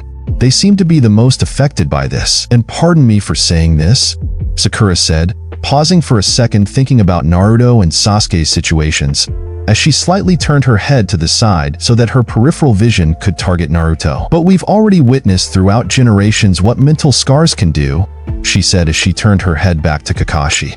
"The untreated mental scars of today are tomorrow's cries of war. Haven't we already lost so many comrades to war? Isn't it time to introduce a support system that helps, heals, and protects them from such aches? Tsunade-sama's system is great for treating the body, but I believe we must go a step forward and upgrade it to a system that also treats the mind," she concluded. Naruto was staying right behind her. His eyes widened, and he didn't even notice when his lips slowly drifted apart because he was so immersed in the feeling that bubbled to the surface of his heart when he heard Sakura speaking. He was absolutely astonished. He couldn't help being mesmerized by her assertiveness and passion in talking about innovating the medical field. For a second there, he realized what Kakashi was telling him earlier about what it means to be a leader. Hearing her talk so passionately about everything and everyone just lit a flame inside him as well. And even though in his discussion earlier with Kakashi he wasn't necessarily happy about the things he'd have to undertake, seeing Sakura just now inspired him to take a different approach than the way he initially wanted. Less resistant, more open. If he really wanted to be Hokage, he'd have to take this whole thing seriously. He couldn't mess around. He was now understanding this, looking at the way Sakura was treating matters. "I should stop messing around," he thought. "Sakura-chan is already doing a better job than me, and she isn't even a Hokage candidate. Maybe she was right when she said she can snatch the Hokage seat from me. What am I really doing?" Naruto wondered, shaking his head. He then glanced back at her, but this time, his eyes reflected the internal turmoil of his soul whenever the awareness of his mind caught with the emotion of his heart. Once again, I get why it's her. Why it's always going to be her, he thought, gulping as the emotion hit warmed his heart. He then moved his sight to the ground. However, his thoughts didn't stop. But what does it matter if? Naruto sighed. His mind couldn't stop thinking about that whole destiny realization he had, and how that might be a condition that governed their very existence. And by the looks of the latest events, it sure seemed to strengthen the idea. So really, how could he fight something like that? How could all that he felt matter? He shook his head and got back to the reality at hand when Kakashi asked him what was his opinion on the matter. What matter? He asked. I'm sorry, I was telling Kakashi-sensei how you could be of great help with my research for this new special section, but he said he already has plans for you related to your Hokage training. And I was saying how I believe you can do both, as I promised I won't be taking too much time out of it, Sakura informed Naruto. I believe your input would greatly help my research, and I would be honored if you could lend me your help, she said, ending her statement with a smile. Naruto was taken aback. Sakura said she'd be honored if he could help her? What was happening here? Was this a dream? Was this reality? But it sounds too good to be true. Plus, getting to spend more time with her as he always wanted? But doing it now when things were so complicated and he would have rather kept his distance? What kind of sick joke of destiny was this? Were the gods of destiny messing with him right now? But he couldn't lie to himself. Being next to her was truly his heart's desire, so he accepted. I would love to, Naruto said, genuinely smiling. Well then, I'll leave you here then with Kakashi-sensei to clear the situation with your training. I'll return to the hospital to work on your prosthetic hand with Tsunade-sama. I'll wait for you there, Sakura said, as she headed to the door. Kakashi-sensei, when you're done with all your meetings, let me know, and I'll gladly come to help you organize everything as promised, she added smiling, as she grabbed the door handle. See you both soon, take care, Sakura said, as she energetically exited the room and slammed the door after her. Once she was out the room, her happy-go-lucky face turned serious. She would find out what was the truth behind all this enigma once and for all. There was no mystery that she couldn't unfold once she would put her mind to it. Her previous research had already shown her that the common element in Team 7's suffering was Itachi Uchiha, the man who, as per the report she had read back when Tsunade was Hokage and she used to sneak into her archive room, had massacred his entire clan, thus made Sasuke suffer greatly. And not only that, but was also a member of the Akatsuki who used to target Naruto. But Itachi Uchiha was dead, so all of this should have ended. Yet, for some reason now Naruto, Sasuke and Kakashi were keeping a secret that related to Sasuke's clan. It was clearly related to her previous research. She just couldn't tell how, but she would find out one way or another.